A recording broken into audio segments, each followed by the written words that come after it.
Salt does not forget.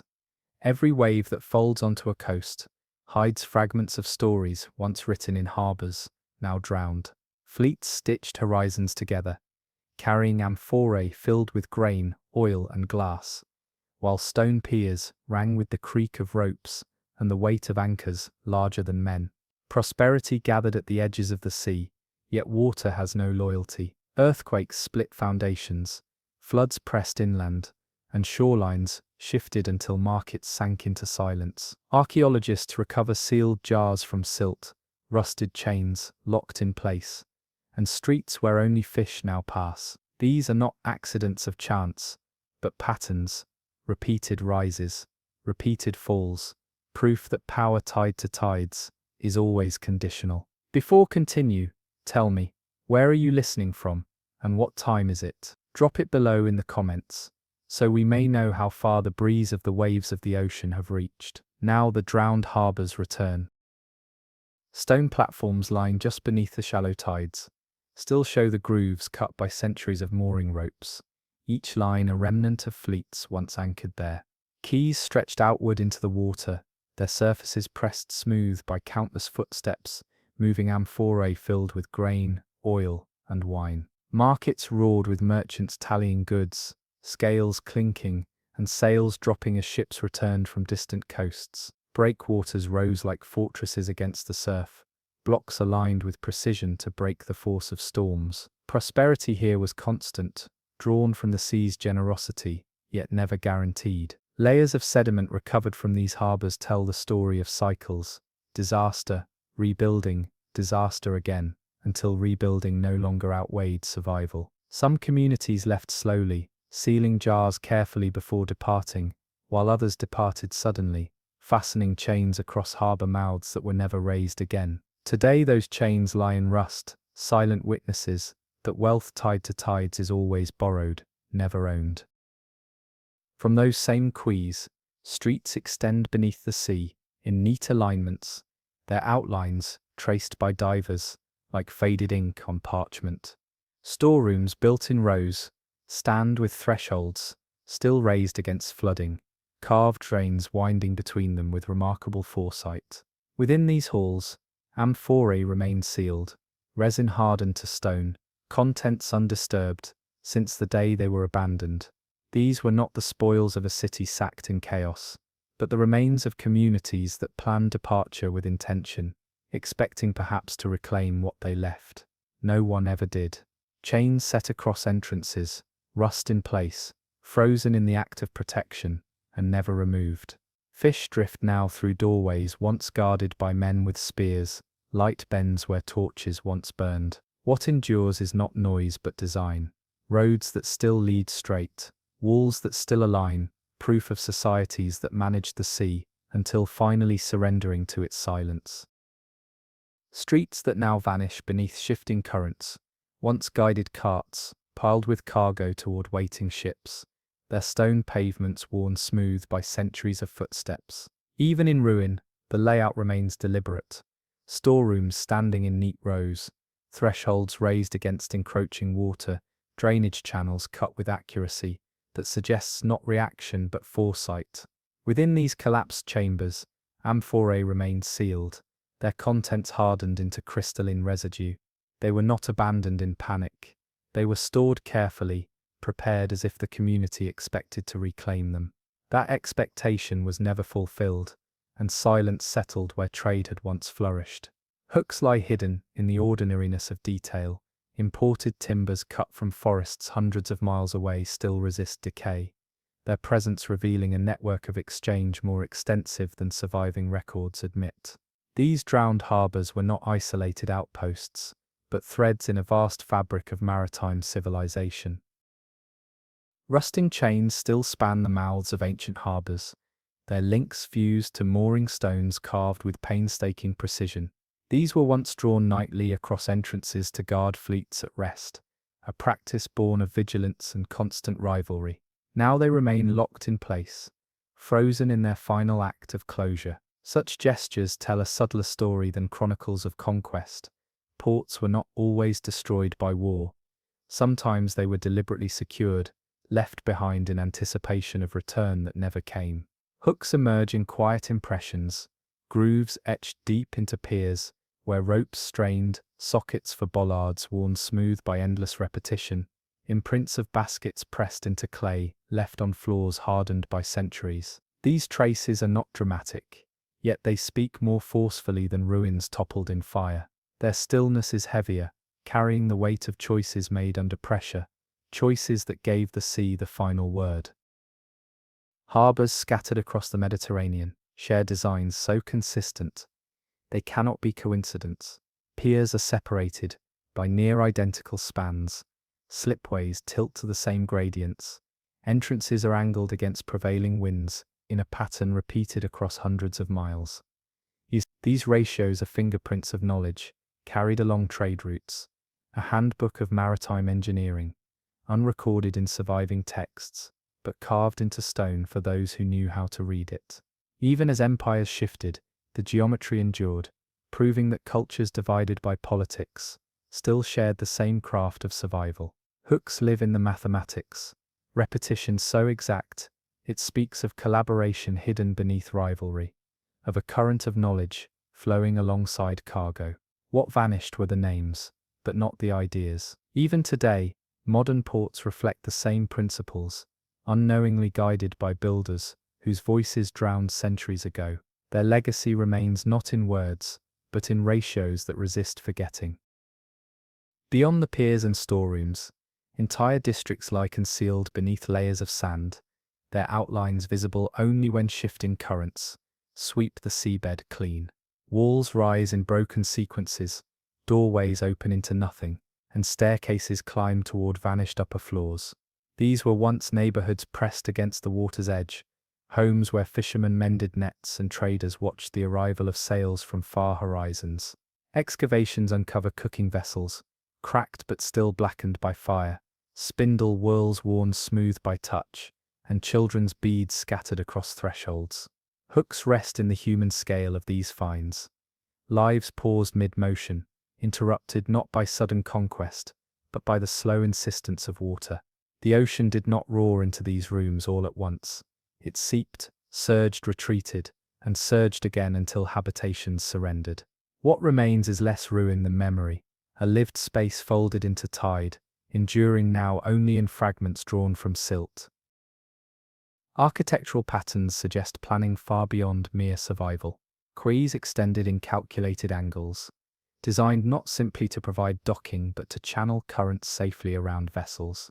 Blocks of limestone fitted with precision-form foundations so steady they resist collapse even now, their joins resisting centuries of pressure. This was engineering rooted in deep understanding of water's nature, its force, its rhythm, its unpredictability. Hooks appear in the scale of ambition. These harbours were not improvised but monumental, reflecting societies that saw themselves as permanent fixtures along the shore. Yet, permanence proved illusion. Shorelines shifted, deltas silted, and the very structures meant to guarantee prosperity became markers of vulnerability. The grandeur that once announced dominance became drowned testimony to the sea's quiet authority. Now fish weave through archways once spanned by gates, light filters through collapsed roofs, and the ocean preserves what it claimed, holding memory where no voice remains. Artifacts recovered from these harbours reveal connections stretching farther than simple coastal trade. Pottery styles match designs from regions hundreds of miles away, their motifs echoing distant workshops. Ingots bear mineral signatures, traced to inland mines, proof of networks that crossed both land and sea. Even food residues within amphorae tell of exchange, olives from one coast, spices from another, combined in a marketplace that made the Mediterranean a single body of commerce. Hooks lie in the breadth of this evidence. What appears a drowned port is in truth a fragment of a civilization woven into currents, spanning continents. Each object is a whisper of movement, of exchange, of voices that bargained in languages long since lost. When the harbours fell silent, those networks faltered, and absence spread outward like ripples, collapsing chains of contact that had once bound worlds together with the certainty of tide and wind. Flood layers within buried streets. show how disaster arrived, not once, but repeatedly. Dark bands of silt, pressed between floors, reveal sudden inundations, waters rushing inland, drowning hearths, and extinguishing torches. Yet above each layer lies evidence of rebuilding, new floors laid, walls raised again, markets reopened. Hooks surface in this resilience, in the determination to fight against inevitability. Communities refuse to yield easily, choosing to wrestle with the sea's encroachment across generations. But each return demanded greater effort, more labor, more resources, more sacrifice. Eventually, rebuilding ceased, and silence replaced resilience. Abandonment was not weakness, but recognition, a collective decision to seek survival away from shores that no longer promised stability. What we see today is not a sudden ruin, but the exhaustion of persistence, a testament to endurance that ended only when endurance itself could no longer sustain life. The ocean's patience outlasted human determination, as it always does. Legends recorded in later generations echo fragments of these vanished coasts. Stories of cities swallowed by waves, of temples beneath the sea, of treasures guarded by water spirits, myths that carry kernels of truth, preserved through memory even when maps forgot. Archaeology finds in these tales distorted reflections of reality, drowned harbours, sealed jars, streets that vanish beneath the tide. Hooks emerge in this interplay between story and ruin. The myths themselves become artifacts, evidence of how absence impressed itself on imagination as much as on stone. For the people who inherited these coastlines, ruins beneath waves were reminders that even greatness is temporary, that prosperity is always shadowed by loss. Today, divers confirm what stories suggested. Harbours do lie beneath the sea, and civilizations did vanish where waves now break. Myth and excavation converge, both bearing witness to the truth that the sea is builder, sustainer, and eraser all at once.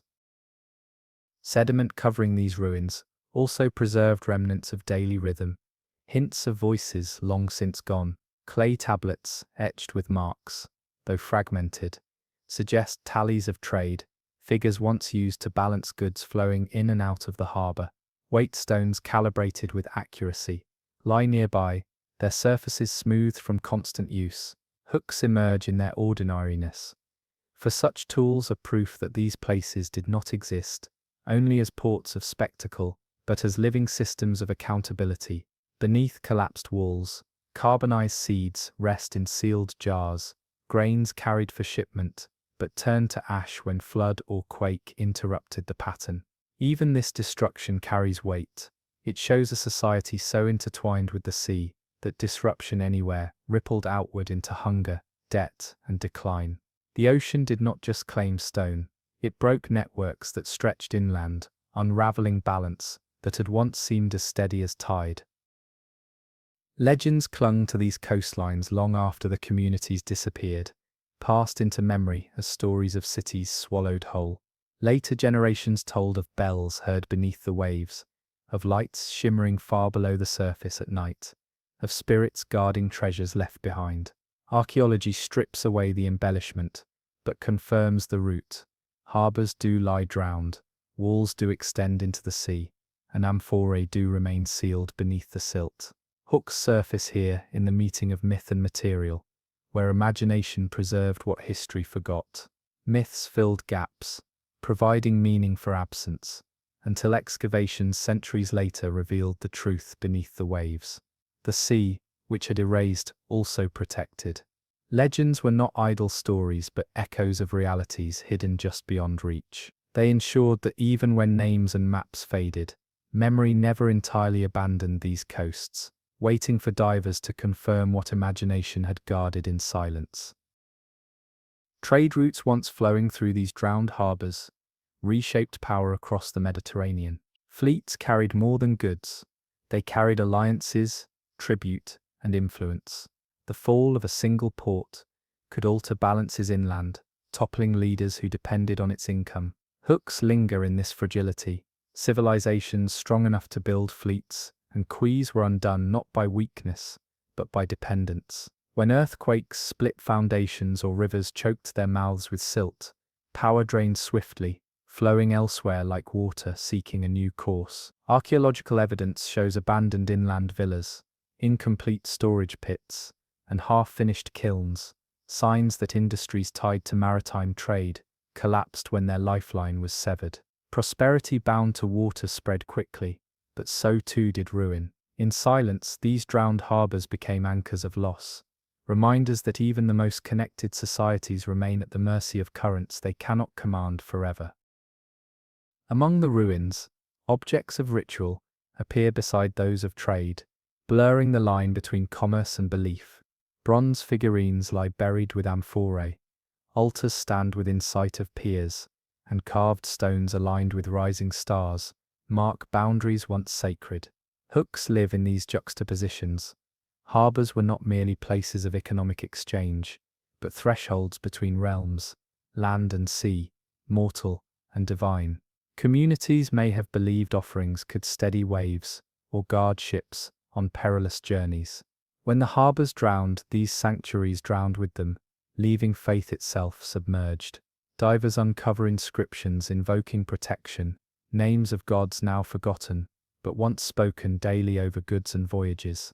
The sea preserved these fragments, stripping away temples but leaving their prayers encased in salt. Such finds remind that what vanished was not only wealth but identity, a way of life in which commerce, survival, and belief were inseparably tied together. Today, divers swimming through collapsed columns and sunken quays move in silence broken only by the hiss of their breath. Schools of fish circle through storerooms, light fractures across mosaics, and silt rises with every movement. To them it is landscape, to us it is archive. Hooks remain in the atmosphere itself, for these ruins conjure not only facts but sensations, a reminder of fragility, a whisper of time's scale. What the ocean claimed, it also guarded, holding amphorae intact, inscriptions legible, and foundations standing. Each discovery stitches together fragments of lives lived centuries ago, restoring continuity across silence. Yet the lesson endures unchanged. Wealth drawn from tides may glitter brightly, but the sea is patient, erasing names, swallowing voices, and folding glory into its depths. The drowned harbours of the Mediterranean are not only ruins, they are mirrors, reflecting how civilizations rise certain of permanence and vanish certain of fragility. Beyond drowned quays, wrecks sleep along the approaches, hulls collapsed yet legible, like open ledgers. Cargo lies where hold partitions once stood, amphorae nested in tiers, bronze ingots, corroded into cakes, millstones that refused to move, ropes hardened to mineral ghosts, still lace through dead eyes, pegs grip planks, swollen by centuries of salt. Navigation failures tell themselves in the seabed scars, keels ploughed into sandbars, timbers broken against reef shoulders, anchors dropped too late and dragged. Storm trajectories echo in the spread of debris, wider where waves sheared sails free and drove masts shoreward. Within this quiet, small details tighten attention, lamp bases still charred, a carpenter's adze wedged beneath ribs, coins cemented by concretion into a single glittering plate. Archaeology reads each arrangement like handwriting, inferring crew routines, cargo stacking methods, and decisions made as water rose. No hasty speech is needed, the order of loss speaks clearly, guiding the story outward from harbour ruins to the open sea's archive. Ballast stones from distant rivers sit beneath everything, proof of voyages that began inland, and galley bowls beside a mortar cradle fish bones. Wind once drove these hulls, now currents turn them, preserving choices made on earlier days. Farther from approaches, deeper wrecks reveal hull carpentry intact, mortise and tenon seams, clenched by tree nails, that still bite water dark oak. Lead sheathing plates lie like fish scales, nailed in overlapping courses to keep shipworms at bay, while caulking fibres of flax and animal hair remain lodged between strakes. Under collapsed frames, bilge pumps rest where crew last worked them, pistons arrested mid-stroke, handles pointing uselessly toward a surface never reached. Galley stones crowd together near a blackened hearth, and storage jars cluster around mast steps, where weight steadied the ship's center. Ballast patterns sketch the shipwright's logic. Heavier goods rode low and central, fragile cargo high and near. Hooks hide in repairs, doubled planks, bolted along starboard, reveal an earlier collision, while nail scatters mark a hurried patch before the final voyage. Navigation tools rarely survive, yet bronze dividers sometimes appear beside garnet-inlaid boxes, suggesting officers guarded precision, even as storms gathered. Across centuries of silt, these arrangements read like instructions, teaching how builders solved problems that recur today. Not nostalgia, but practice emerges here.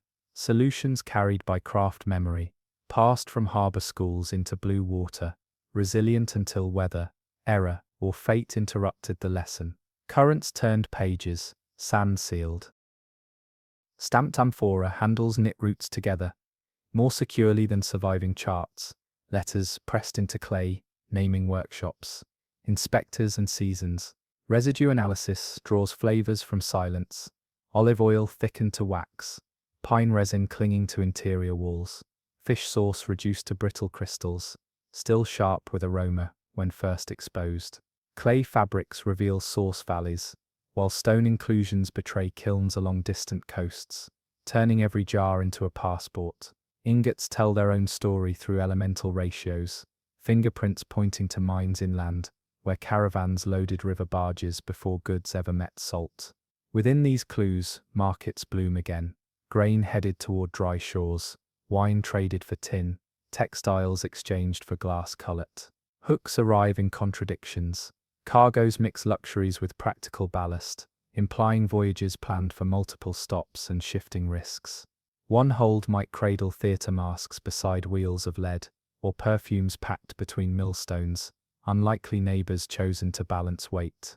Such couplings pull attention to the shipmaster's arithmetic, a living calculus of weather, schedules, taxes, bribes, and rumour. Nothing here feels accidental. Even loss fell along routes shaped by intention, leaving wrecks that still diagram economies long after names drowned. Tides endorsed choices, scarcity revised plans mid-voyage, often. Crew lives surface in small belongings, lodged where bunks collapsed. Bone needles tucked inside folded leather, gaming counters scattered near a chest, comb teeth caught in netting, sandals leave imprints, where soles decayed. A pewter cup rests against a rib, its rim bent by a final lurch.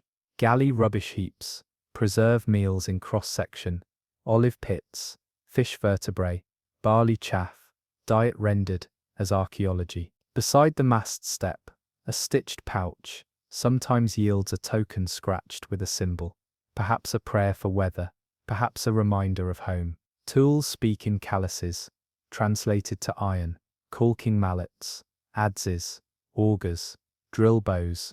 Work continued, even as seas built. Hooks slip in through interruptions, a snapped needle, frozen mid-mend, a rope cut cleanly where haste outweighed thrift, a hinge wedged open with a sliver of wood. Disaster holds a tempo, orders shouted, pumps worked, sails reefed, and then a narrowing of options, as water claims compartments, one by one. No speeches survive, yet the arrangement of objects conveys voices clearly, a chorus assembled by current and silt, repeating decisions made in minutes, that outlived their makers by centuries. Charts may be gone, but course lines linger, as iron-stained shadows on planks. Coastal navigation relied on rhythm more than invention, a sequence of landmarks remembered as song. Periplus texts listed headlands, springs, hostile bays, and friendly quays, while pilots counted strokes between beacons and river mouths. Sounding leads tipped with tallow brought up grains of seabed, telling depth and holding ground, fine sand for anchoring, shell for danger. Star paths fixed night courses when skies cleared, clouded seasons pressed crews against coasts, reading cliff profiles and bird habits like scripture. Hooks emerge in the missteps preserved at reef edges, anchors drop too late, cables paid out hard, keels grinding across unseen shoulders, where currents curl. Storm years leave clusters of losses along the same lee, evidence that weather follows corridors as surely as traders do. Across decks, officers balanced risk against schedule, choosing to run before squalls or heave to under shortened sail. Decisions accumulate in wreck maps, constellations of failure tracing routes once profitable. No compass dictated course. Experience did, and experience occasionally faltered. Within that falter, archaeology finds its opening, reading the seam between skill and uncertainty, expanding the narrative from drowned harbours to the long vulnerable miles connecting them. Foam wrote warnings, haste erased them in grey spray ahead. Seasonal winds shaped calendars, turning sea lanes on and off like gates. Summer breezes lifted sails toward grain coasts. Winter gusts reversed fortunes, pushing ships home along different shores. Harbour ledges occasionally survive as shadows, storage pits fuller in one season, empty in another, economy breathing to the pulse of wind. Wreck clusters mirror that cadence, densest where contrary currents met headlong gales. Timbers splinter differently under winter seas, fibre torn rather than split, scars that let archaeologists date losses by storm character. Hooks hide in anomalies, wrecks far outside season, suggest urgent voyages, deadlines carried by politics or famine. Some captains gambled on narrow weather windows, stacking cargo deep and trusting experience. Some windows slammed shut. Within those failed calculations, ballast patterns, sail hardware, and cargo residues reconstruct itineraries, as precisely as journals would. Maps stitched from losses outline invisible highways, showing where wind bend, where lee offers mercy, and where no harbour ever promised safety. Knowledge grew from mistakes, bodies of water taught by taking and communities learned until circumstances changed faster than memory could adjust. Shore temples lit fires atop towers, signalling seasons to crews. Beacon stones blackened, yet alignments remain visible beneath surf for divers today. Earthquakes rearranged coastlines in single hours, dropping quays below reach and lifting reefs into new threat. Submerged stairs that end in blue water testify to subsidence. Tilted warehouse walls show ground that rolled like swell. Tsunami deposits chaotic mixes of shells, pebbles, roof tiles, blanket inland courtyards, a signature that nature sometimes wrote too quickly to read. Hooks surface at thresholds where marine organisms colonize suddenly above former high water marks, proof that sea levels jumped in moments, not centuries.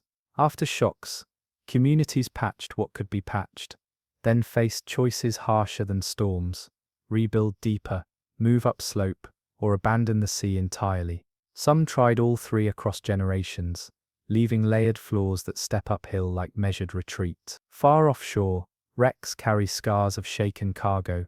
Amphora stacks collapsed forward, mast partners wrenched sideways where hulls rolled without warning. Economic routes wavered with the faults.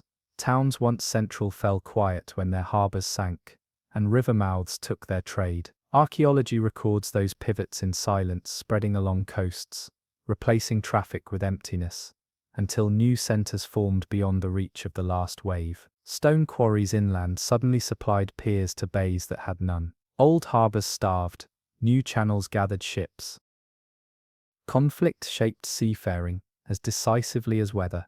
Arrowheads lodged in timbers, sling bullets scattered across deck levels, and catapult stones, embedded near mast steps, testify to ambushes, fought under full sail. Fire spread faster than water could answer. Pitch in seams carried flame along strakes, until crews abandoned hopes of saving the hull. Hooks glint in oddities, cargo chains run through amphora handles. To prevent looting, iron bars welded by heat into rigid lattices that pinned goods in place as ships sank. Coastal forts rose where routes narrowed, charging fees for protection that could become predation when rulers changed. Wreck distributions thickened beneath those headlands, records of negotiations that failed. Even peaceful years saw escorts hired, payments tallied on tablets now lost, but echoed in convoy patterns, identical cargoes moving together, wrecking together. Political maps rarely survive intact, yet seabeds preserve their pressure points, marking where power extracted compliance from traders. Across these scenes, individual names have drowned, but the logic of risk remains visible, instructing how commerce balanced threat, speed, and hope across waters that offered profit and demanded tribute simultaneously. Signal fires winked along cliffs, promising safe passage, sometimes luring victims. Witness marks endure in scorched planks below. Administration followed ships as closely as storms, imprinting order onto movement.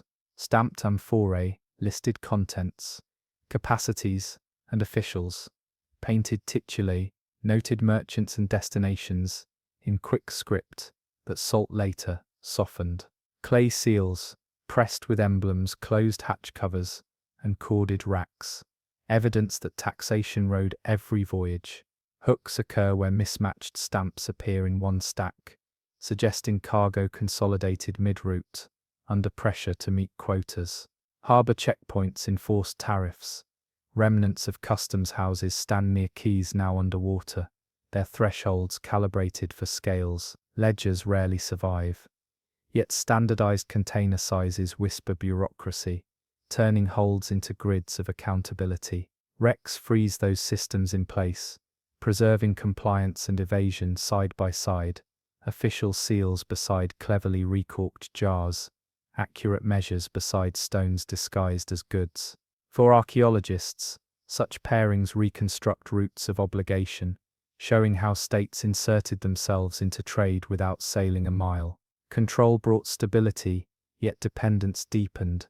When authorities faltered, routes unraveled, and cities built on fees discovered how quickly wealth evaporates when records lose their teeth.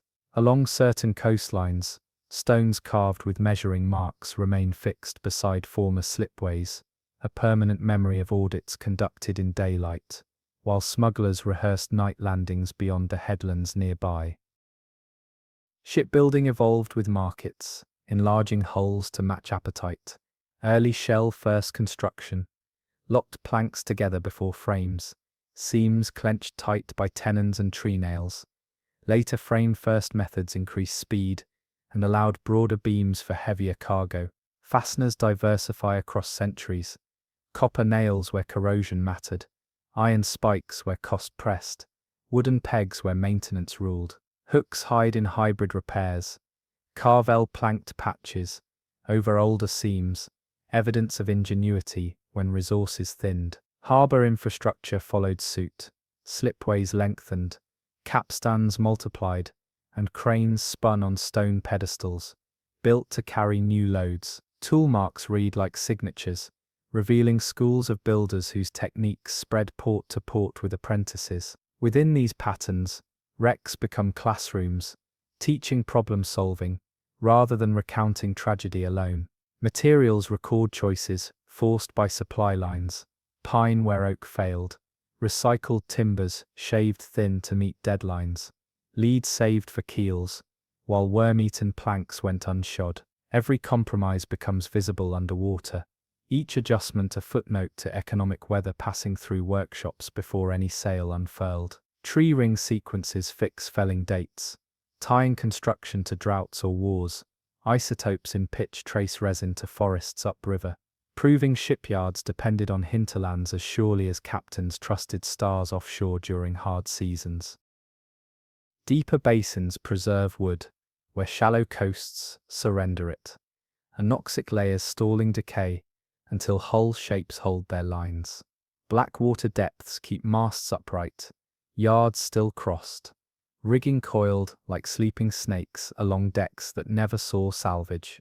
Organic cargo survives in sealed jars, seeds, nuts, even traces of honey, turning kitchens back into rooms rather than stains. Hooks glimmer in fabrics intact enough to show weave direction, tightened by pressure yet readable, as if folded yesterday. Within such clarity, small errors stand out sharply. A misdrilled hole plugged with dowel, a seam corked twice where pitch bled, a spare rudder blade lashed near the stern. Nothing here feels theatrical. Preservation simply refuses to let detail leave. Scholars reconstruct sail plans from impressions in hardened tar, toolkits from clustered iron, and watch-keeping routines from lamp spacing along bulkheads. Each insight deepens the continuous map forming between drowned harbours and open water archives, binding shore to deep with evidence that asks no permission to be believed. Cold layers dampen bacteria, while steady temperatures prevent swelling cycles that shatter planks. Silt works gently, cushioning impacts, sealing joints, and hiding bright metals from scavengers who never reached such depths. Silence keeps inventories intact underwater. Hybrid details stitch cultures together, where borders once tried to keep them apart. Hulls built with one region's joinery carry another's sail plan.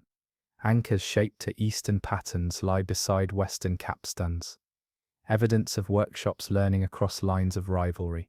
Ceramics copy foreign forms, while preserving local clays, a conversation held in fire between markets separated by language. Hooks whisper through borrowed decoration, painted motifs marching from amphora shoulders onto hull graffiti. Symbols once sacred adopted as practical markers of ownership. Even errors travel.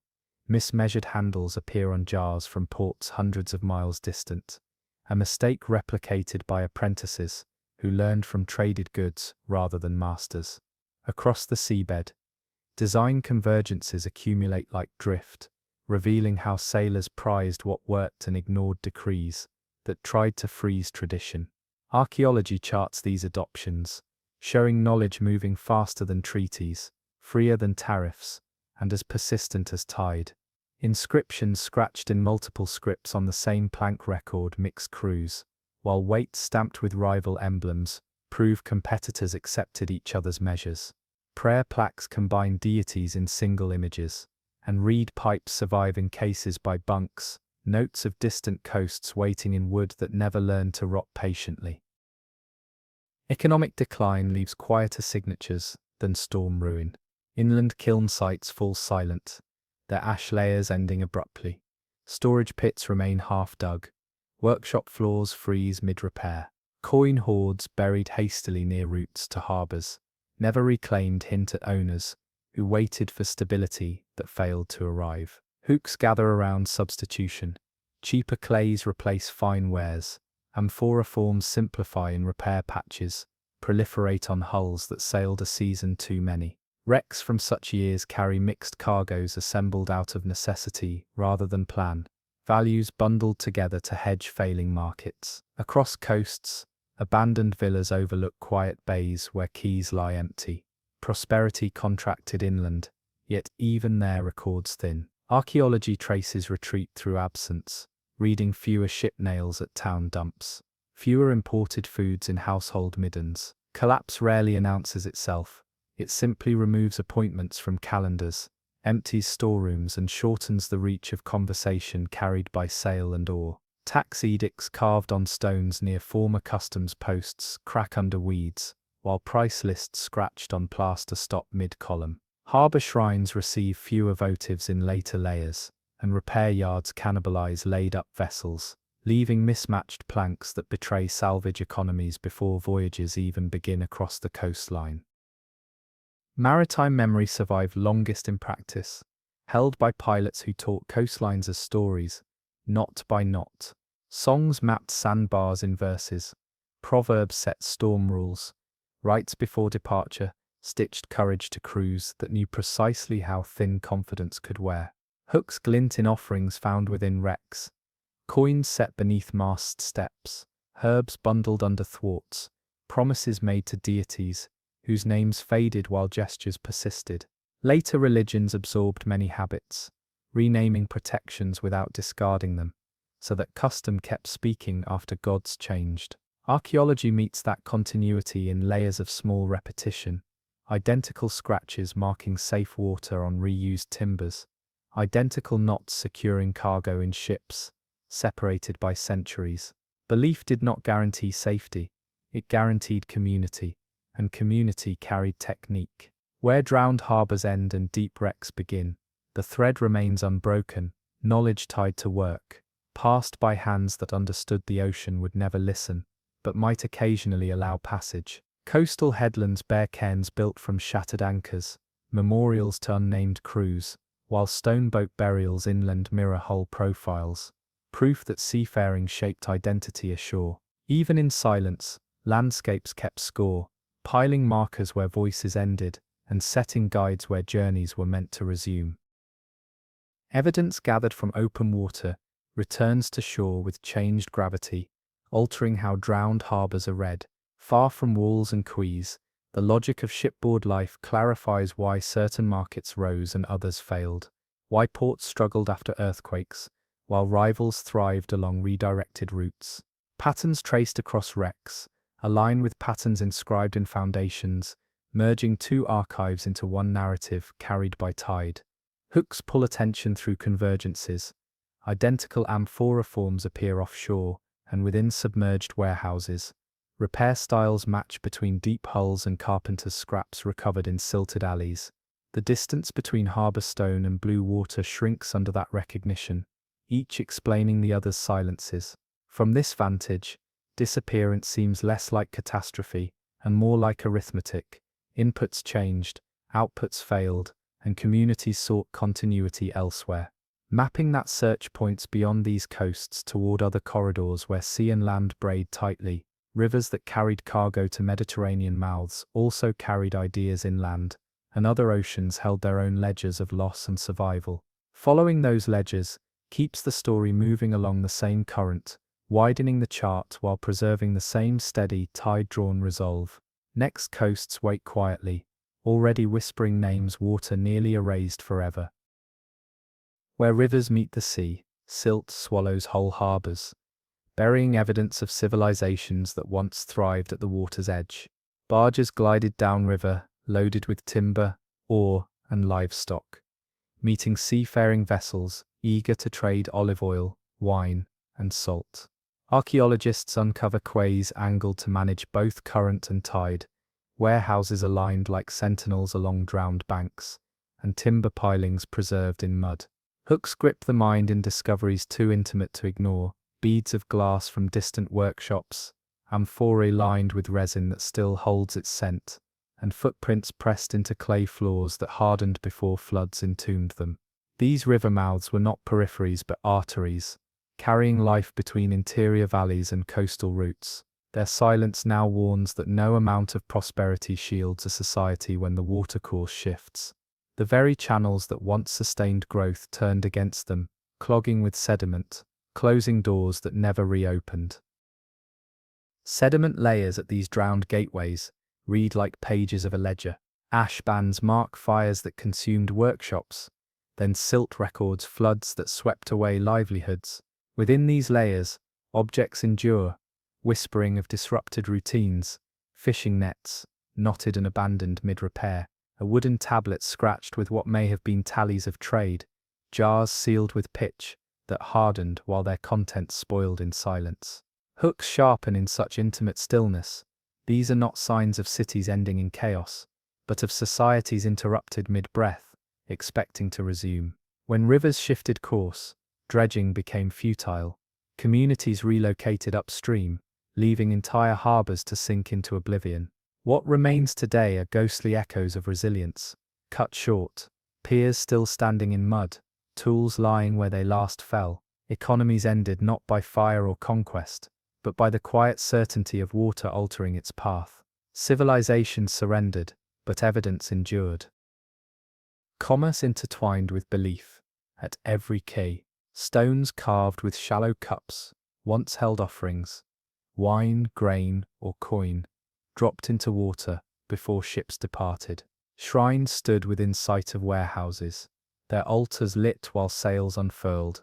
Hooks hide here in the merging of faith and trade, where ritual sanctified risk and the sacred guarded profit. Figurines of forgotten gods rest beneath collapsed pilings, their features blurred by mud, but their placement deliberate, sealed as blessings against uncertain tides. When harbours drowned, so too did their sanctuaries, scattering prayers into silt. Divers uncover these relics lying sideways, coins glinting faintly in beams of light, testimony that belief was not separate from labour, but part of it. Even in collapse, this integration speaks. Survival depended as much on divine favour as on engineering. And when the rivers turned, both commerce and ritual migrated inland, leaving only drowned idols watching in silence. Rivers linked inland empires to the sea, and through these mouths, power moved outward. Cedar floated from mountain forests, became beams for shipyards. Ore from upland mines was cast into ingots that rested in storerooms awaiting departure. Livestock driven down valley roads filled transports bound for foreign markets. Hooks dig deep in this realization. These drowned mouths were not mere provincial outposts, but pivots upon which entire civilizations balanced. When one river silted shut, the collapse reverberated inland. Kilns ceased firing, workshops fell silent, villas emptied, and markets died far from the coast. Abundance became useless without outlet. Wealth stranded behind closed passages. Archaeology gathers these fragments, broken amphorae, abandoned scales, collapsed piers, to show that prosperity is fragile when it depends upon a single threshold. River mouths were gates between two worlds, and when those gates closed, entire systems of power and survival collapsed quietly into obscurity, erased except for the mud's memory. Floods did not only bury harbours, they redefined maps. Channels abandoned by rivers became swamps, while new streams cut through farmland, leaving thriving ports stranded far from open water. In these abandoned mouths, archaeologists uncover collapsed quays, where no ships ever returned, warehouses filled with broken amphorae, too heavy to move, and storage pits, emptied of grain long before their roofs collapsed. Hooks lie in the irony. Wealth piled high became worthless overnight when the river changed its path. Prosperity once guaranteed by fertile valleys became isolation when trade arteries clogged with silt. Even inland temples carried offerings, pleading for the river to stay its course, proving how survival hung on a single channel.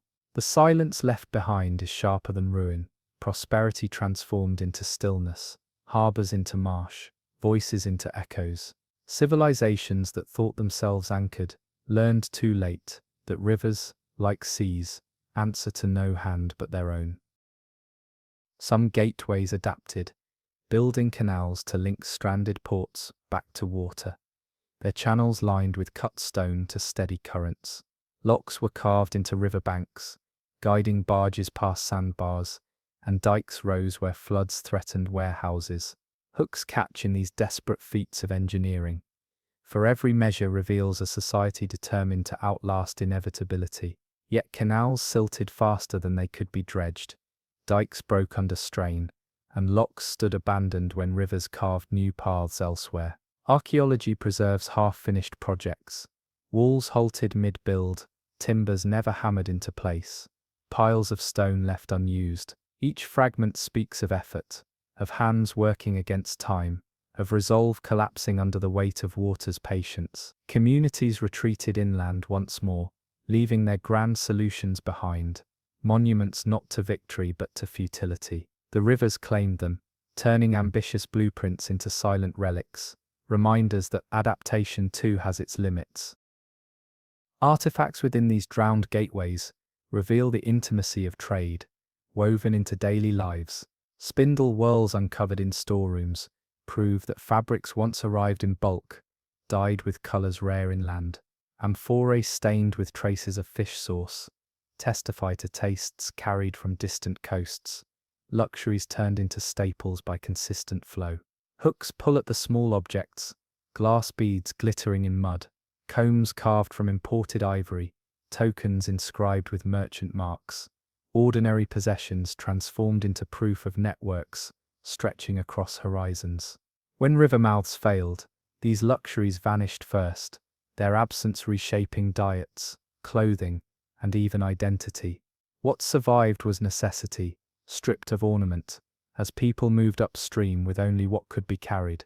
Beneath the silt, however, the luxuries remain, waiting like ghosts to tell of days when rivers ran full and harbours thrummed with life. Their stillness is not quiet, it is haunting, reminding how quickly plenty becomes memory. In certain layers, archaeologists uncover tools left behind mid-task, as though the workers expected to return within hours. Axes lie beside half-sawn timbers. Clay jars sit cooling from the kiln. Fishing weights remain threaded onto lines coiled neatly for the next catch. Hooks stab through these frozen gestures, for they reveal endings not anticipated, lives interrupted with no farewell. Floodwaters swept in, earthquakes shifted banks, or channels dried unexpectedly, forcing abandonment so sudden that tools became tombstones. These artifacts remind that collapse does not always roar. Sometimes it whispers, creeping quietly, until one day the river is gone, and the harbour useless. What was left behind now teaches more than grand monuments ever could, for it shows lives at the smallest scale, caught mid-breath. And in those smallest details lies the heaviest pull on imagination, the realization that civilizations are not erased by walls falling, but by rhythms ending. Legends echo along these drowned river mouths, told by later generations, who walked marshes, knowing their ancestors once launched ships from the same ground. Stories of cursed waters, of gods who turned against their people, of wealth lost beneath mud, mingle with the physical ruins. Hooks glint where myth and archaeology overlap. Inscriptions invoke river deities for safe passage. Coins, cast into currents, still rest in silt. Altars stand buried, yet aligned with celestial markers. When rivers shifted, faith shifted too, transforming myths into warnings. Communities carried the stories inland, repeating them beside new channels, ensuring memory never left, even as geography changed. Excavations confirm what tales suggested: ports drowned, temples buried, wealth abandoned. Myth gave voice to what the mud concealed. For modern eyes, this convergence is powerful, reminding that imagination preserves what water erases, ensuring that even when the harbours vanished, the memory of their fall endured. Rivers carried not only goods, but identities. Inscriptions carved into quays record the names of officials who governed trade, reminders that these mouths were political frontiers, as much as commercial ones. Tariffs collected at the water's edge funded armies, temples, and cities far inland, tying prosperity to channels that seemed eternal. Hooks dig in where the evidence twists. Abandoned tablets list quotas, never filled. Tallies halted mid-column when shipments ceased. Seals broken yet never replaced. When the river shifted, authority collapsed alongside commerce. Officials moved with the people, but their ledgers remained, preserved in clay, hardened by water. Power once measured in amphorae became powerless when no ship could reach the harbour. What survives in silt is not just infrastructure, but the shadow of command, showing how rivers wrote laws, as surely as currents wrote coastlines. When the water abandoned them, both rulers and merchants lost their voices together. Traces of feasting appear among the ruins, banquets once held to mark successful voyages.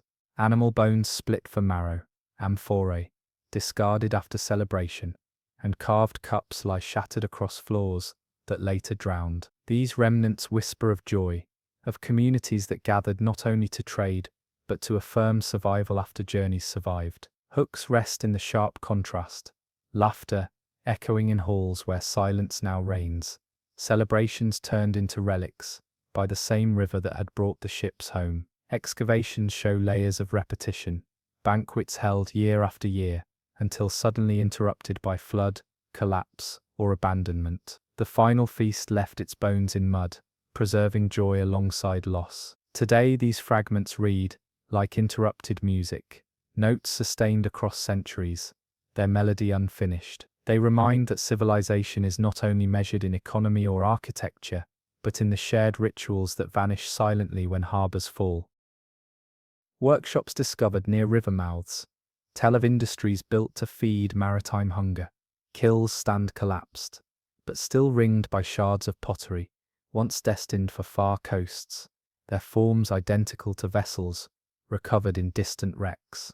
Loom weights, slag heaps, and bronze scraps prove a cycle of constant production, feeding the appetite of fleets that passed each season. Hooks hide in the evidence of sudden stillness. Half-fired jars hardened in collapsed kilns, weavers' tools abandoned on benches, ingots stacked and forgotten. These scenes reveal industries tied so tightly to water that when channels failed, labour stopped mid-motion. Inland demand was not enough. Only the sea sustained such scale. When mouths closed, workshops fell silent, and skills dissolved with them. The mud preserves fragments of ambition once loud and confident, now muted, reminders that even the most sophisticated economies falter when the arteries of transport close without warning. Not all ports vanished quietly. Some reveal scars of conflict, layered atop environmental collapse. Arrowheads embedded in timbers, burned walls sealed beneath flood silt, and fragments of armor scattered near warehouses tell of battles fought for control, of dwindling gateways. Hooks gleam in the desperation. Rival powers sought to command the last functional channels, hoping to extract wealth before nature closed them forever. Yet even conquest proved temporary. Victors inherited harbors already choking with silt, structures already undermined by shifting currents. Archaeology shows how ambition collapsed into futility, warriors fighting over thresholds already claimed by the river. In the end, conquest and collapse blended into the same silence. What remains today are not tales of victory, but of futility. Cities abandoned, whether by spear or by silt, harbors rendered useless, no matter whose banner once flew above their walls. Nature's patience outlasted both armies and merchants alike. Seasonal rhythms imprinted themselves in every layer of these river mouths. Deposits of fish bones appear in cycles, matching migrations that dictated when fleets gathered and when storerooms overflowed. Grains from inland harvests reached their peak in autumn, filling quays with sacks that would not be replaced until the following year. Hooks surface in the rhythm itself, for these cycles reveal civilizations beating in time with natural patterns, their prosperity tied not only to rivers, but to seasons. Yet climate shifts altered those rhythms. Layers reveal drought years, floods far greater than ordinary, and silts deposited thicker than any human labor could clear. Communities that depended on predictable flows faltered when predictability ended. Archaeology captures this change in broken sequences. Missing harvest years, abandoned storerooms, tools left rusting where once they worked without pause. Time itself betrayed them, and the silence that followed is layered with the weight of vanished rhythm.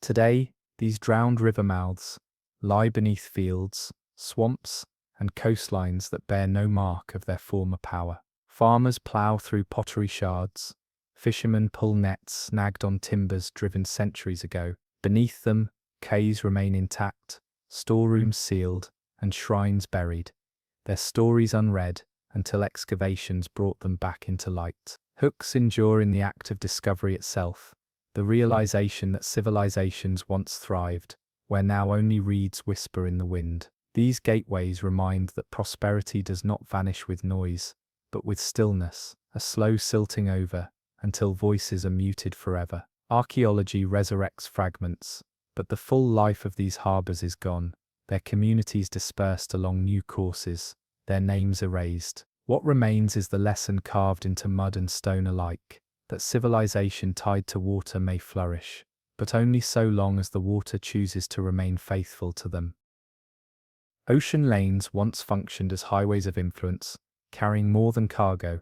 They bore authority, belief, and culture across distances so vast that the land itself seemed secondary. Fleets leaving their harbors joined invisible roads traced by winds and currents, corridors known not through maps, but through memory, songs, and the scars of earlier voyages. Along these watery avenues, merchants did more than trade. They stitched together ideas and languages, weaving alliances that reshaped entire regions. Archaeology uncovers the shadows of these exchanges, not only in sunken cargo, but in artifacts scattered far from their origins.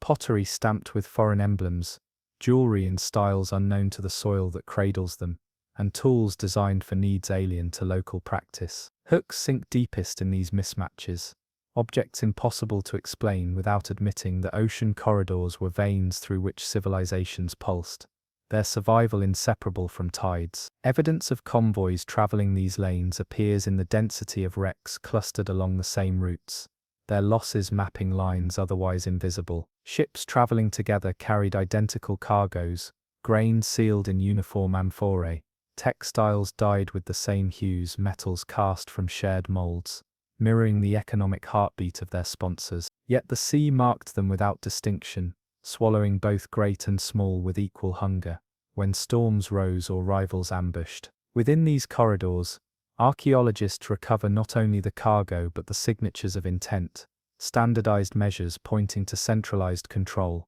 inscriptions repeated across vessels suggesting coordinated administration, and ballast stones carried from identical rivers that speak of entire valleys funneling wealth into these lanes. Hooks glint in such repetitions, for they reveal organization strong enough to challenge nature itself, though never long enough to overcome it. What gives these corridors power even in silence is their persistence. Though names of ports fade and kingdoms vanish, the lanes remain, redrawn only slightly by shifting winds or political lines. Wrecks layered century upon century prove continuity, evidence that once knowledge was set to current, it endured, repeating until calamity or climate bent its path. Each drowned hull along these avenues is more than a tragedy.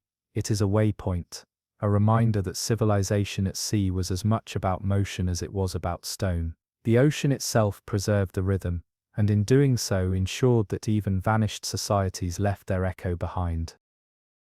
Corridors of the open sea did not exist in isolation.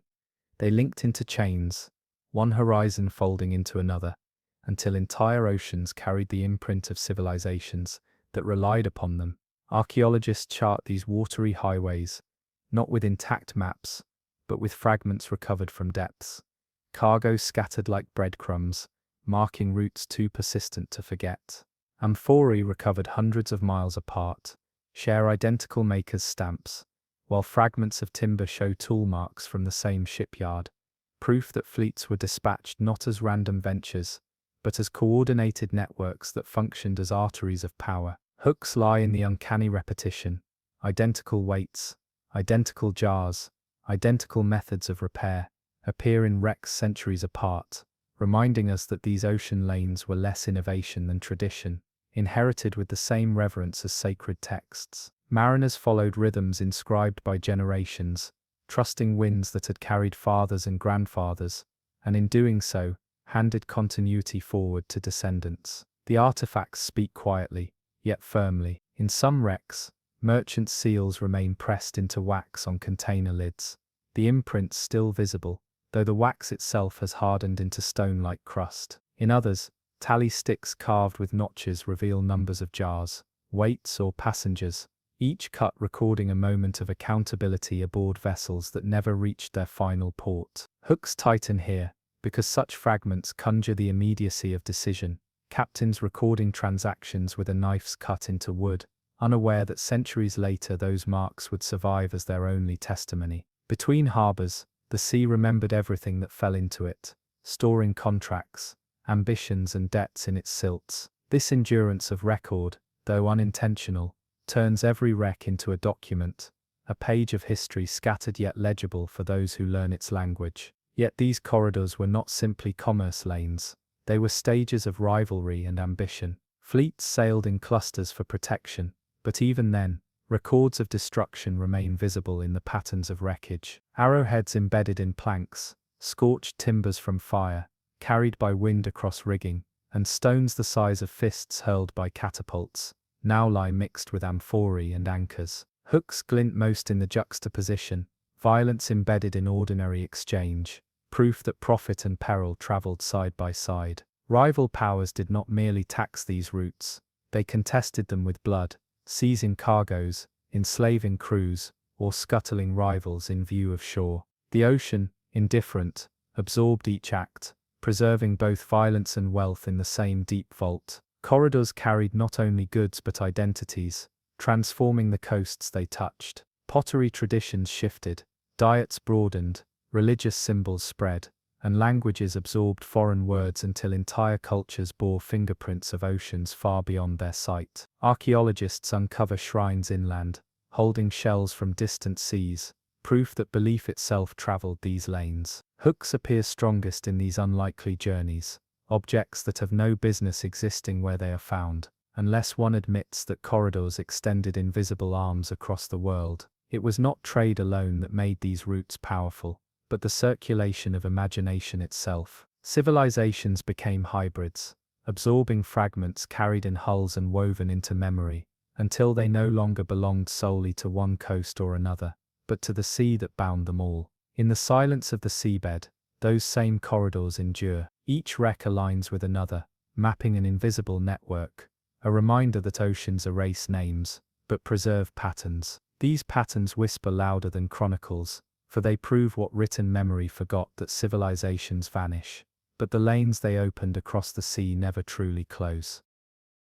The great ocean highways did not simply link harbors.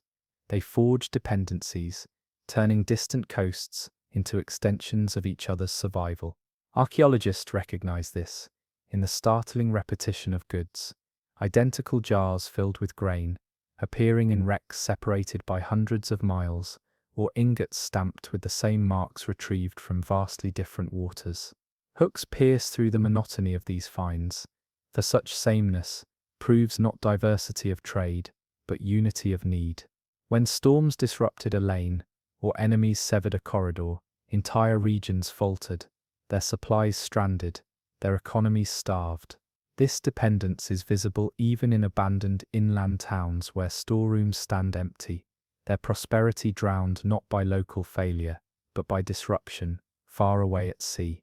Evidence from shipwrecks captures the fragility of these links. Hulls crammed with amphorae sink together in storms, entire convoys lost in a single night. The seabed preserves their arrangement. Rows of containers collapsed like shelves in a fallen storeroom, offering haunting testimony that when corridors failed, collapse was not gradual, but sudden, brutal, and absolute. Hooks strike hardest in the recognition that prosperity for inland cities depended on seas they never touched, on winds they never felt, on captains they never knew. Civilizations trusted ocean corridors to bind them together, but the ocean made no promises, and silence followed whenever trust outweighed caution. Across centuries, the same sea lanes witnessed repetition so steady that the routes themselves became invisible to those who used them. Captains did not imagine they were forging new paths. They believed they were following inevitability, currents etched into the world as surely as mountain ridges. Archaeology proves them right in one sense. Wrecks align like constellations across the seabed, each one marking a familiar lane, but wrong in another, for permanence at sea is illusion. Hooks sink deep in this irony.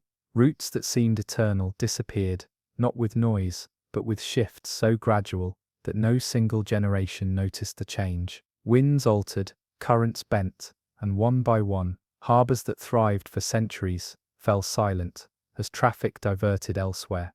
Prosperity withered quietly, and what had felt like destiny was revealed as nothing more than temporary convenience. On the seabed, these vanished lanes remain legible. Divers trace them not by maps, but by clusters of loss.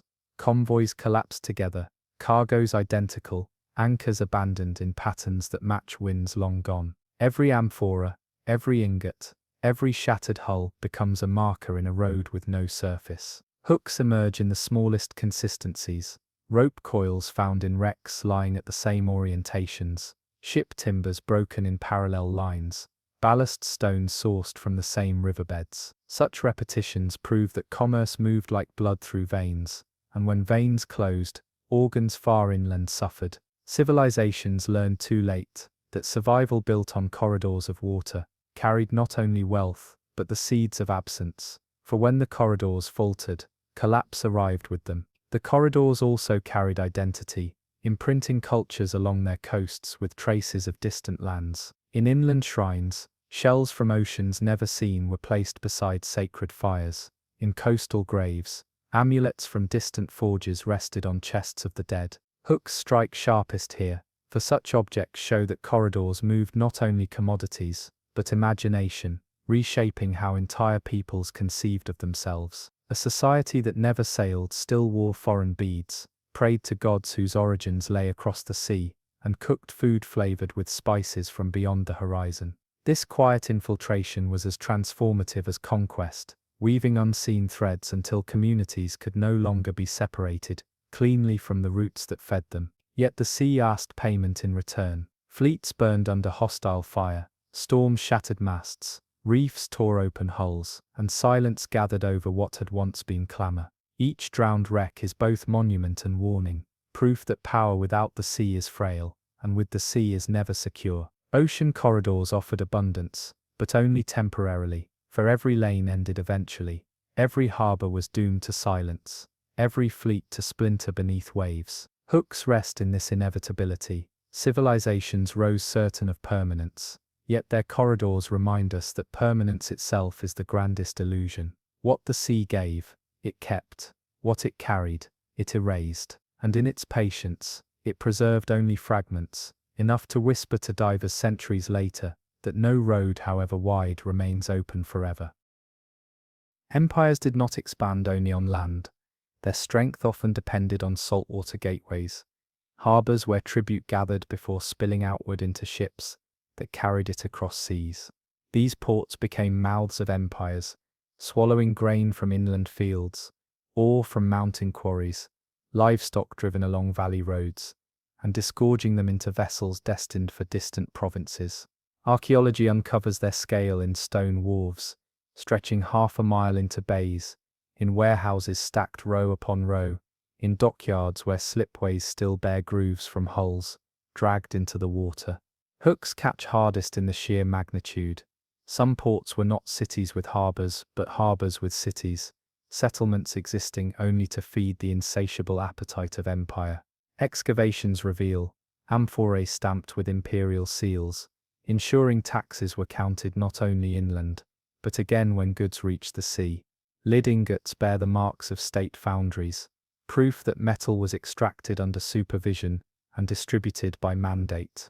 Hooks lie in the bureaucratic fingerprints, where even broken shards speak of control, numbers carved into clay, initials pressed into handles, all reminders that no cargo moved without acknowledgement. The ports themselves became embodiments of order, where soldiers guarded scales and scribes etched tallies, their presence proving that empire trusted the sea, but never trusted its subjects. The silence of their ruins is deceptive, for beneath mud and silt lies the hum of thousands whose lives turned in cycles of loading and unloading, counting and recording. From dock workers to priests blessing departures, from shipwrights hammering planks to tax collectors weighing coin, every voice converged at these points of exchange. Hooks strike deepest in the thought that empire itself was fragile without these mouths, for when ports faltered, through flood, earthquake, blockade, or simple neglect, entire empires felt the hunger ripple inward. What remains is not simply ruin, but a warning, carved into stone and preserved in silence, that power concentrated at the edge of water always walks the line between abundance and collapse.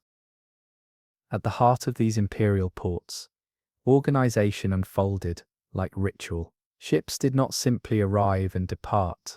Crews entered carefully staged performances where bureaucracy, religion, and commerce fused into one breath. Archaeologists uncover broad courtyards paved with basalt and limestone, their faces grooved by wheels that rolled in endless repetition, their edges marked by posts where harbour masters tethered measure rods. Along these squares, shrines faced the sea, altars blackened by sacrifices offered before sails unfurled. Hooks lie in these intersections. Trade was never merely economic. Trade was sanctified, turned into survival under divine eyes. Every departure carried risk, and risk demanded ritual, so empire's wealth was not only measured, but prayed over. Evidence of that ritual clings even to broken remains. Small figurines of guardians rest in storerooms beside cargo, as if still on duty. Amulets, once stitched to sailcloth, surface in drains with salt-crusted thread, still trapped in bronze loops. Some were carved from ivory ferried across other oceans, proof that devotion travelled within trade networks, like a commodity with its own demand curve. Hooks sharpen when realization lands that gods themselves became cargo, images moving with grain and metal, widening belief alongside empire. Excavation reminds us these harbours acted less like secular machines, and more like living theatres, where the sacred and profane blended seamlessly, where counting amphorae and burning incense belonged to the same unbroken act. Imperial order ran beneath ritual, like bedrock. Edicts required each ship to be weighed, measured, and recorded before gangplanks lifted. Clay seals stamped with state symbols still close certain amphorae, unopened since the day hulls went under.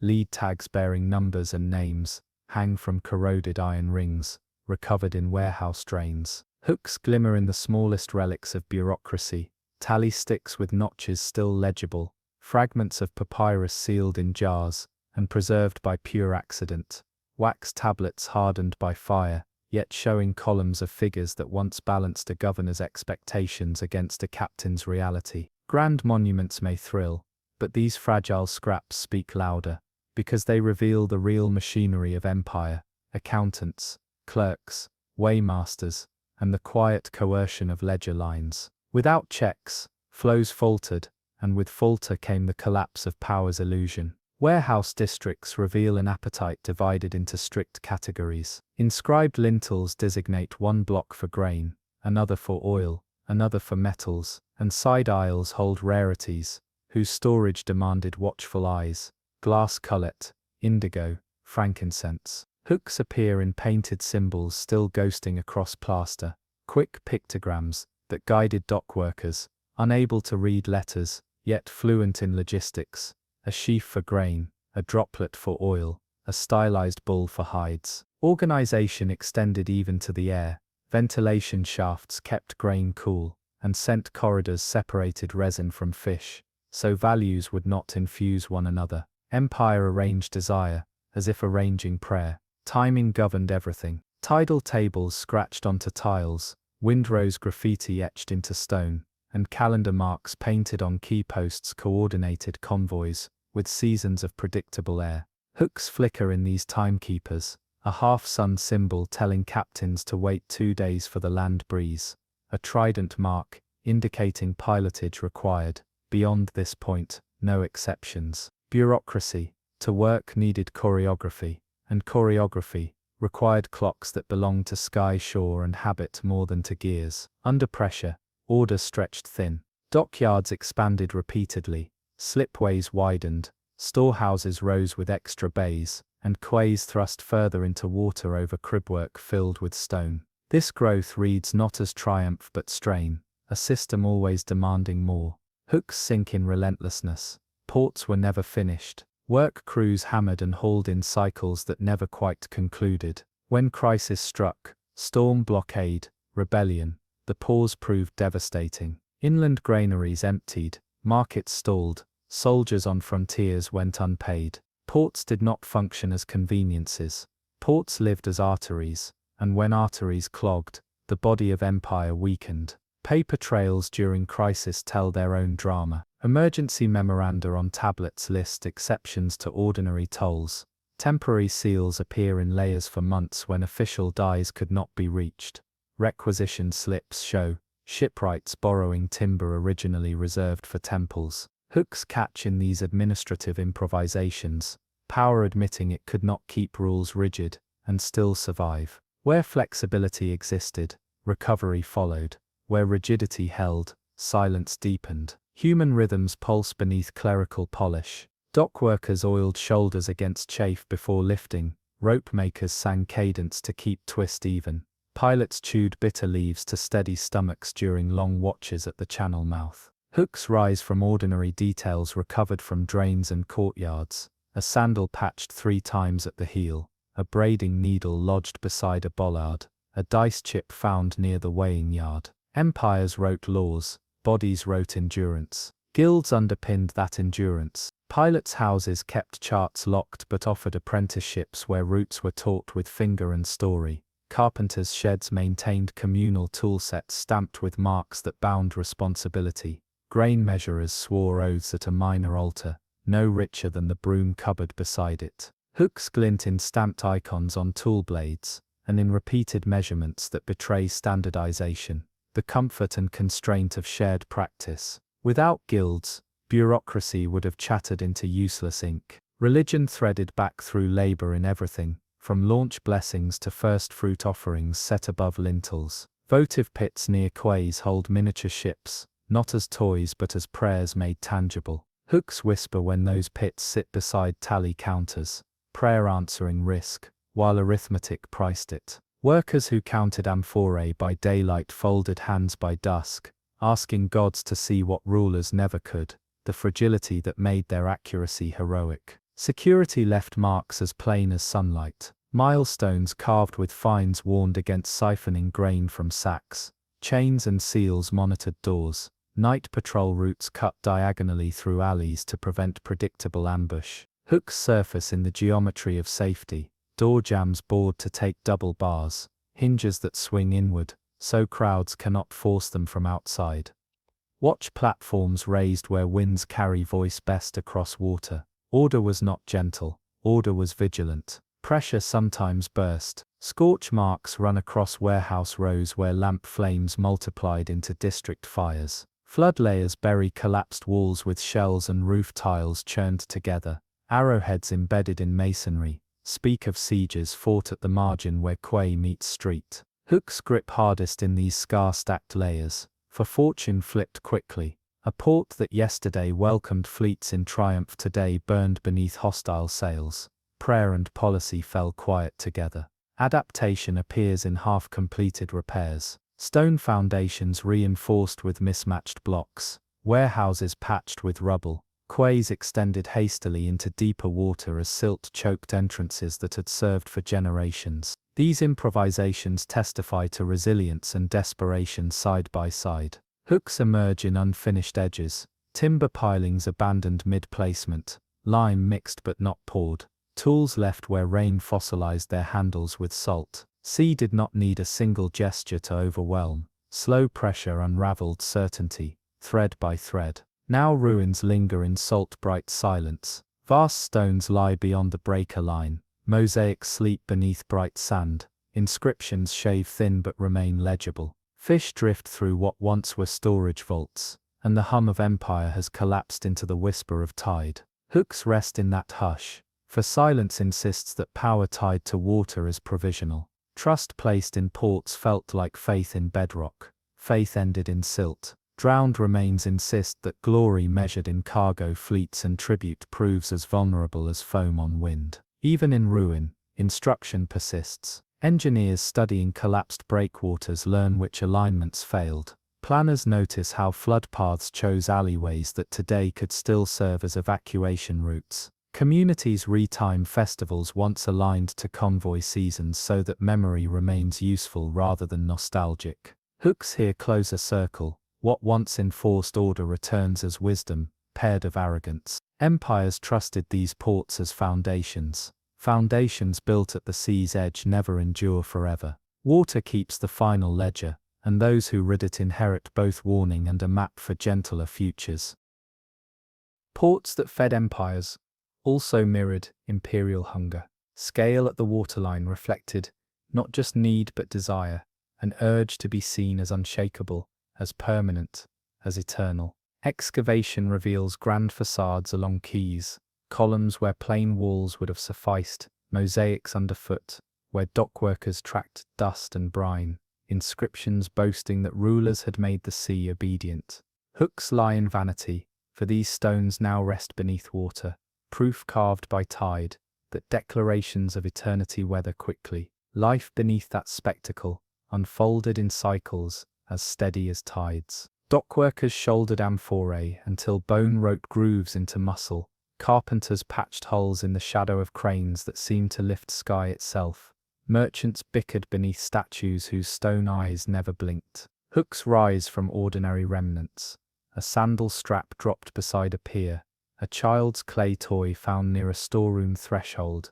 A carved dice lying in mud where laughter had rolled it centuries ago. Grandeur resists sorrow only until a buckle or toy speaks.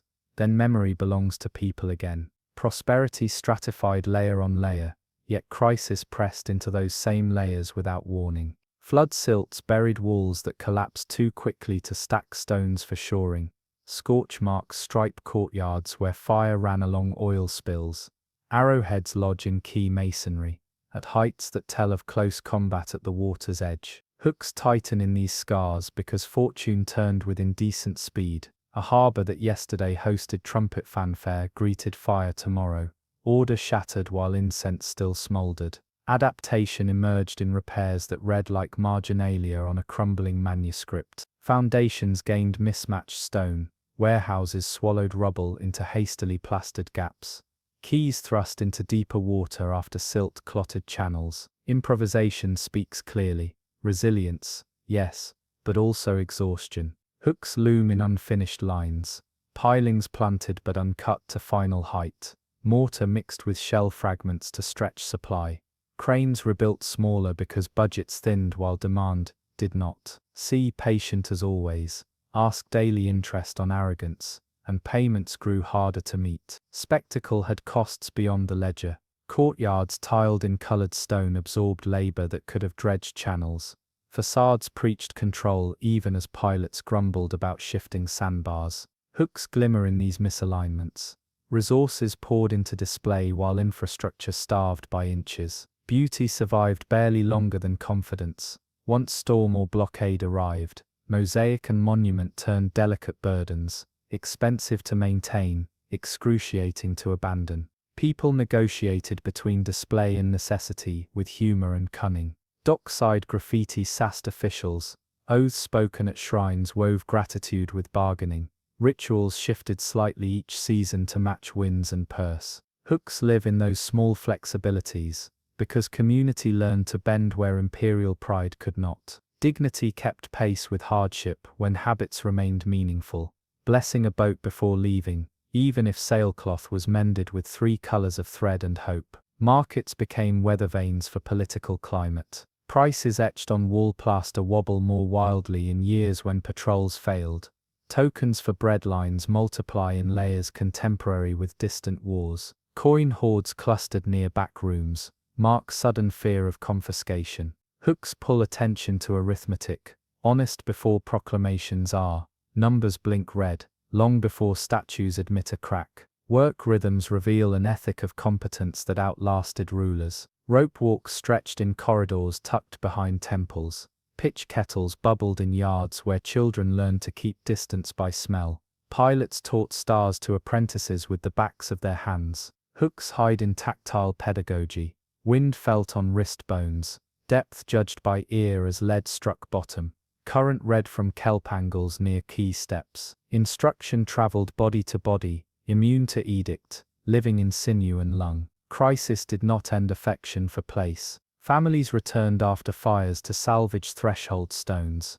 Shopkeepers reopened with boards balanced on amphorae. Workers patched sandals with offcuts of sail. Hooks perch in these stubborn acts, because continuity need not wear marble to hold power. City identity did not rely on inscriptions. Identity found anchor in ordinary routes. Home to dock, dock to market, market to shrine, shrine to water again. Tourists of a later age, wandering with masks and fins, swim avenues once roaring with shouts, over thresholds carved with rulers' names, past anchors now rusted into stillness. Fish swarm in vaults that hoarded grain. Light drifts through collapsed roofs onto mosaics of sea gods who appear to gaze upward from mud. Hooks remain in this dissonance. Glory turned to patience, ambition softened into archive, permanence reimagined as lesson. Ports fed empires, silence fed memory. Wider hinterlands felt every change. When quays clogged, farmers upriver found granaries full but markets closed. Miners watched ore dull in heaps for lack of buyers. Caravan routes bent toward other mouths. Hooks hold in clay tablets that amend delivery dates. In scribbles that permit partial payments. In receipts paid with cloth instead of coin. Administrations tried to keep webbing taut. Tide answered by moving the whole frame one bay over. Ritual kept pace with reality by moving uphill. Altars once washed with spray reappeared on terraces with new prayers carved in familiar scripts. Processions adjusted routes to avoid broken bridges. Festivals timed by winds shifted by a moon to match new sailing windows. Hooks sing in these retimings. Continuity accomplished by adaptation, not refusal. Memory survived because it refused to stand still. Death too left traces the sea could not entirely smooth. Cemeteries near ports show spikes of burials after sieges, storms and plagues. Grave goods tell of professions, or calluses, memorialized by small figurines. Pilots' lead cast in miniature as an offering. A shard of rope coiled in a jar, as if hands needed something to hold even in soil. Hooks rest in tenderness that bureaucratic layers never learned to register. In later centuries, scholars arrived with cameras and slates, and communities arrived with stories sharper than any plan. Divers mapped streets with light. Elders mapped meanings with song. Hooks draw both together, when a lullaby leads surveyors to a collapsed stair where a market once stood. Collaboration makes ruin legible, and legibility makes affection durable. Ports become schools again, this time for patience and for civic design that admits water's will.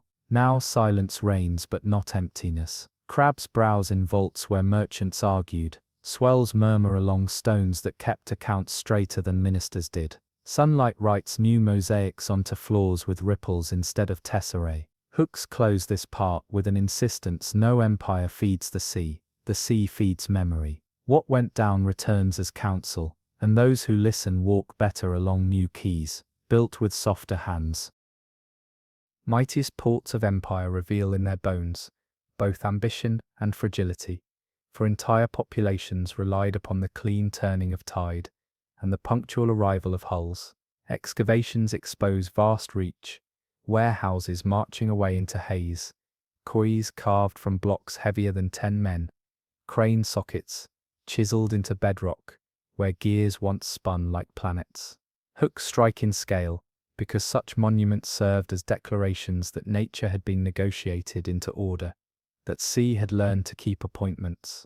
All that remains says otherwise. Silence holds fragments where bustle once lived. Amphorae piled in vaults never reached markets. Tools abandoned mid-repair sit exactly where hands set them down at a shout.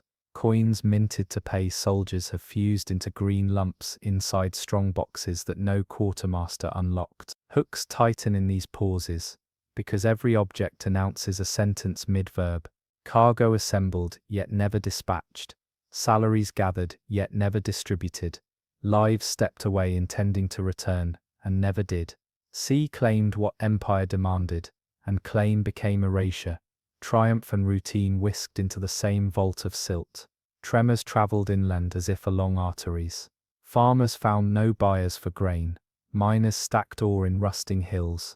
Frontiers learned new definitions of late. Archaeology shows abandoned farms upriver. Workshops left half-built. Small towns shrinking because wealth stopped flowing. Hooks surface in that coup de grace of economics. An empire only equals its portals. Palaces may glitter far from spray. Thrones may stand firm on high ground, without ships carrying food, tribute, and exchange. Stone chairs become grand devices for watching dust. Attempts to reverse rock-dotted shorelines with brave geometry. New channels cut through marsh, choked within seasons. Longer piers reached for depth that storms refused to share. Gravel beds poured to extend foundations slumped one winter later. Hooks catch in these almosts. Civic will forcing one more chapter, but nature editing draft after draft with unarguable ink. Pride did not fail because pride lacked courage. Pride failed because coastlines breathe. Salvage softened endings for those who stayed. Copper sheathing flattened into cookware. Iron clamps hammered into hinges and door bolts. Oak knees planed into beams for houses built just 2 streets back from old sea. Household wood remembers tool marks that once held together ribs. Furniture whispers tree-nail patterns into the quiet of kitchens. Hooks hum in reuse, violence domesticated into shelter. Empire's scrap folded into family. Law limped along behind tide. Notaries catalogued anchors, rams, rope and coin. Courts wrangled over wreck rights. Toll houses invented new fees to offset losses from vanished lanes. Clay seals and beeswax impressions survive in collapsed customs offices. Faint signatures of who owed what to whom when water took the conversation. Hooks prick with a small truth. Bureaucracy sometimes preserves memory better than song, and those dry marks allow histories to become justice centuries later, when museums and communities decide together how to honor places swallowed without verdict. Belief migrated further inland without losing salt. Boat blessings shifted to springs. Sea gods received candles in chapels windowed toward prevailing winds. Processions traced former shoreline with lanterns on nights when ancestors once watched for sails. Hooks linger inside those lit lines where children now walk in the footsteps of markets, learning that absence can be mapped and guided, not merely mourned. Devotion changed address, meaning did not. Divers glide through what once were arteries of dominion, weaving among arches carved with rulers' names, touching mosaic tesserae that still insist on victory scenes no longer legible except as color. Fish write parentheses around claims, sunlight footnotes, speeches with the soft grammar of ripples. Hooks gleam in this erudition of quiet, the sea as archivist, preserving defeats with the same patience it preserved trade. Stories ashore gradually trade volume for depth. Guidebooks mention kings, elders mention winds, children learn both, but grow to trust the second more. Engineers open those books and find drawings where defeat becomes blueprint. Breakwaters aligned differently, marsh returned as ally, warehouses planted farther back with spillways designed like forgiveness. Hooks fasten at that pivot from nostalgia to design, when past stops being theatre and becomes instrument. Crescendos that once belonged to brass and drums now belong to small sounds. Rope creak on a modern pier, built with gaps to let tide breathe. Gravel hiss under a recycled plank walkway that remembers ribs. Prayer whisper at a window toward the channel where stars still rise on cue. Hooks close tight in an image that asks to be carried into sleep. Picture late evening. Picture a tide pulling seaward under a sky faint with first stars. Picture a child on a new-built promenade, tracing with a fingertip the ghost line of a submerged quay, set into the pavement. A silver inlay running toward dark water. A grandparent stands beside, telling how ships once waited out there, how bells once answered lanterns, how markets woke when gulls turned inland. No sermon follows, only a soft instruction to listen. Somewhere below, coins offered in panic and ingratitude shift a little as current passes. Somewhere ahead, a pilot's rhyme rises unbidden, half memory, half breath. Hooks linger precisely there, where empire ends and inheritance begins, not in triumph, not in ruin, but in the choice to keep watch so gently that even the sea, for a moment, seems to pause and listen back. When empires sharpened their ambitions into conquest, fleets carved the sea into corridors of war. Archaeology traces those movements not only in chronicles but in scars, wrecks bristling with weaponry, harbors armored with towers that plunged into water, and cargoes converted from trade to siege engines and rations stacked tight along decks. Hooks glint in violence fossilized by salt, arrowheads fused into planking, catapult stones bedded beside amphorae, burn-streaked beams that gave way under a last gust of flame. Oceans that once ferried bread and oil became battlefields, and every tide turned into a drumbeat marching ambition across horizons. In shallow bays, divers keep finding anchor clusters too dense for commerce. Those iron and stone teeth mark assembly points, where commanders gathered squadrons, cast heavy hooks to steady lines, and hurled soldiers toward shingle and quay. Quays strengthened with bastions, sluice chambers, and chain sockets speak of communities that expected trouble. Hooks rise from hasty masonry, rubble rammed into gaps, timber palisades sunk into silt, paving torn up to barricade alleys where invaders might surge. Defense reads as choreography, lighthouse signals altered to confuse unfamiliar pilots, beacon fires doused and relit to bait traps at shifting bars, bell towers ringing coded alarms through fog. Wealth brought ships. Ships brought enemies.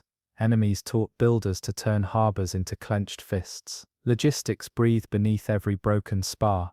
Armies afloat ate through seas as surely as armies ashore ate through fields. Casks for water and wine, barrels for salted meat, sacks for barley and millet.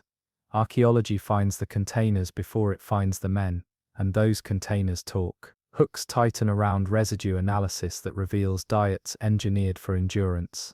Fish paste thick as mortar, dried fruit sugared to survive months, vinegar stowed to temper bad water. Siege engines travelled in parts, winch drums, coils of rope, iron clamps, packed between amphorae and spare oars, their components stamped or scribed so carpenters could reassemble them ashore. Nothing about conquest floated casual, everything floated counted. Ship design reflects purpose. Wide-bellied transports carried horses, their stalls legible in plank scars and dung traces sealed under bilge concretion. Long lean galleys housed rams still sharp, bronze faces greened by centuries meant to crack hulls and scatter courage. Hooks lurk in quick repairs visible along strakes, doublers nailed over sprung seams, clamp marks where ribs split under sudden stress, iron straps hurried across joints. War allowed no leisurely refit, hands solved problems with what lay to hand,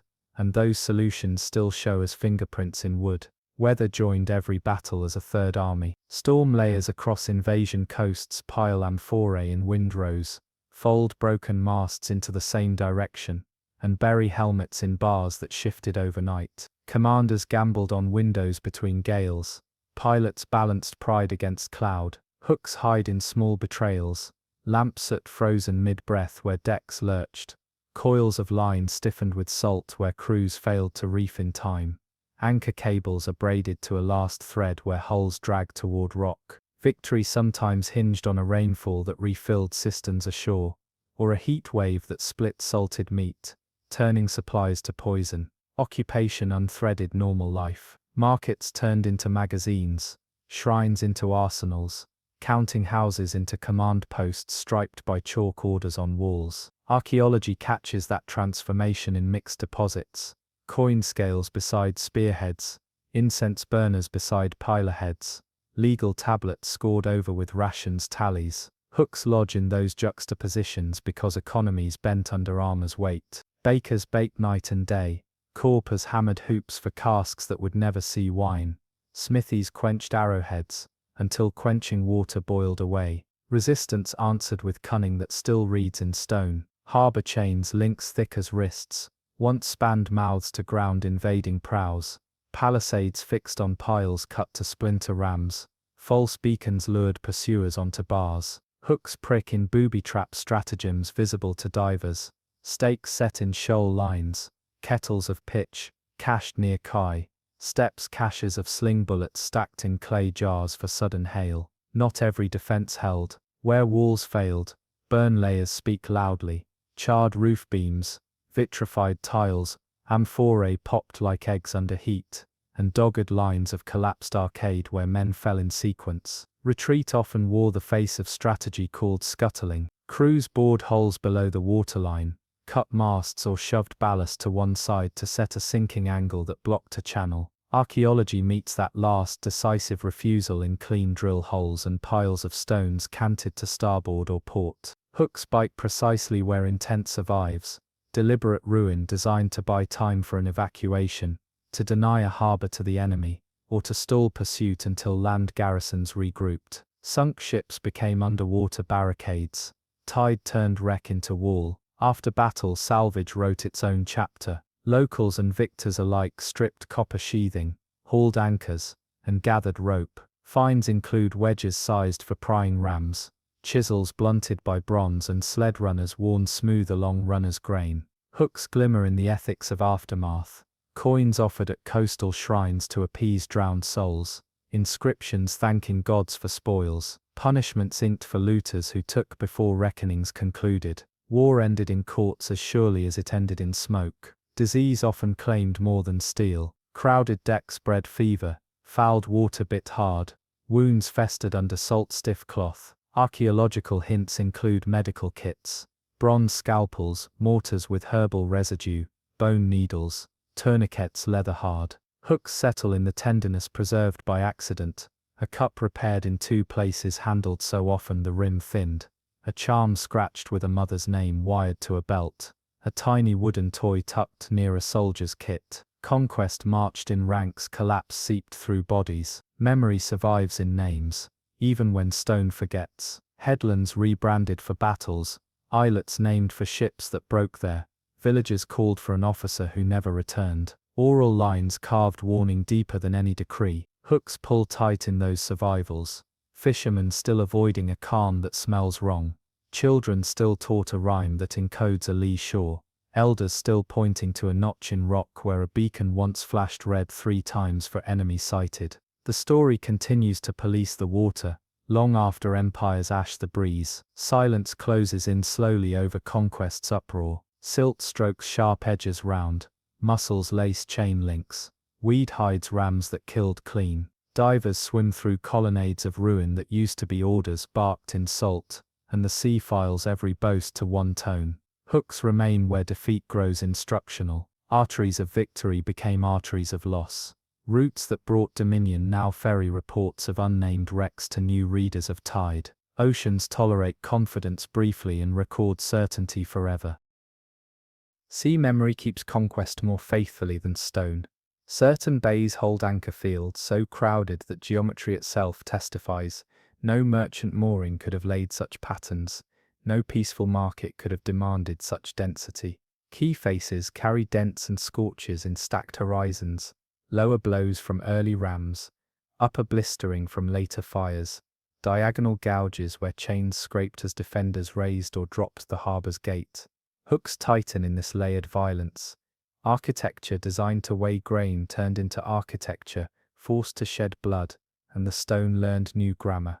Evidence of preparatory urgency lies everywhere. Transports bear carpenter marks for modular siege towers, their beams numbered like sentences, each joint rehearsed in a yard miles away from battle. Galleys preserve holes bored to take extra pins for bracing before collision, and deck planks shine with tar, where caulking was overdone to keep speed under strain. Hooks hide in overcorrection, double plugs hammered into one seam, ribs wrapped with iron straps, trailing edges of all ports burned smooth from friction that came with rowing beyond design. Victory demanded excess. Excess cost longevity. Longevity rarely mattered in campaigns planned as swift lines across maps. Improvisation marches in company with bravado. Armored plates bolted crudely over vulnerable spots add weight that tips centers of gravity. Spare yards repurposed as battering beams leave sail. Plans compromised. Grain sacks moved forward to hold the bow down for ramming turn into sponges that sour water and sicken crews. Archaeology reads those choices in skid marks of cargo, in nail patterns that contradict builders' habits, in mismatched fasteners cannibalized from older hulls. Hooks flare in that friction between plan and reality. Commanders demanded certainty. Waves offered negotiations. Signals stitched fleets together when wind tore voices apart. Trumpets and conches, flags hoisted in series, lanterns hooded and revealed. Fragments of such gear appear beside catapult bolts, telling of tactics alive across nights. Hooks linger in a lantern lens locked within concretion, a sounder's weight polished from constant drop, a bronze whistle small as a knuckle. Coordination hid within these simple tools. Once lost to rust and silt, coordination died again in memory, and later fleets relearned old lessons painfully as if novelty, though the seabed had spelled them out for patient eyes. Religious life rode the same decks that carried siege. Charms tucked under mast steps, tiny altars scorched with poured wine, amulets wired to sword hilts. Finds reveal crews who enlisted gods the way they enlisted pilots. Hooks spark in inscriptions that mix fear and routine, invocations to winds scratched beside load charts, prayers for safe passage engraved on the same ring that marked rank. Not every charm failed. Not every charm succeeded. All charms tell of men who knew control was theatre lit by confidence and staged by craft. Economies ashore contorted as war approached. Fish salting yards pivoted to preserve meat for garrisons. Pottery workshops stamped different marks to record shipments funded by states rather than merchants. Rope walks grew longer and burned later lamps. Archaeology catalogues the shift through residue, molds and waste piles. Hooks fix in mundane proof. Extra ash layers from night firing. Sudden increases in slag from anchor making. Spikes in off-cut lengths that match standardized war grain sacks. Civilians conscripted into supply left signatures as clear as any soldiers. Resistance wrote its own ledger. False retreats lured ships into narrow guts. Stakes hidden below waterline punctured hulls at speed. Floating boom defenses forced rams to tangle and stop dead. Divers find stake circles, cut water scars at odd heights, and booms hardware moored to stones that now sleep under eelgrass. Hooks prick in cunning's economy. A single beam fixed right saved a company. One disguised shoal ended a flagship. 3 torches placed just so turned enemy discipline into panicked drift. After assault, aftermath persisted as practical arithmetic. Bodies sank under armor's drag. Looters stripped quicker than currents. Families sought tokens to name their dead. Archaeology records the calculus. Belts cut clean, scabbards empty. Coins pooled where purses burst. Hooks ache in these proximities. Gaming pieces spilled between spearheads. Sandals near shattered pylon heads. A wax tablet that kept 2 columns of rations half complete. War measured days with numbers. Sea kept only half of each sum. Politics claimed credit swiftly and forgot cost steadily. Inscriptions erected on shore praised victory. Pay chests sealed on decks promised gratitude. Tax remissions declared magnanimity. Centuries later, divers read a counter-narrative etched by barnacle and rust. Hooks glow in that dissonance. Bronze rams still deadly to touch under glove. Chain links that caught and drowned men line by line. Helmet crests woven with hair turned to shadow. Heroics crumbled. Consequences persisted. Multilingual crews complicate the picture. Names scratched inside helms range across alphabets. Oar cadence marks match songs known far away. Dice tally marks echo numerals used in ports 2 seas distant. Archaeology uncovers a polyphonic war. Hooks sound in that chorus. Violence standardized by order, executed by diversity, remembered by a silence that erases accents. Conquest borrowed talent. Collapse returned men to water before stories could separate whose skill mattered most. Legal echoes wash into sediment slowly. Merchant courts shifted to martial tribunals, but artifacts bear both traditions simultaneously. Amphora titularly, repurposed to mark weapon allotments. Seals that once guaranteed purity of oil now affixed to ration sacks verifying quantity. Pilot contracts scratched over with escort obligations. Hooks touch the strange continuity in bureaucracy. Even under siege, someone wrote it down. When writing stopped, collapse accelerated, and archaeology reads that cessation as an wendesem more eloquent than any decree. Diving methodology adds one more layer to this palimpsest. Photogrammetry flies cameras over fractured galleys, stitching images into models where hulls bloom back into shape. Lead sling bullets align into swaths that map firing arcs. Anchor fields resolve into command geometries. Flagship central, escorts symmetric, transports staggered for speed of unload. Hooks clinch in the clarity. Battle becomes legible as choreography again, minus drum and scream. Each model renders hubris transparent. Each cross-section shows where a single error multiplied until wood and iron obeyed physics rather than plans. Memory lingers among coasts that paid for triumphs with empty nets. Villages once pressed into service never quite returned to ordinary catch. Wreck timber became lintels, rams became threshold stones, anchors became shrine offerings. Archaeology enters those homes through the back door and finds conquest sleeping under eaves. Hooks hum in repurposing. War bent into shelter, offense tucked into domestic use, instruments of fear turned useful even as legend taught children to respect their weight. Centuries later, sea remains the only archivist that refused censorship. Chains still span mouths, their arc traced by weed, rams still glow dull under silt. Mosaics of victory lie broken but legible, whispering irony as fish pass over generals' laurels. Hooks sharpen in that hush. The ocean preserved defeats with the same patience it preserved trade, reminding anyone who looks long enough that dominion at sea is tenancy at best, and rent comes due with weather, with time, with a single misread cloud. Roots of conquest became roots of collapse, and every wreck still points home to that lesson. Every seaborne triumph left echoes not only in drowned fleets, but in the rearrangement of daily life along the coasts. Ports that once breathed to the rhythm of cargo bells began to move to drumbeats and curfews.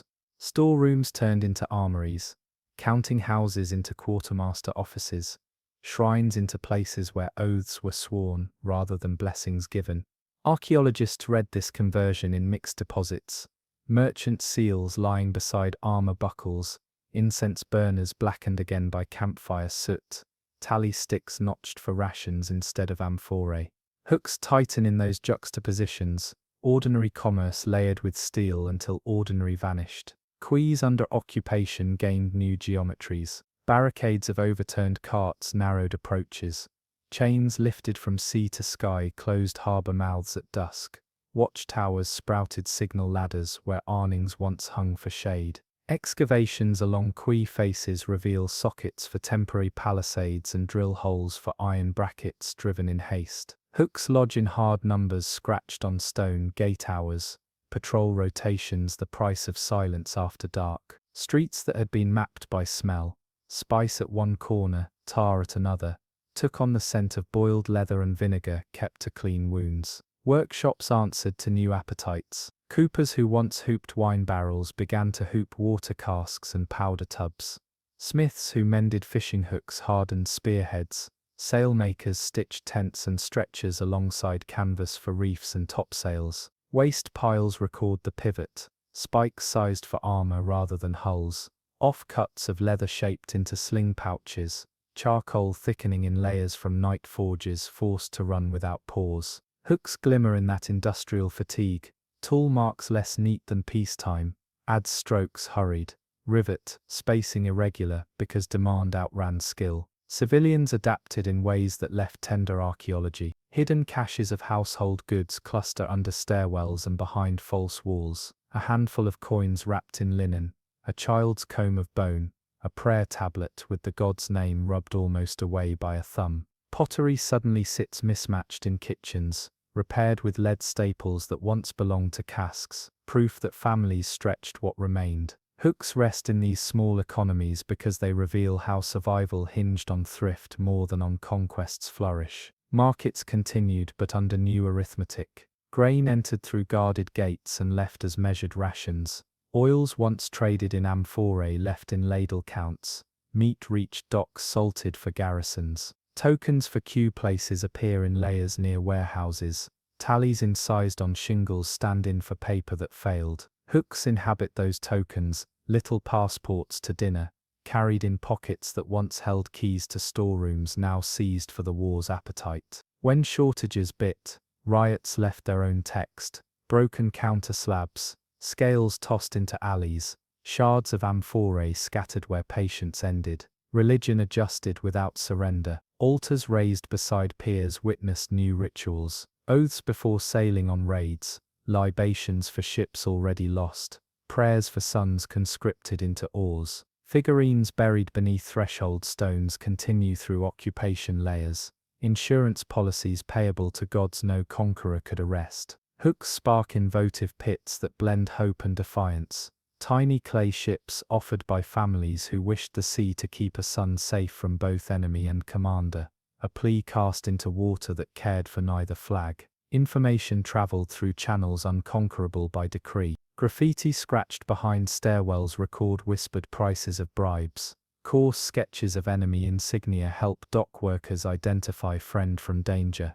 Arrows etched onto inner walls. Map alleys that avoid patrol routes. Archaeologists photographing these slight marks reconstruct a city's informal cartography. Hooks bite in the ingenuity. Communication moving along surfaces no proclamation could reach.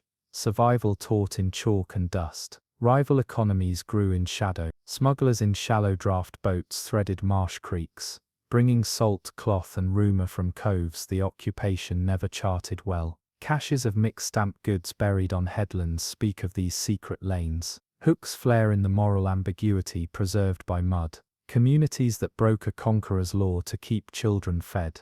Pilots who risked chains to carry medicine across a moonless sound. Priests who hid letters inside hollowed icons. Law sat on the quay. Life survived on the tide. Shipwrecks of war fleets, calm now under sunshot water, preserve stories that occupiers tried to write as permanence. War galleys lie nose to nose where commanders misjudged a turn. Transports knit together by their own cargo straps tell of frantic lashing as surf rose. Hooks glitter in intimate details, a die trapped in silt beside a soldier's sandal, a charm scratched with 2 names wired to a belt ring, a wax tablet hardened mid-column, as if the quartermaster's knife paused when the deck pitched and never cut again. These artifacts insist that conquest always included boredom and laughter, and small tenderness, moments not recorded in heroic annals, yet the moments that make loss comprehensible. Resistance met arrogance with patience more often than with spectacle. Underwater fields of sharpened stakes wait precisely where currents would swing a charging galley, a trap set by those who understood local water better than visiting admirals. Harbour chains anchored to stones carved centuries earlier extend across mouths that defenders learned to raise and drop on breaths of tide. Hooks press into those stone sockets. They announce that indigene knowledge, humble and accreted, could blunt steel backed by treasury. Not every trap worked, but every trap remembered an inlet in a way a map never could. Disease marched as loyal ally to collapse. Crowded decks invited fever. Fouled cisterns plagued both occupier and occupied. Fleas rode blankets and found no allegiance. Medical kits recovered from wrecks. Bronze scalpels, mortars crusted with herbal paste, bone probes, testify to organized care, but burial clusters at the edges of occupied towns reveal a grim balance sheet. Hooks whisper in the choices a community made, fresh graves cut on higher ground, seawalls mended after burials finished. Markets reopened by noon because hunger attends no funeral. Currencies changed tenor or disappeared, and signatures of exchange shifted accordingly. Coin hoards sealed in jars under floor slabs speak of households hedging against confiscation. Notched tokens in common clay replaced silver at the lower tiers of trade. Amphorae handles bear different stamps, some from military depots instead of private merchants, some scraped clean and re-stamped as control shifted. Hooks glint in those legal palimpsests, ownership blurred, credit renegotiated at spear point, and yet trade persisted because families had to eat. Memory kept score longer than ledgers, place names stuck like barnacles, Bay of Chains, Steps of the Helm, Alley of Dice. Children grew into adults who never knew the key without scars. Grandchildren inherited warnings disguised as lullabies. Hooks cling to such songs, a lullaby that tells a child when the wind turns treacherous, carries a whole harbour's archive forward when paper burns. After the garrison left, after floods changed colour, after walls fell into gardens, the song stayed. Archaeology uncovers their objects. Living people keep their cadence. Silence returned unevenly. Some occupied ports emptied within a season. Ships sailing elsewhere once taxes failed to buy cooperation. Others limped on for decades, their stones repaired again and again until one last storm finished. What war started? In quiet layers above conflict debris, communities reshaped space. Markets moved closer to springs. Shrines reoriented toward hills. Workshops pivoted to inland trades. Hooks surface in this adaptation. Lost turned into a different kind of harbour, the mind's version, where roots are paths through memory rather than water. No empire, however loud, could shout the sea into submission. That lesson survives in artifacts, and in absence alike. Where chronicles praise victory, seabeds offer counterpoint and proportionality. Ribs broken in parallel lines trace a physics no slogan overrides. Anchors massed in sudden constellations teach how fear organizes ships into knots that doom them when wind shifts. Hooks hold fast in those patterns.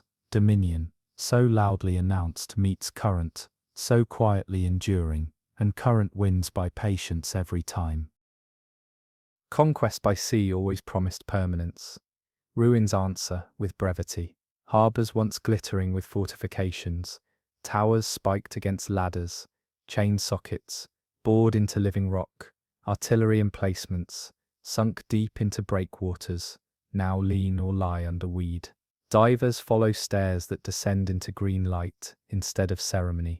Walk along quay edges, whose clean blocks have slipped one course at a time, and pause where inscriptions praising victories face only fish. Hooks sink in the futility etched everywhere. Walls that repelled fleets for decades capitulated with a shrug to currents and time. Bronze rams gleam dark under films of life, some still fixed to shattered prows, some resting yards away, where a last blow tore them free. Amphorae among them hold no wine or oil. Residue analysis pulls tales of campaign, salted meat, gone to slime long ago, barley ground to paste by waves, vinegar, clinging to clay, as a ghost of sanitation. Hooks clutch at smaller truths, gaming pieces scattered as though a game paused and never resumed. A helmet still buckled at the chin, leather long vanished, but intent unmistakable. A wax tablet hardened with half-scratched ration accounts. The stylus cut mid-number, by a heave that punched the deck out from under a hand. Collapse shadowed conquest step for step ashore. Ports trumpeted in chronicles as trophies turned quiet inside a generation. Dredging budgets dried. Silt lists grew longer than repair minutes. Patrols found better uses than standing watch by quays stripped of trade. Warehouses, once strongholds, sagged into storage for goats and rain. Inland towns that had fattened on the harbour's appetite, thinned as caravans chose safer mouths to feed. Hooks draw the lesson with no ornament. Control of the sea belonged to weather and passage, never to seals or banners. And once passage turned elsewhere, the furnished rooms of empire faced a long emptiness. Ripples of abandonment travelled upriver and uphill. Farmers lost buyers for surplus. Potters shut kilns. Smelters banked fires as ore piled without commission. Archaeology maps contraction in kitchen middens. Imported wares thinning, then vanishing. Local pottery forms simplifying. Fish bones shifting towards species easier to catch near shore by smaller boats. Hooks tighten in those quiet substitutions. Prosperity doesn't explode. It exhales until breath becomes habit and habit becomes resignation. Attempts at revival left their own ruins. Quays extended with mismatched stone declare a last push toward depth that currents had stolen. Auxiliary channels cut through marsh show dredging campaigns that silt outran within a season. Piles driven beside older foundations stand like promises unkept. Ladders fixed for watchmen rust against blank horizons. Hooks glimmer in these almosts, engineering that nearly worked. Policy that nearly held. Community will that nearly matched the ocean's patience. Stories kept shaping ruin long after bodies departed. Victors claimed divine favor. Losers claimed treachery. Descendants claimed caution. Strangers claimed treasure. Local legend often settled into something gentler. A saint who calmed a storm that spared the last fishing fleet. A bell that still rings underwater when tides run high. A doorway lintel that protects households because it once held a ram. Archaeology tests none of these tales and yet learns from all of them where to look. Hooks twine with folklore when divers find chain sockets exactly where grandfathers said a chain once stretched, or when a fisherman's story about a singing reef leads to an anchor field that hums under surge. Salvage turned defeat into materials for survival. Copper sheathing peeled from hulls roofed workshops. Iron bolts became hinges and door latches. Oak knees planed into beams framed kitchens where families decided what tomorrow would taste like. Household timbers carry tree nail holes that once met salt. Furniture bears notches that fit ribs no longer present. Hooks dwell in those domestic adoptions, war defanged and made useful. Relics absorbed until memory moves from shrine to chair. Law trailed behind the tide, slower than hunger but dogged. Courts argued over rights to wreck, rulers taxed salvage while issuing proclamations against theft, and notaries catalogued anchors, rams and coin hoards with a thoroughness that looks like love beside indifference on the quay. Tablet fragments and seal impressions surface in collapsed buildings near harbours. Stories about who owed what to whom that persisted longer than fleets did. Hooks stab lightly in the irony. Bureaucracy outlived brigades, and the ledger recorded defeats more carefully than poets did. Faith too migrated. Submerged sanctuaries surrendered altars to silt, yet processions continued uphill to chapels built with stones robbed from drowned colonnades. Offerings of coins once thrown from quays found new bowls by inland springs. Boat blessing rites shifted dates to suit winds and memory rather than arrivals of convoys. Hooks catch in that soft continuity. Belief that bends not breaks. moving its center of gravity without dropping its weight. Images of sea gods appeared in places without spray. Prayers for safe passage expanded to include roads and passes. Water kept the relics. People kept the vows. Generations later, ruins returned gifts in another form: instruction. Engineers studying collapsed breakwaters learned which alignments failed. Planners learned that marshes saved cities better than hard stone. Divers taught councils where dredging would lose to silt again. Hooks whisper in that patient pedagogy. Defeat turned footnote into manual. Caution baked into design codes. Memory sharpened from elegy into policy. Ports that listened endured. Ports that did not rebuilt mistakes and discovered familiar endings. Fisherfolk still read wrecks as live hazards and live teachers. Nets snag and tear along lines of bronze and oak. Sonar hum paints shadows of prows that never made shore. Hooks grip imagination when skippers alter course because a grandfather's story occupies water as effectively as any buoy. These choices keep new names from adding to old at the same coordinates. Sea cares nothing for respect. People do, and respect keeps boats floating as much as physics does. Tourists arrive in some seasons bringing surface money for dives and stories, for replica coins and maps where dotted lines trace routes of glory or grief. Communities that hold the narrative reins turn visits into stewardship. Fees funding conservation labs. Guides trained to teach context rather than sell mystery. Exhibits co-curated with descendants. Hooks fasten in that agency. Spectacle without care strips memory, while careful spectacle plants it deeper. Wrecks remain underwater, protected by lore and distance, and knowledge circulates without tearing fabric from place. Scholars continue mapping battle choreography from sling bullet fans and anchor constellations, producing models that draw clarity from silence. Those models loop back into classrooms where children trace lines and learn that loud boasts rust quickly while slow currents endure. Hooks settle into minds rather than timbers. Such learning becomes civic muscle. Councils that once funded commemorative statues now fund marsh restoration and tide gauges.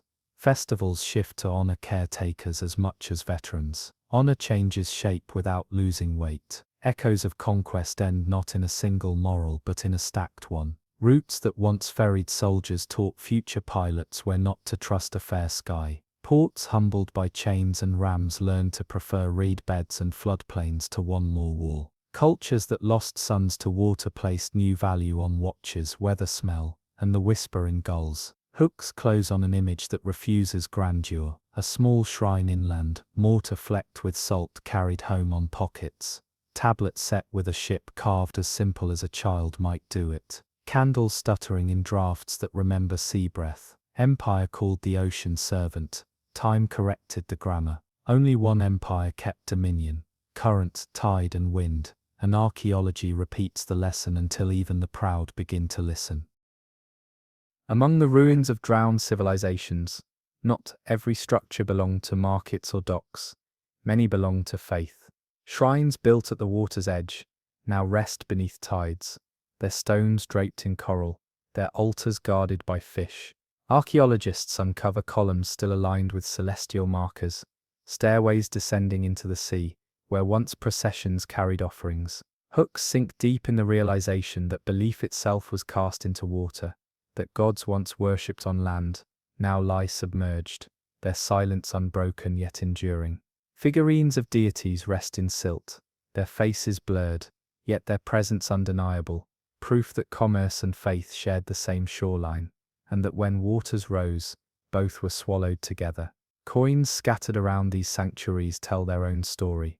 They were never lost in trade, they were cast as offerings, each one a whispered plea to calm waves, protect voyages, or bring safe return. Hooks surface in this haunting image, countless hands tossing wealth into the tide, trusting that metal might purchase mercy from the sea. Today, divers recover them by handfuls, yet they feel more like prayers than treasure, reminders that faith clung to the same fragility as stone. The drowned shrines whisper that even devotion could not anchor the shore against the inevitability of water's patience.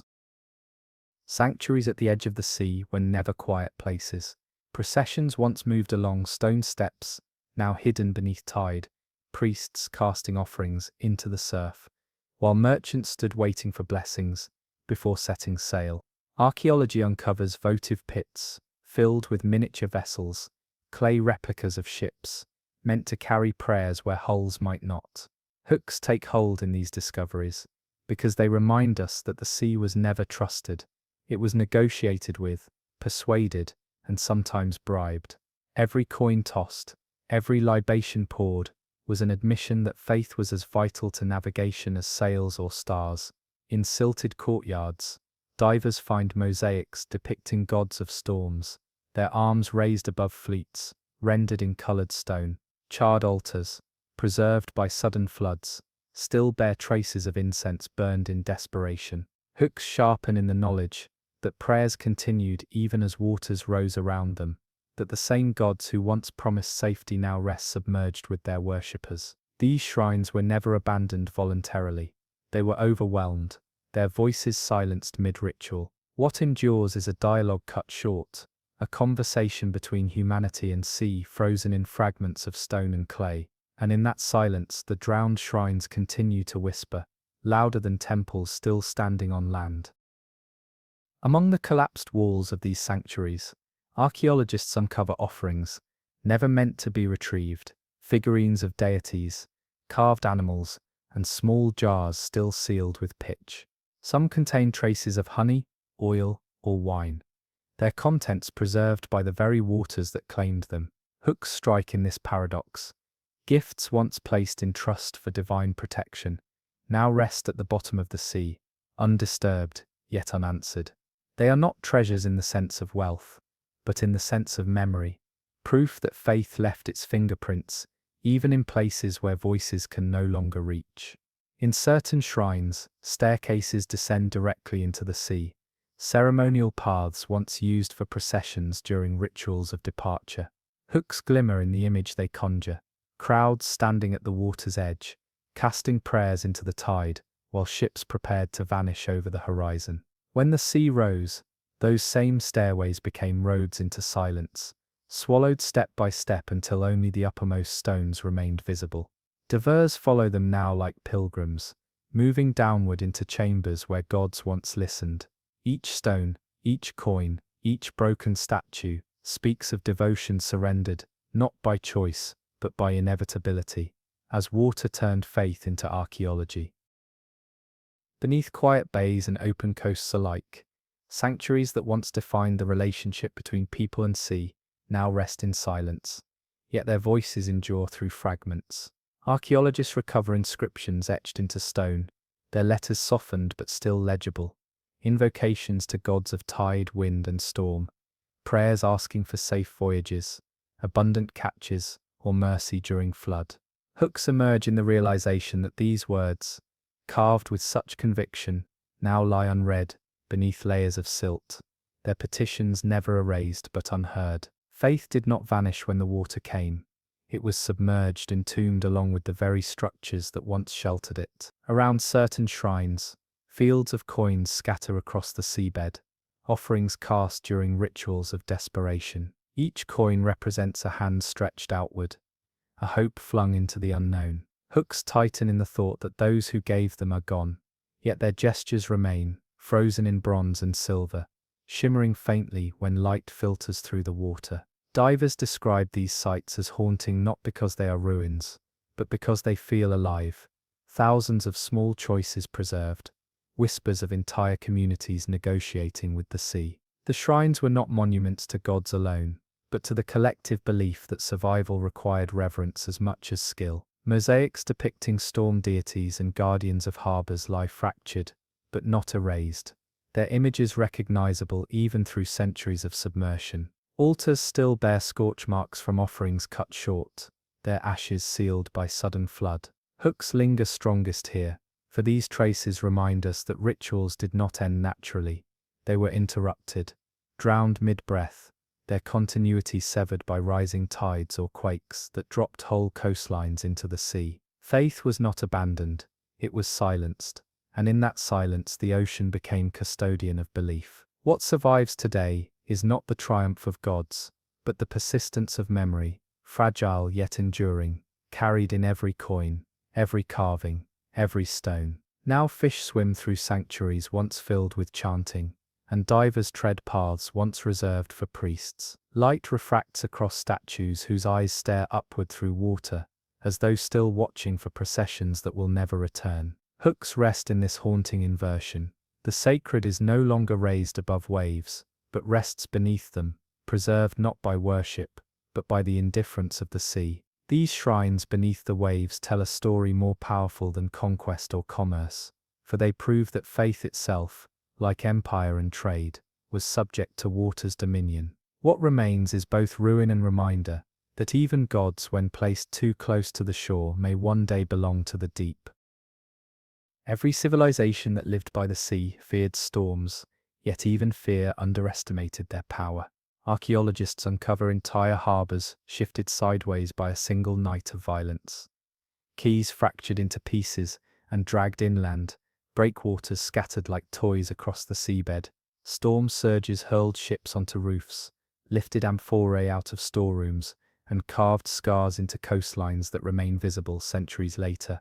Hooks bite hardest in the thought that storms were not only natural disasters, but editors of history. Eras shortened, economies shattered, communities erased in hours. A gale could accomplish what no army achieved: silence without negotiation, ruin without reprieve. Within the rubble of drowned ports, evidence of these tempests lingers. Amphorae lie smashed in heaps, where waves piled them.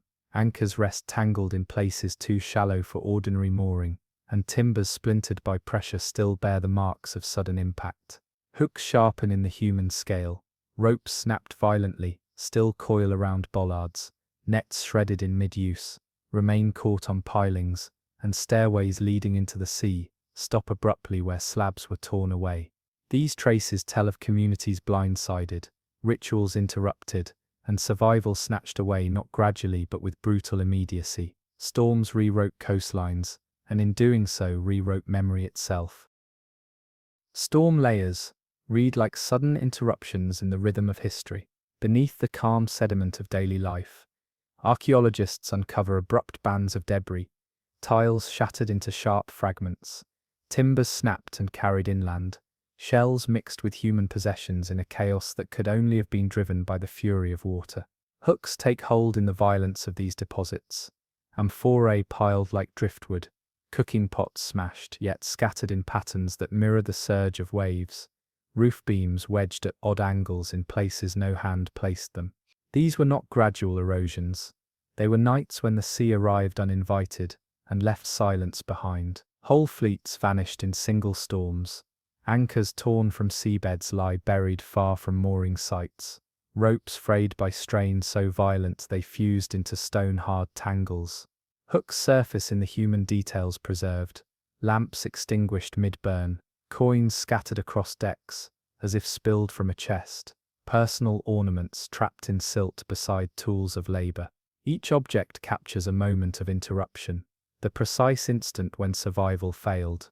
Coastlines themselves shifted, harbors drowned, sandbars created, channels obliterated. Communities awoke to find their world rearranged beyond recognition, their prosperity erased as completely as if an army had marched through. Storms left no treaties, no warnings, only memories carved in ruin. In certain drowned towns, silence tells of storms so vast that memory struggled to contain them. Archaeologists find domestic objects carried far from where they belonged, grinding stones in what was once a harbour basin, loom weights buried in layers of marine sand, amphorae scattered across hillsides where no wave should ever have reached. Hooks lie in these impossibilities, objects violently displaced by surges taller than city walls, evidence that water reshaped the very boundaries of land. Such events did not merely damage harbours, they rewrote entire coastlines, leaving maps meaningless and generations disoriented.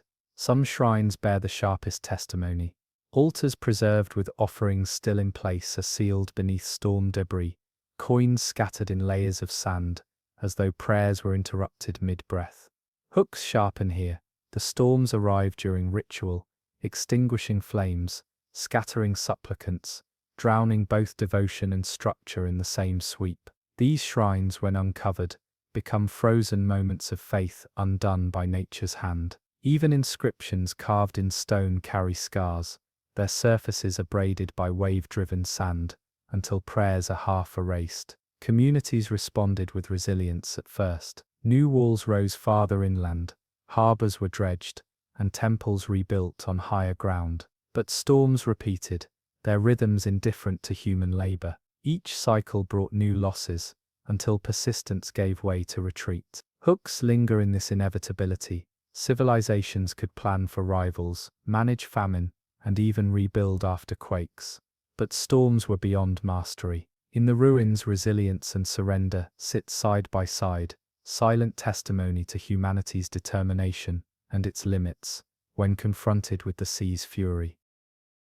After every great storm, coastlines themselves were altered so profoundly that memory struggled to recognize the land. Harbors once central became lagoons, fertile fields were transformed into salt marsh, and villages disappeared beneath dunes piled by waves. Archaeologists uncover walls that now stand far offshore, breakwaters stranded inland, and piers that rise from fields where the sea has long since retreated. Hooks take hold in these contradictions.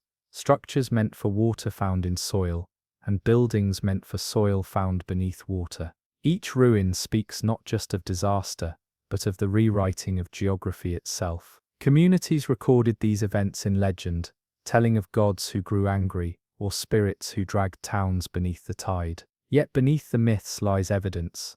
Storm layers of sand many feet thick, fragments of pottery sealed beneath marine shells, and skeletons buried not in graves, but in chaotic heaps of debris. Hooks sharpen in these tragic arrangements, for they reveal storms that struck too suddenly for escape. Ritual fires were extinguished mid-burn, feasts interrupted, daily life swallowed in minutes. These stories did not survive because they were exaggerated. They survived because memory needed explanation for catastrophes too immense to forget. Recovery was always partial. Some cities rebuilt inland, raising temples on higher ground, while others vanished entirely, their names lost along with their harbours. Archaeologists find half-completed repairs beside evidence of abandonment. Walls reinforced with mismatched stone, timbers set for rebuilding, but left unfinished, tools rusted where they fell. Hooks endure in the incompleteness, for it tells of resilience defeated not by a single storm, but by the certainty that more would come. These drowned coastlines remind us that nature's patience outweighs human persistence. Civilizations learned, rebuilt, adapted, and prayed, but in the end, the sea reclaimed its margin, leaving silence where markets, shrines, and laughter once stood. Outlying islands served as hinges between coasts, small stones in the ocean's door that turned fleets from danger towards safe water. Sailors aimed for them, as for stars, knowing fresh water, timber, pilots, and rumour gathered there in equal measure. Harbours seldom lined wind-scoured rims, yet coves on these islands offered lee, and rock shelves supported beacons that spoke in fire. Archaeology recovers welcome and warning together. Fire platforms blackened by smoke, cisterns plastered against salt, storage pits laid out beside slips, where boats waited to guide strangers. Signal stones stand in rows along ridges, each bearing cups where burning pitch once pooled, and shards of thick glass hint at lenses that strengthened light. Hooks hide in the human scale of maintenance. Charcoal heaps raked from braziers, lamp wicks twisted from fibre, sandals repaired with scraps of sailcloth. Small labour that held entire routes together. Pilots trained on such outposts taught coastlines as a liturgy. Headlands became verses, reefs turned into refrains, and freshwater springs marked choruses, where fleets paused together. Strings of identical lamps extend from cave shelters to cliff edges, proof that lookouts divided the night and answered one another as winds swung. Mainland harbours recount economies, island stations recount attention, the discipline that kept hulls away from teeth of stone. Hooks surface where survival and custom meet, for these places taught mariners to keep time with weather, rather than with clocks. Storms visited islands first and hardest. Beacons toppled, cisterns salted, and topsoil vanished into spray. Excavations reveal rebuild upon rebuild, platforms thickened with sacrificial stone until weight itself served as defense. Wreck clusters ring many outcrops, halos of loss where captains misread the sky and clawed too late for shelter. Some stations show hurried abandonment, bronze bells left on floors, store jars sealed and door bars laid ready for a next watch that never came. Hooks tighten in those frozen gestures, because endings that expect resumption feel closest of all. Monasteries later took root on many rocks, bringing steadier writing to places that had long spoken only by flame. Short annals list vessels sighted, winds observed and wrecks mourned. Beneath their libraries lie anchors and amphorae, to prove the notes honest. Reciprocity marked these ledgers, islanders feeding survivors, survivors endowing altars, altars blessing renewed signal fires. Political weather ashore often shifted, so rulers courted the keepers of passage, sending tides of oil and cloth to keep the lights alive when treasuries thinned. Hooks glimmer in that dependence, for kings trusted anonymous watchmen to hold imperial arteries open through rough seasons. Decline arrived quietly, as larger ships sought deeper water and instruments moved confidence from cliff to compass. Beacons burned to fewer eyes, footpaths grassed over cistern plaster cracked, yet seabed archives insist that habit never fully loosened. Wrecks still contour former routes, aligning like beads toward the same silhouettes, and pilots' graffiti on distant quay stones name island shapes long after tax lists forget them. Hooks linger in those alignments, because even with new charts, crews angled for landmarks their grandfathers named when cloud hid stars. Islands kept the routes in mind, routes kept the islands alive, and when storms or neglect dimmed the fires, silence spread outward like tide, thinning confidence until coasts turned inward again. Pilgrims also folded into this traffic, carrying relics wrapped against salt, leaving tokens in cracks by the light towers, and copying prayers that named headlands as saints. Such gestures outlived prosperity. Even after markets shifted, fishermen left oil in cups before crossings, and widows climbed to quench embers after fog burned off. Memory, practiced as ritual, tethered bodies to stones. Signal did not end with flame. Sound carried warning farther than light. When fog erased horizons, horns carved from great shells lie in caves beside iron bells, whose clappers corroded into lumps, and timber frames for sea drums have left only post holes on exposed ridges. Archaeologists read timing in the spacing of these fixtures, a choreography of blasts and beats that once told pilots where to turn without ever seeing rock. Hooks dwell in that invisible cartography, because routes could be memorized as music: 3 notes for a shoal, 2 slow strokes for a safe lee, a long roll for open water. Merchants relied on meanings carried by air, and communities ashore measured their nights by the cadence of guardians who never slept. Quarantine followed sound, establishing order where fear otherwise scattered crews. Stone stations on outer islets held the sick apart from towns, their cisterns separate, their ovens marked to discourage theft, their chapel doors opening downwind. Within those yards, amphorae stamped with inland emblems stand beside medicinals ground to powder, traces of an economy designed to absorb shock before it reached the harbour. Hooks tighten around the ritual of waiting, flags raised to hold ships beyond sightlines, braziers banked through days of calm, registers scratched with names that later became entries in graveyards. Some captains bribed keepers to shorten days, others left gifts of oil and fabric when release finally came, acknowledging that patience had spared a city. Pilots' guilds anchored administration across these scattered rocks. Initiates served seasons on the worst headlands, learning currents by walking them in small boats, reading foam at different tides and binding knowledge to landmarks that storms could not move. Archaeology catches their presence in modest marks, initials cut into beacon stones, repairs done with consistent mortars, repeated dimensions in ladders and steps. Guilds set standards for signals, tariffs and rescue, turning altruism into profession, so that obligation would not depend on a good year's catch. Hooks appear in rescue caches, found under overhangs, coils of rope, spare hooks, clay lamps, and jars of vinegar for cleaning wounds, proof that strangers were expected and planned for. Commerce widened around that certainty. Fishermen sold fresh catch to detained crews, Potters fired thick bowls meant for pitching decks. Carpenters fashioned short oars for skiffs that danced in surge. Market debris at waystations mirrors cargo ashore yet adds flavors found nowhere else. Dried kelp cords used as lashings, bone pins for sail repair, driftwood graded for kindling. Hooks glimmer in reuse.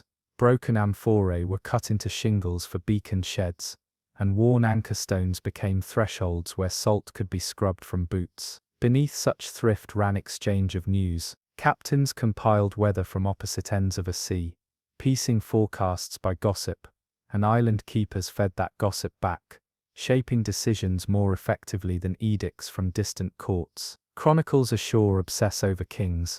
Ledgers on rocks list wins, shoals, and losses. Archaeology bridges the two by finding royal seals on payments to men whose names the seals never record. Hooks sink in that quiet asymmetry, for empires depended on people they rarely thanked. Failure at a single beacon could erase a season's worth of policy. Slow collapse arrived with instruments, yet not as triumph. Compasses reduced night music. Charts turned liturgy into lines. Later lenses lifted fewer hands to tend fire. Even so, island stations remained as fallbacks when fog closed and needles lied. Seabeds still point to them, wreck lines tightening toward old sounds long after bells fell silent, a final testimony that memory at sea endures in practice, long after it fades in lore. Practice outlasts parchment.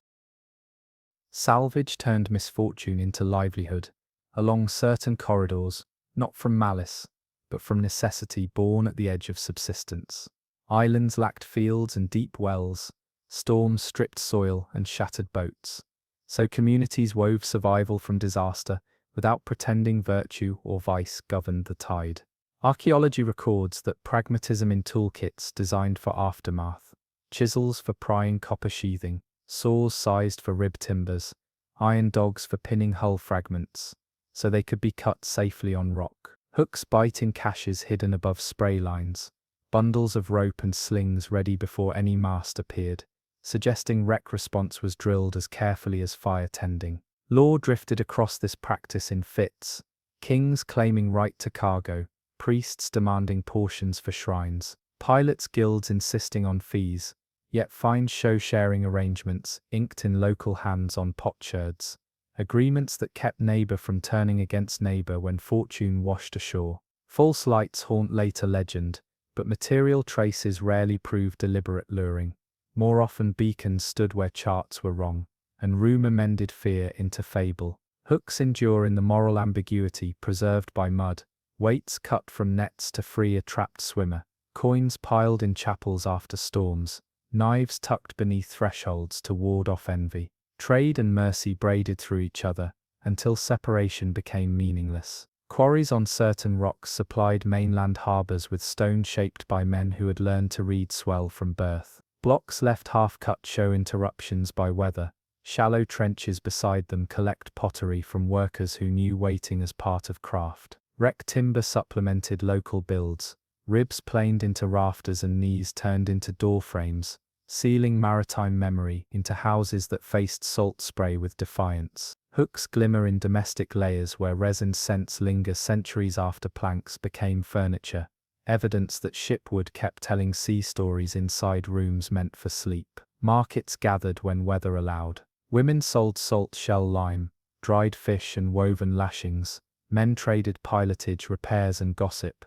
Children scavenged glass to polish into beads. Coins from distant mints cluster in these squares beside spindle hauls and fish hooks, tying far empires to lives measured by tides rather than by courts. Monks kept lists of ships relieved, bodies buried, and gardens planted against the wind, their quiet administration stabilizing economies that might otherwise have torn under stress. Hooks sharpen where relief became policy.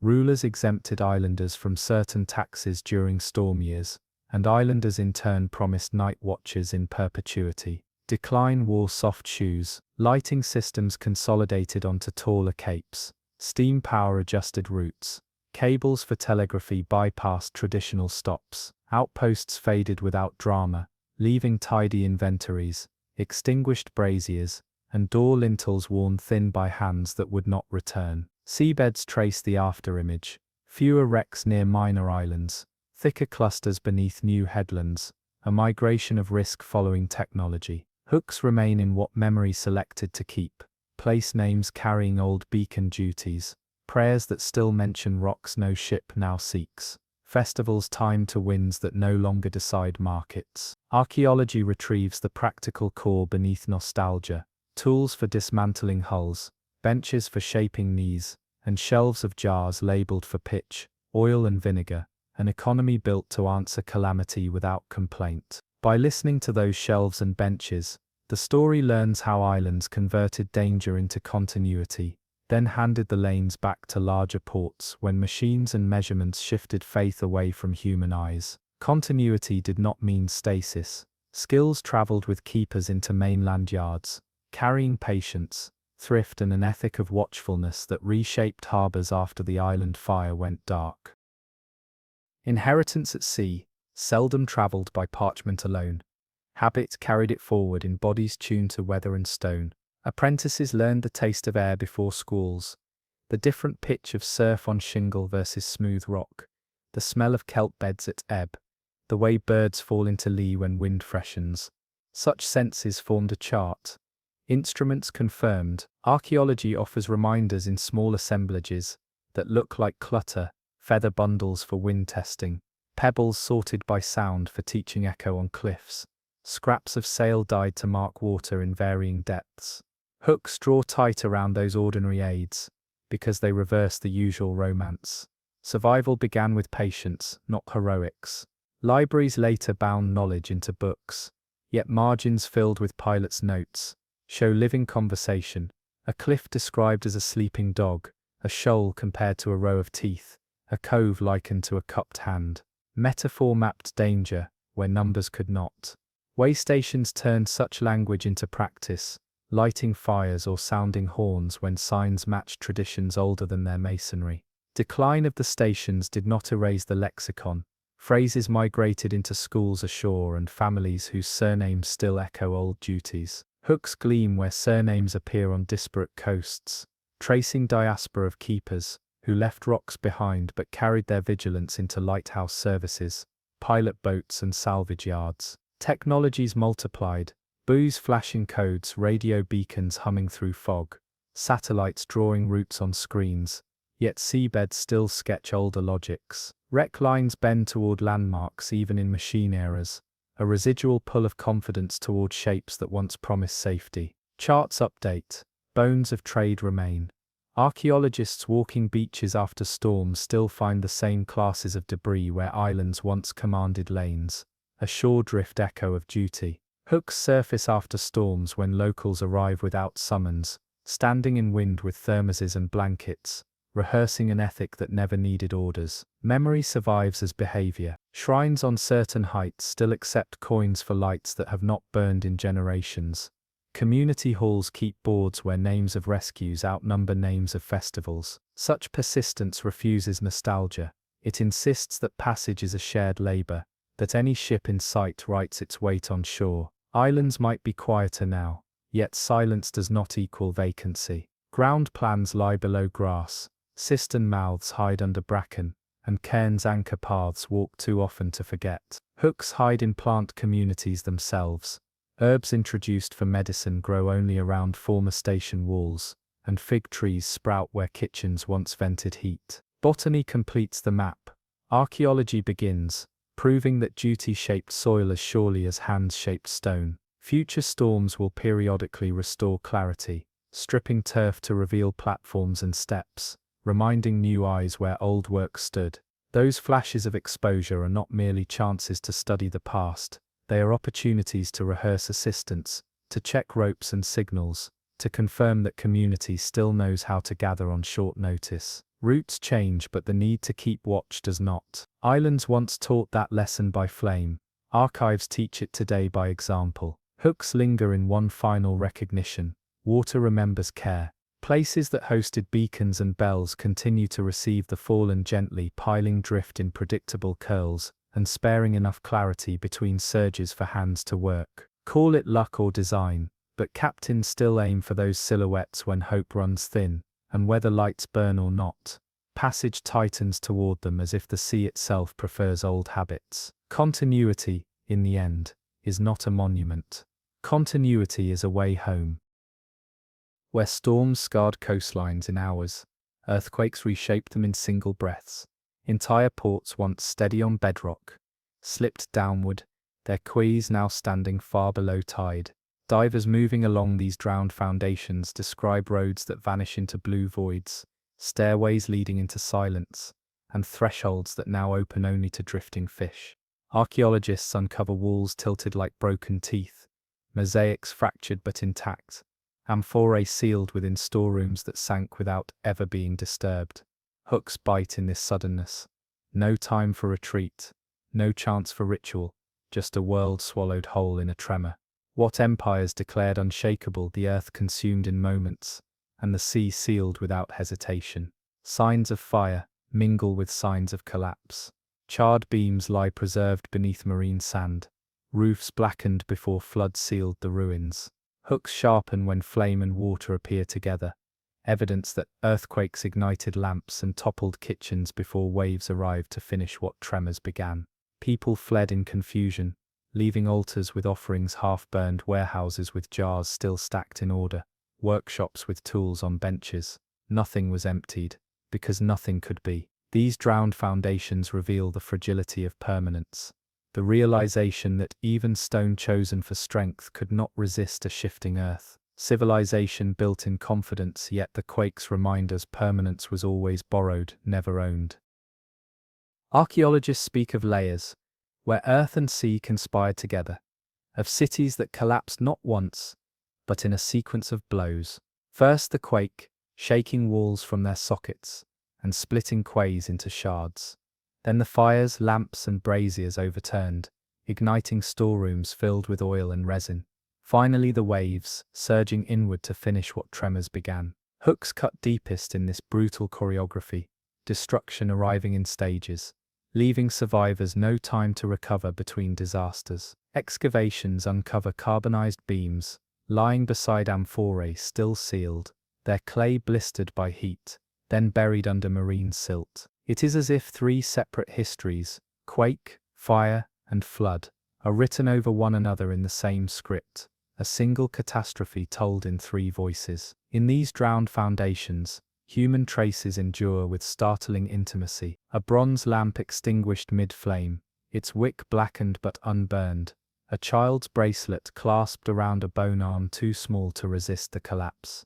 A merchant's tablet etched with half-finished accounts. Hooks emerge in such fragments, for they remind us that calamity was not abstract. It arrived in kitchens, in shrines, in markets, where ordinary lives unfolded without warning. And when it passed, the sea sealed everything, as though determined to preserve testimony. Foundations remain tilted yet unbroken, floors mosaiced with scenes of gods who failed to protect, and stairways leading into silence. These ruins, still resting beneath water, tell us that permanence is always provisional, that even stone chosen for strength may become no more than archaeology in a single night. Earthquakes did more than topple walls. They altered coastlines, swallowing entire quarters, and lifting others above the reach of tide. Divers uncover stairways that once led to harbours, but now hang suspended mid-water, their steps continuing downward into shadow. Hooks catch in these contradictions. A city planned with confidence undone by ground itself, where streets now tilt like decks of wrecked ships, and colonnades stretch into blue silence. Amphorae found stacked neatly in storerooms prove no panic preceded the fall. Trade was ready to continue until, without warning, earth folded and the sea rushed in. Fires spread in the aftermath, their traces preserved in the blackening of stone and the blistering of pottery. In one layer, a market lies frozen beneath marine silt, stalls collapsed with jars still upright, scales resting on counters, coins scattered across pavement. Hooks sharpen when these scenes appear whole, as if life was paused mid-motion. Earthquake, flame and flood combined into one unbroken catastrophe, preserving evidence of lives not because they ended in chaos, but because they ended without preparation. Today, divers move through these drowned foundations with care, knowing each stone corridor and shattered wall preserves not just architecture, but the testimony of fragility. Civilization imagined permanence. The earth reminded it that permanence never belonged to stone, only to silence. Foundations once chosen for permanence surrendered without argument, and ruins beneath shallow blue tell how quickly order unmade itself. Quays laid in neat courses, their blocks mortised and keyed to resist swell, now list at odd angles, where the ground beneath them slid away. Stairways meant for ritual processions descend into gloom, becoming corridors of silence that admit only light and fish. Evidence preserves a choreography of failure. Collapsed roofs, blackened by flame, amphorae still upright in storerooms, and beams charred where kitchens exploded into inferno just before surf filled the rooms. Hooks pulse in the most human traces, small personal items locked beneath silt, as if their owners meant to return, a hairpin pressed into a mat, a child's clay whistle half buried beneath a fallen threshold, a merchant's tally board with numbers stopped mid-count. Such intimacies insist that catastrophe arrived without drama of battle or long warning. Life simply stopped in its ordinary pattern, and the sea finished the rest. Repair efforts appear in layered archaeology like edits in a manuscript. Jerry-rigged buttresses added to cracked walls, sandstone patches mortared over buckled masonry, piles driven deeper where once a shallow footing sufficed. Those repairs carry a tone of stubbornness, hands that refuse to accept loss, communities that insisted on continuity. Hooks sharpen in the evidence of repeated patchwork. Newer stone fitted into older courses with different tooling, hastily hewn timbers tucked behind remaining facades, and dockside cranes rebuilt to a smaller scale because resources had thinned. Persistence kept life moving until another tremor or storm rendered effort moot. In some sites, successive occupation layers rise like a ladder away from the coast. Each step a generation forced a little further inland, unwilling to abandon identity yet forced to re-anchor it. That retreat writes an inland arc through hearths and workshops, pottery styles evolving to suit new soils and diets narrowing as imports slackened. Patterns betray adaptation and attrition together, skill retained, access lost. Buried inscriptions and votive offerings record something else. Attempts at reckoning, at naming causes, at bargaining with powers unseen. Stones carved with dedications to gods of land and sea appear beside crushed altars, their letters cut with hands that now rest underwater. Hooks lie in these gestures because they show how people sought moral frameworks to explain ruin.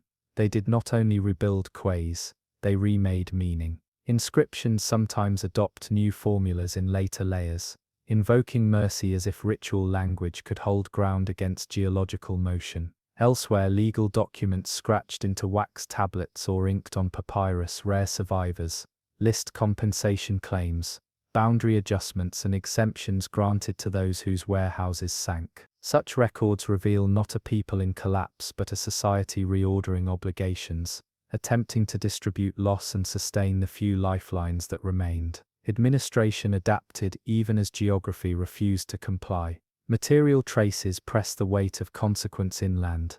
Deserted granaries, unfinished kilns and vineyards abandoned where slopes turned too salty for vines to set fruit. Hooks tighten in small mundane details that multiply into macro change. Fewer nails deposited at town dumps, less imported ceramic in household middens, and a shift toward coarser fabrics made from local fibers. Economic contraction shows itself not just in palaces going silent but in the utility of daily life, narrowing until only essentials circulate. Social architecture alters as well. Neighborhoods once organized around docks refocus around wells or marketplaces, nearer to arable land, and religious life migrates too. Altars relocated to higher ground while processional routes rethread through new streets. Those shifts demonstrate resilience and loss braided together. People keep living, but the texture of living changes, and every change marks an unchosen contract with a new landscape. Finally, memory persists where stone and silt allow it. Place names survive in speech, even when maps omit them. Oral histories preserve warnings about a low reef that once sucked entire quays under. Rituals adapt so that offerings now occur at an inland spring rather than at a submerged altar. Hooks whisper here in persistence: culture does not vanish, it bends. Archaeology only rewrites the final paragraph. Permanence never belonged to stone, only to the stories people tell about how they tried to keep what they loved. Those stories, clipped, rephrased, and carried upriver or inland, become the maps for future generations. Quakes and fires and flooded foundations did not erase identity entirely, they redistributed it, folding maritime memory into new rhythms of work, worship, and kinship, even while the sea kept its patient archive below. Shipwrights once shaped horizons as surely as rulers shaped borders. Yards rang with hammer and adze, and smells of pitch and hot iron braided into daily life. Long slips stretched into sheltered coves, where frames rose like ribs pulled into place, while workshops clustered behind quays, each benchmarked by a craftsperson's rhythm. Nails, tree nails, and scarf joints carried signatures of particular yards, a preferred peg length, a favored caulking fiber, a way of beveling knees that made hulls flex without splitting. Those signatures survive in submerged timbers and scattered fastenings, telling a lesson in technique that no single chronicle preserved. Hooks whisper through such evidence, skills circulated as tacit knowledge, taught at a shoulder rather than recorded on parchment, and when yards emptied, those lessons often left with the hands that practiced them. Behind each hull lay a chain of crafts: carvers for figureheads, coopers for barrels, sailmakers stitching canvases to exacting pitches, rope makers braiding lines to withstand salt and stretch. Archaeology recovers fragments of all these trades: mismatched patches of sail stitched with secondary hands, oak knees reused as threshold lintels, bundles of hemp rope hardened into mineral strands. Such reuse signals more than thrift. It reveals adaptation in crisis, economies that cannibalize their own fleets to keep a few boats afloat. Hooks hide in the improvisations: the careful way a rib was doubled and bolted, the unusual placement of spacer blocks to compensate for missing timbers, practices that read as desperation, but also as creativity. Crafts did not vanish overnight. They frayed gradually as apprentices left for safer work, as timber quotas shrank, and as patrons diverted resources elsewhere. Work areas beneath wrecks showed tool marks repeated across sites: an auger bore at a consistent angle, a raft stroke deep enough to imprint a hand, a timber scarf tightened with overlapping pegs. Those repetitions map schools of practice that once spanned coastlines, apprentices crossing waters to learn from masters who had solved problems older hands could not. Hooks sharpen in the knowledge that technique moved faster than polity. When one polity collapsed, its shipwrights carried design into the yards of competitors, diffusing craft even as institutions failed. In many drowned yards, the remains of molds for hull components suggest standardization: forms poured, measured, and reused, evidence that production once scaled for fleets rather than single vessels. That scale implied both industrial competence and vulnerability.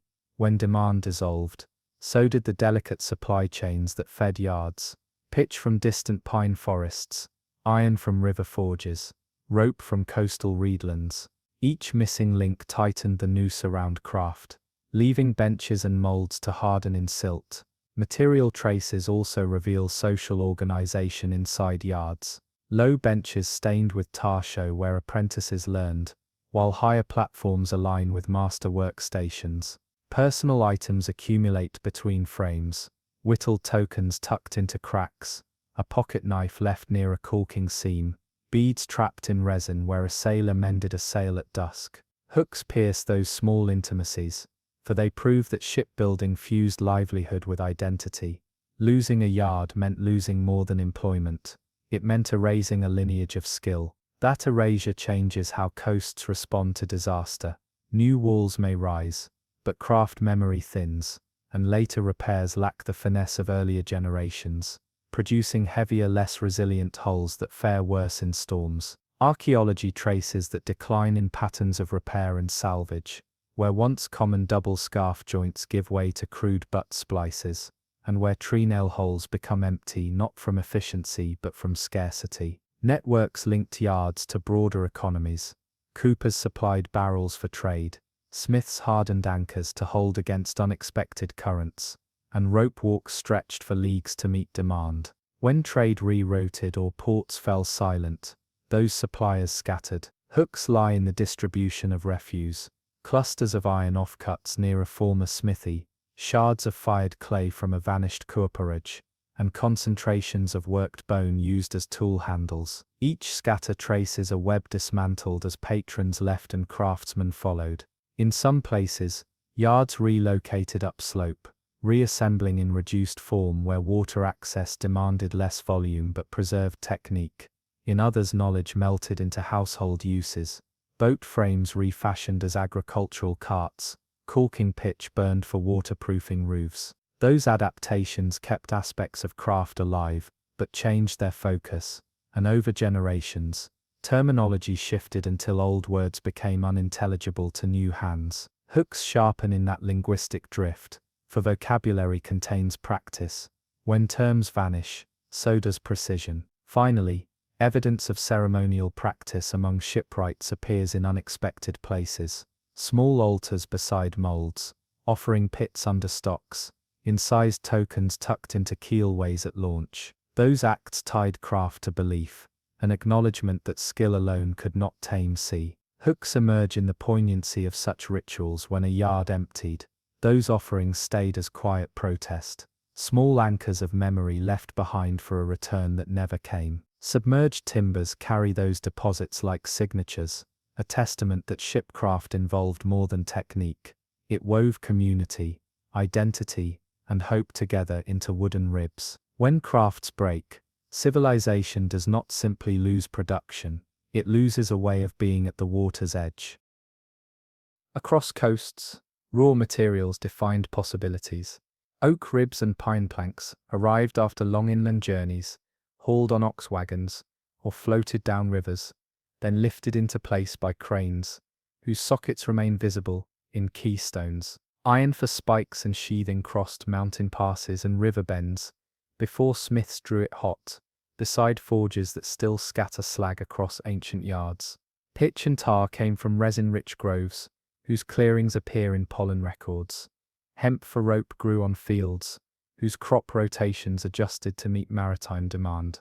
Hooks appear in unexpected inventories, stacks of offcuts sized for specific repairs, bundles of caulking fiber tied to lengths marked by notches, pits where charcoal was stored to heat pitch kettles, evidence of supply chains organized with near-military precision. When one link failed, shipwrights improvised, foreign timber substituted with shorter, denser pieces, iron spikes replaced by wooden pegs doubled with staples, pitch stretched with crushed resin mixed with plant oils. Those substitutions show resilience, but also a shift in craft. What once prioritized elegance became pragmatic, a shift recorded in joints that betray hurried measures, and in hulls heavier, where craftsmanship once lightened weight. Harbors felt scarcity quickly. Yard managers rationed seasoned beams, auctioned off prime pieces to the highest bidder, and recorded allocations on tablets later preserved in anaerobic mud from collapsed storerooms. Hooks tighten around such rationing logs, for they reveal priorities. Military vessels received first choice, merchant hulks second, fishing boats last. When imperial treasuries tightened or supply lines broke, yards retooled, molds for hull components were repurposed for agricultural carts, pitch kettles, fueled communal ovens, and leftover rope went to mend nets, rather than rig ships meant for long hauls. Social consequences followed. Apprentices, once guaranteed careers, left for smithies or cooperages, near a steady inland demand. Master builders aged without successors to inherit the nuanced vocabulary of joinery. Museums now hold boards cut from wreck ribs, catalogues of tool marks that represent entire languages of craft. Hooks hide in that loss of words.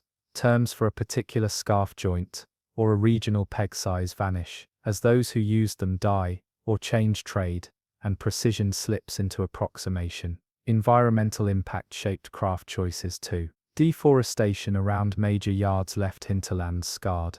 Soil erosion increased, reducing available timber, and forcing longer transport that raised costs. Archaeological charcoal layers capture successive shifts in wood use, moving from oak to faster-growing species, then to imported timbers packed into holds and carried further than ever before. Hooks glint in those charcoal signatures, because they demonstrate how ecological limits rewrote maritime economies. When local forests no longer supplied beams, yards either contracted or paid dearly for imports. Both outcomes left hulls less well built, and communities economically vulnerable. Patterns of ship failure follow those ecological traces. Hulls built from inferior wood show higher rates of worm damage and structural failure, and wreck maps cluster where such materials dominated. Craft did not vanish for lack of skill alone.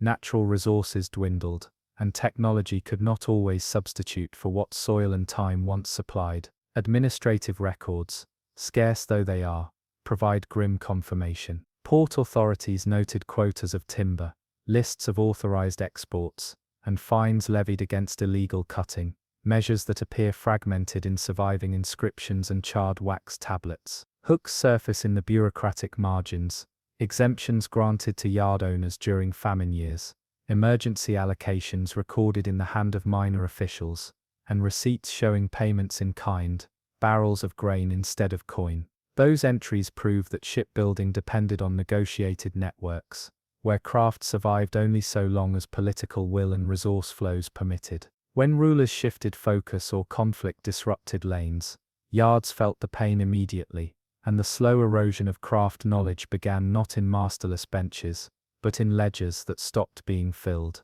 Hands that once shaped hulls left marks beyond timber. Personal talismans tucked into keelways, incised tokens hidden in frames, and prayers carved into launch beams signal the cultural weight of building a ship. Hooks remain in such intimacies because they show motive and faith. A vessel was not only engineered but consecrated, and when that consecration dissolved with empty yards, the community lost more than economic activity. Evidence on wrecked timbers sometimes reveals such deposits preserved in mineral concretions, small time capsules that hint at ceremonies once normal and now silent. Those rituals, when absent, left a social gap as telling as any missing plank. Across generations, training shaped craft continuity. Apprentices served seasons tied to weather cycles, learning by watching masters bend ribs, measure scarf angles, and test flex at tide.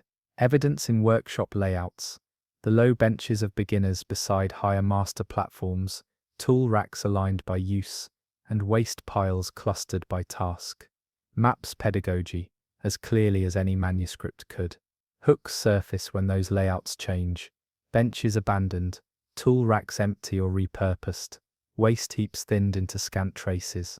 Such shifts mark not an immediate disappearance, but a dilution. Knowledge moved into households or fragmented as people migrated to new jobs. Guilds attempted to hold standards. Regulations once required apprenticeships of fixed length, dictated not only technique, but ethical codes governing salvage, pricing, and guild responsibility. Archaeology finds material traces of guild presence in stamped tools, standardized molds, and communal stores. When guild structures collapsed under economic stress, standardization broke and variation increased, repair methods diverged, and vessel lifespans shortened. Salvage economies thrived where wrecks piled near coasts. Communities developed techniques to harvest value from what the sea offered, winches set on cliffs, sling systems to haul planks, and small boat fleets used to ferry recovered timber. Hooks hidden in salvage caches, sets of chisels sized for prying copper sheathing, wedges for splitting ribs, and rope grommets for winches, reveal a codified practice. Law adapted uneasily, with crown claims contested by local custom. Pottery shards sometimes double as contracts, scratched with agreed shares among salvage crews. Those informal agreements preserved some craft continuity, reclaimed timbers re-entered local builds, and salvors learned repair skills that kept small fleets afloat. Yet reliance on salvage indicated deeper problems. New builds slowed, yards underutilized, and crews shifted toward short-term recovery rather than sustained construction. Social hierarchies altered as well. Salvage winners gained wealth and local influence, while traditional yard families lost status. Hooks point to those social remixes in burial goods and house sizes near salvage hubs. Modest prosperity for some at the cost of declining institutional craft. Migration carried skills across seas as shipwrights sought patrons. Evidence of transplanted techniques appears in surprising places. A rib scarf typical of one coast replicated in a distant yard. A particular caulking mix used where local practices had previously differed, and tool marks that follow an identifiable hand from site to site.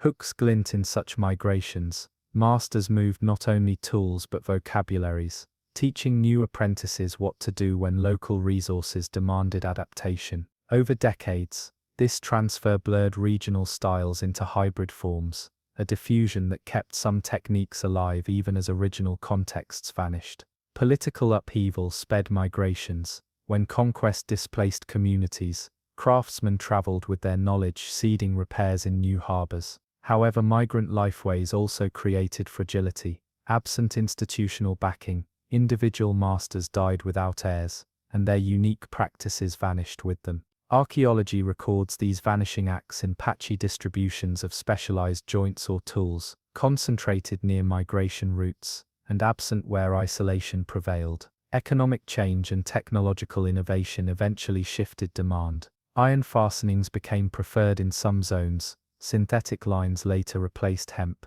and methods adapted to larger hull forms or different cargo regimes. Hooks appear in those transitions as hybrid repairs and experimental joints, sometimes successful, sometimes leading to catastrophic failures. Shipwrights who experimented kept notes scratched into workbenches or on scrap wood. Inscriptions found under concretions speak to trial and error.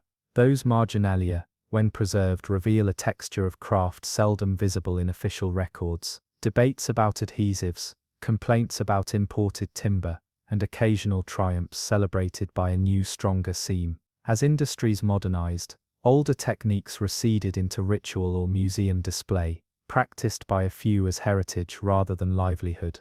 In some ports, small workshops survived by specializing in traditional craft for ritual boats or local fishers. Elsewhere, technique died quietly, recorded only in the grain of surviving timbers. Shifts towards centralized production and industrial methods changed demand dramatically. Large docks equipped with mechanized capstans, standardized molds, and state-sponsored yards outcompeted smaller family-run sites. Hooks trace that transition in foundation changes. Stone sockets for manual cranes, left untouched beside iron rails, laid for mechanized winches, and molds once reused by generations discarded for pressed steel forms. Cultural consequences followed. Communal ties loosened as employment centralized. Apprentices learned fewer holistic skills, and a market logic prioritized volume over finesse. Archaeology records that choice in structural differences between handcrafted hulls and later mass-produced ones. The former bear subtle asymmetric corrections, the latter uniformity that sometimes made repairs easier but reduced adaptability. In many drowned yards, evidence shows attempted modernization.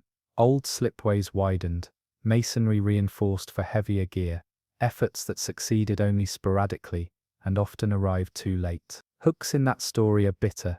Attempts to industrialize met resource shortages and political instability, leaving half-complete upgrades beside collapsed benches. Cultural loss extends beyond tools to language and ritual. Words for specific joinery, measurement idioms tied to local timber species, and blessing phrases chanted at launch faded with disappearing contexts. Oral traditions preserved fragments, launch songs protective charms, and counting rhymes used while tying knots, but without continuous practice, their technical meanings slipped. Hooks resonate here because when vocabulary dies, precision erodes. A term for a scarf joint may survive as a lyric, but the exact angle, the subtle undercut, and the hand tension vanish, replaced by generalized instructions that yield weaker results. Communities attempted preservation through guild archives, temple donations of tools, and apprenticeships reimagined as instruction for museum programs. Those interventions saved fragments, yet intangible knowledge proved harder to secure. Specimens in collections, tools, half-finished ribs, launch tokens, act as anchors for reconstruction, but revival relies on translation between museum object and living practice. Memory persists in surprising places. Furniture built from reclaimed ship timber carries seaborne knots into domestic rooms. Songs that once taught coastline curves survive in children's rhymes.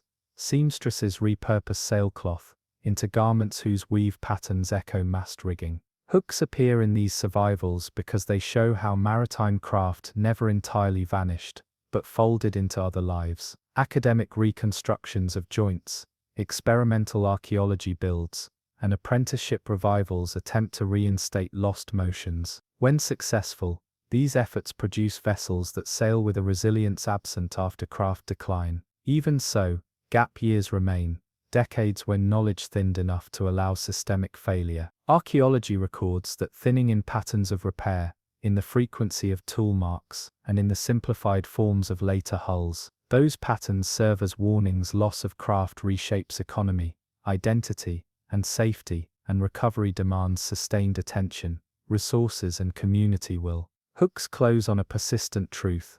Shipyards were more than places of work. They were nodes of living knowledge, and when they fell silent, civilization lost a language for making itself afloat.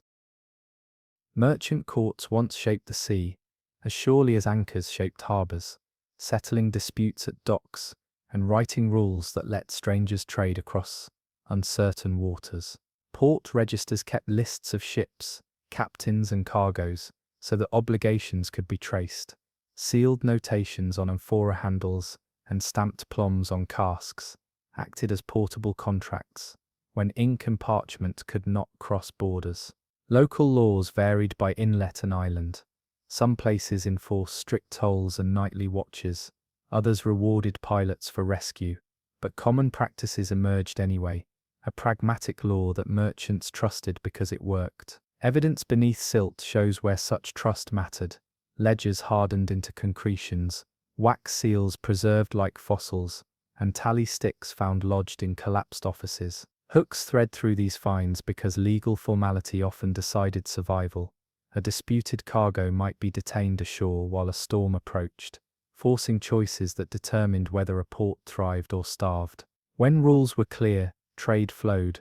When rules broke down by conquest, by administrative collapse, by sudden physical isolation, commerce frayed quickly. Consular networks carried authority where empires could not, embassies once issuing safe passage and mediating claims in foreign harbors. Traders used those channels to negotiate tariffs, exchange notes of credit, and arrange convoys under protection, effectively turning law into insurance by pooling risk under diplomatic auspices. Archaeological traces of consular activity appear as stone markers near quays, inscriptions recording privileges, and occasional ledgers listing payments for carriage and escort. Hooks hide in the bureaucracy's smallest rituals. Stamps repeated on jars indicate official inspection and reduced chance of confiscation, while repeated discounts for certain merchants suggest long-standing agreements that smooth friction. When such agreements broke through corruption, sudden regime change, or the physical loss of a harbor,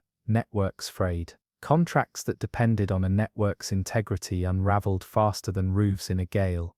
Debts went unpaid, credit tightened, and long-distance trade narrowed into local loops. The dry bones of law, preserved in mud and pottery, show how fragile trust was when geography shifted. Maritime courts balanced custom with codified decrees, and their judgments favored practical continuity over abstract fairness. Judges and port masters often ruled that a captain who abandoned cargo in a storm remained liable unless clear weather prevented recovery, or that a pilot who guided ships through a narrow channel bore responsibility if anchored wreckage later blocked passage. Hooks surface in such rulings because they reveal daily risk allocation, the legal grammar merchants used to plan voyages. Evidence of enforcement survives in mooring stones stamped with marks of authority, reused as boundary markers when harbors died, reminders that law once claimed physical presence on cores. Where law adapted quickly to changing coasts,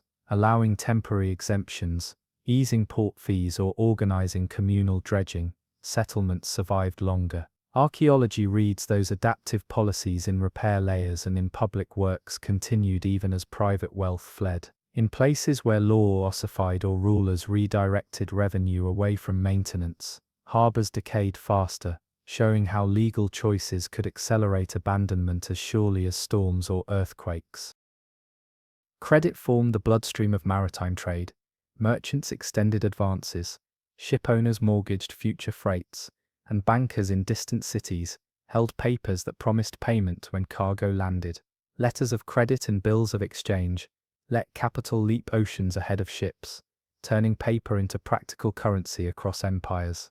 Records preserved in anaerobic pockets, rolled parchments charred but readable, fragments of account books, stamps on amphorae lids, reveal the scale of these financial webs. Hooks pull tight where money met risk. A merchant who financed an expedition relied on good faith, on predictable routes, and on legal recourse if a captain diverted cargo. When routes rerouted or ports died, obligations accumulated like silt, promises unpaid, notes defaulted, reputations damaged. Financial collapse traveled inland along ledgers, emptying warehouses that had advanced grain on paper, promises that never turned into coin. Underwriters and early insurers converted risk into price. Bottomry loans, where a ship itself secured credit repaid only if the voyage succeeded, spread risk across lenders willing to bet on wind and skill. Insurers sometimes pooled losses through informal guilds or formal companies, collecting premiums that paid for salvage, ransoms or compensation. Archaeology catches vestiges of such systems in clustered hoards, vaults with coins earmarked for indemnities, sealed jars of bullion, labelled with owners' marks, and sealed boxes containing charters that named guarantors. Hooks glimmer in the mercantile calculus. When a harbour vanished, underwriters faced waves of claims. When too many defaults piled up, insurers withdrew, premium rates rose, and voyages that previously made sense no longer did. Insurance thus became a throttle on exploration as much as a safety net. Its retreat narrowed horizons and forced consolidation into safer, shorter routes. Credit and insurance shaped decisions at every level. Shipwrights demanded payment in advance for rare timbers. Pilots insisted on upfront fees for hazardous courses.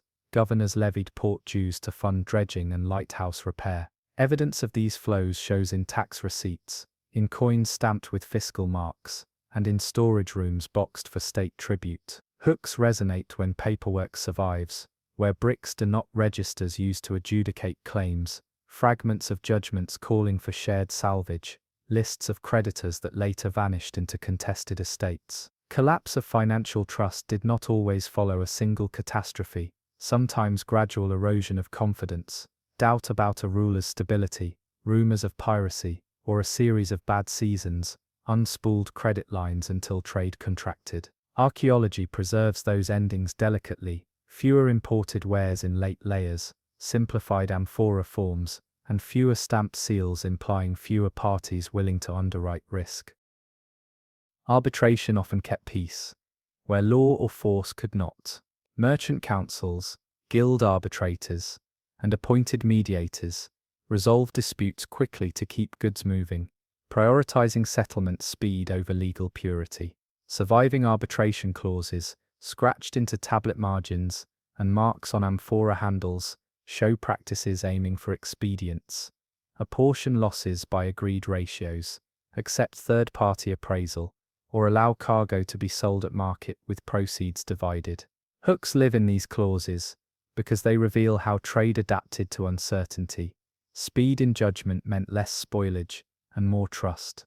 Archaeological contexts that preserve quick settlements, coins scattered in communal pits, barter tokens left as partial payment, indicate communities that chose pragmatic continuity, and thus survived longer than neighbors who litigated in slow courts. Piracy and private violence forced legal innovation. Cities enacted patrol contracts, paid crews to escort convoys, and instituted punishments that ranged from fines to exile to death. Evidence of defensive expenditure emerges in thickened harbour walls, reinforced tower sockets, and caches of weapons stored near docks. Hooks catch attention in bounty records, and lists of payments for escorts carved on stone near quays.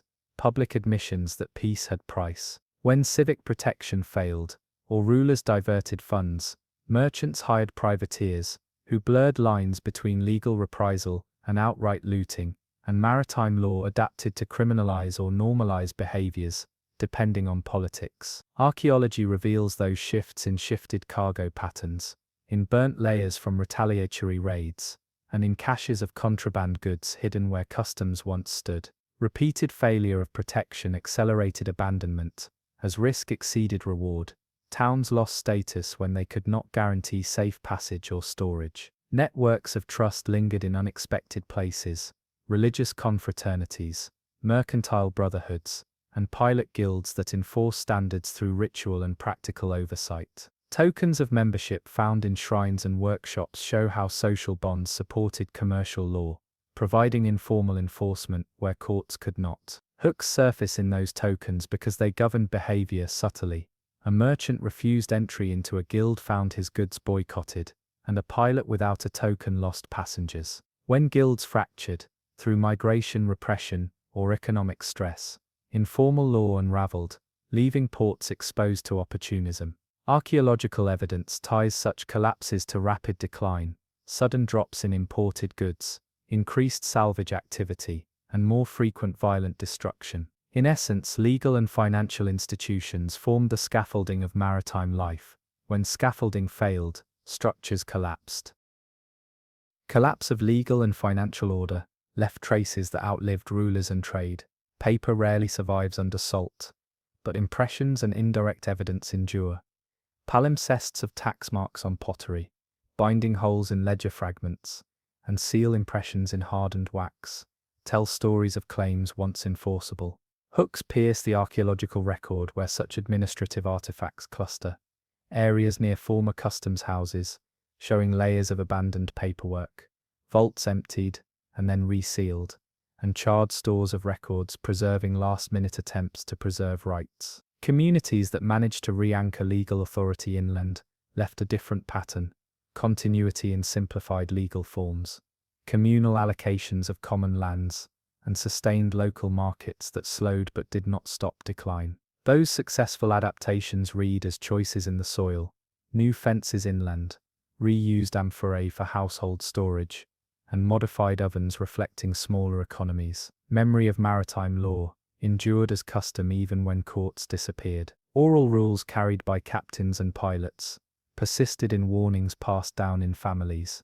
Lullabies and proverbs encoded safe distances and favored currents. Hooks linger in surviving place names reflecting toll points, in old hymns sung before voyages that double as mnemonic devices, and in marginal notes scratched on reused tiles that normalize behavior. Archaeology bridges law and life. When written records vanish, pottery stamps, anchor placements, and structural repairs testify that people still relied on predictable rules. In several cases, later authorities reconstituted port law by reading these patterns, rebuilding wharves where evidence suggested prior maintenance, reinstating fees where seals indicated past dues, and rewarding families who held pilot knowledge. Those revivals show how durable maritime legal culture could be, when communities fought to preserve it. In the end, law and finance did not save every harbour, but where they adapted, they prolonged life enough for people to reroute elsewhere with dignity,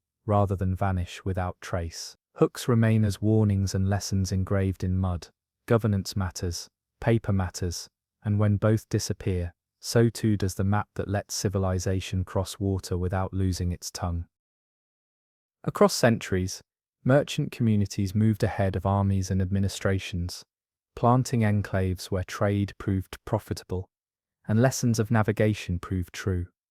These diasporas kept ports alive, long after rulers forgot them, their presence woven into street plans, household artifacts, and the very grammar of marketplaces. Where once a harbour thrummed under native tongues, foreign names appear scratched into thresholds.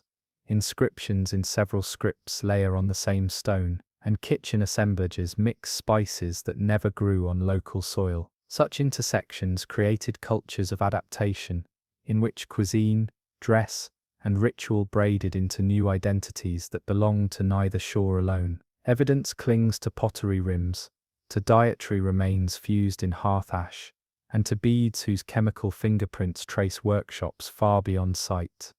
Those traces form a map of human movement as definitive as any chart. Hooks hide inside ordinary exchange, a bakery adopting an imported grain variety that changed bread texture, and over generations, shifted ritual uses of bread in feasts.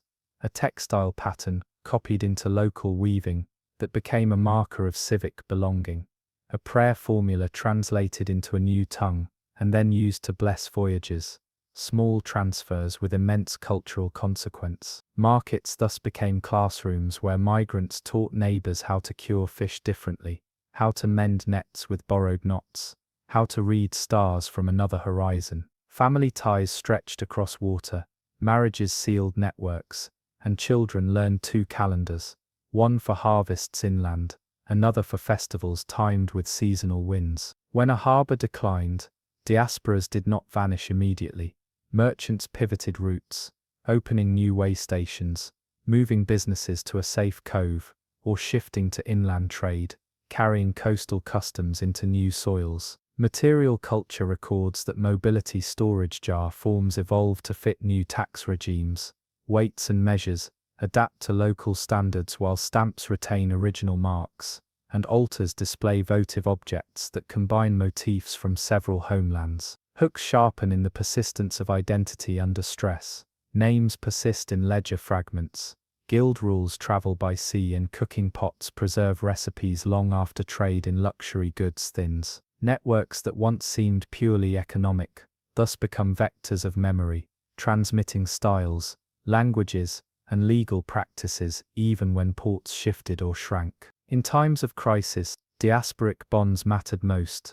Merchants mobilized credit across regions, arranging convoys and pooling risk, while kinship offered refuge when a quay drowned. Archaeology finds evidence of those solidarities in caches of mixed-issue coin hoards, in communal storage rooms with goods labeled by origin, and in buildings whose architecture blends approaches from across the sea. Hooks surface particularly in objects that resisted assimilation, amulets kept in private pockets, clan symbols carved into bench timbers, recipes scribbled on reused sherds, items that made belonging portable. When empires demanded loyalty, diasporas negotiated neutrality, or pledged allegiance in ways recorded only in slips of parchment, or in errant seal impressions. When rulers fell, merchant communities often outlived regimes by repositioning mercantile capital into safer corridors. Over generations, these movements shaped speech, law, and even worship, with borrowed saints attaining local followings and merchant courts influencing municipal ordinances. Where ports finally sank or withered, diasporic traces endured inland and on distant coasts, turning loss into dispersal and erasure into continuity. Across markets and neighborhoods, diasporas left fingerprints that outlived political borders, making culture portable and trade resilient, even as harbors shifted or sank. Merchant houses stood like small embassies, courtyards paved in imported stone, storerooms divided with care for diverse cargoes, altars tucked into corners where prayers in several tongues mingled before departures. Artisans adapted quickly, copying foreign ceramic shapes while keeping local clay, and kitchens learned new recipes from sailors who tasted distant flavors and refused to forget them. Hooks thread through these adaptations. An ordinary pot rim painted in an exotic style becomes evidence of an idea carried home, then taught to apprentices who never crossed the sea. Markets changed by accretion. Weights stamped to satisfy distant rulers sat beside locally chipped scales, adjusted to neighborhood credit. Coins from far-off mints circulated with tokens cut from old amphorae handles, proof that trade bent to necessity in ways that law often lagged behind. Linguistic hybrids formed in ledgers and graffiti. Contract formulas borrowed terms from trader tongues until scribes developed a mixed script. Everyone read without surprise. Marriage practices sealed networks. Brides carried dowries of cloth dyed in other ports, and grooms brought back recipes for curing fish that altered entire diets inland. Children learned 2 market rhythms at once, one paced by harvests, the other by the seasons of wind, and those rhythms shaped civic calendars. From tax days moved to follow safe sailing seasons to festivals, timed to arrivals of particular cargoes. Evidence preserved in household middens shows that tastes shifted slowly, but persistently. Spices once rare become commonplace over generations, and pottery types that began as status markers became everyday wares. Institutions adapted too. Guilds offered membership across ethnic lines when profit required cooperation, and merchant councils adopted ritual language from diasporic partners, so that contracts would hold in foreign courts. Hooks appear in the stubbornness of certain markers, family seals that kept a distant town's emblem even after generations settled far away, prayers that retained original names for ships and saints, and recipes written on reused sherds tucked into trunks, small acts of fidelity that anchored identity while trade moved. When crises arrived, crop failure, siege or silt choking a quay, diasporic networks mobilized credit, rerouted convoys and sheltered kin. Archaeological caches of mixed-issue coin hoards and storage rooms, labeled by origin, prove that solidarity was practical as well as sentimental. Over time, that practicality reshaped cultures into hybrids where clothing, law and liturgy bore seams of many coasts. Hooks sharpen in unexpected survivals. A saint's cult that began with a foreign merchant guild becomes central to a town that no longer trades with the original homeland. A weaving pattern introduced for a coastal market becomes the civic identity of inland potters. When ports fell, diasporic communities did not simply vanish. They dispersed, carried memory into new soils, and planted seeds that altered landscapes culturally as well as economically. Networks of diaspora proved especially adept at conserving knowledge when formal institutions crumbled. Oral ledgers, mnemonic songs, and household rituals bridged gaps left by vanished archives. Pilots, merchants, and craftsmen taught methods through apprenticeship and story, encoding distance, depth, and danger in proverbs repeated at kitchens and docks alike. Hooks live inside those mnemonic devices because they made movement survivable. A rhythm set to a ferry worker's chant, remembered shoal spacing better than any survey, an accounting rhyme passed down among packers, prevented miscounts, even when official weights were gone. Private archives appear unexpectedly in household ruins, bundles of receipts, folded into bedding, lists scratched on jar lids, and tally marks hidden in bench joints, evidence that memory turned domestic spaces into repositories of commerce. That domestic turn softened the blow of institutional collapse. Trade continued in attenuated form, contracts enforced by reputation and family ties rather than courts. Archaeology finds such continuity in layers, where imported wares thin gradually, instead of stopping abruptly, indicating rerouting rather than rupture. Faith adapted too, as diasporas carried patron saints into inland shrines or folded foreign festivals into local calendars, producing composite rituals that serve both identity and commerce. Hooks glimmer where material culture resisted assimilation. Amulets carved in hybrid styles, talismans inscribed with prayers in two scripts, and communal treasuries that hold offerings stamped with foreign guild marks. Even languages recorded on potsherds preserve legal formulas that guided trade long after official laws failed. Those fragments act as stopgaps, sustaining negotiation and exchange by rule of thumb. When disasters dispersed people, diasporic memory acted as social capital, converting kinship into credit and rumor into rote intelligence. Continuity through dispersion left durable traces that archaeology can read as both loss and survival.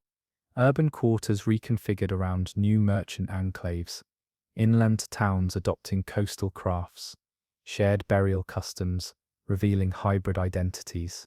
Guild records, when preserved, show adaptation, new chapters appended in unfamiliar hands, membership extended to those who prove trustworthy by work rather than birthplace. Hooks become visible where material improvisation met civic order. Standardized amphorae stamps changed to reflect new tax regimes but retained older maker marks, so buyers recognized quality. Warehouses repurposed for mixed storage bore inscriptions in two alphabets to serve a blended clientele. Over centuries, these seams hardened into local tradition. Memory institutionalized, schools taught techniques from afar, and civic rituals absorbed foreign feast days into calendars, rearranged around tides and trade, not merely harvests. When ports finally vanished under silt or storm, diasporas carried their archives into hinterlands and new ports, seeding practices that rebuilt commerce elsewhere.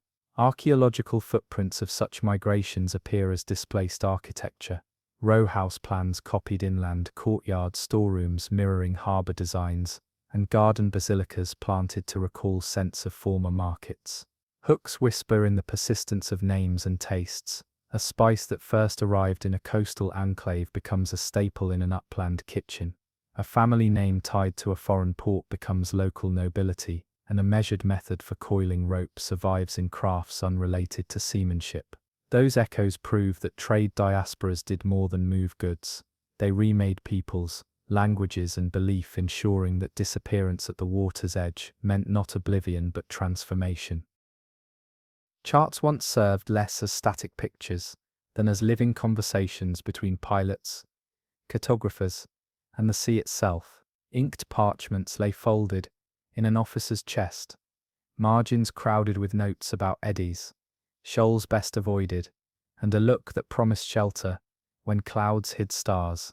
Mariners learned such charts not by reading every line at once, but through apprenticeship, where a teacher traced routes with a finger and told stories that made ink speak. Surviving map fragments reveal more than geography. They preserve mnemonic marks, scratches for a shoal, a small cross for a rock that chewed keels, a swirl for a current that turned when a norther blew. Hooks appear in those marginalia, tiny personal cues that turned instruction into instinct, a notch that meant hug coast until the gulls change, or a penciled word that read like shorthand for danger. Cartography therefore acted as partnership, human memory braided into paper, into glass, into the practice of watching. Coastlines shifted faster than many inks could keep pace. Shorelines once reliable moved inland under storm pressure.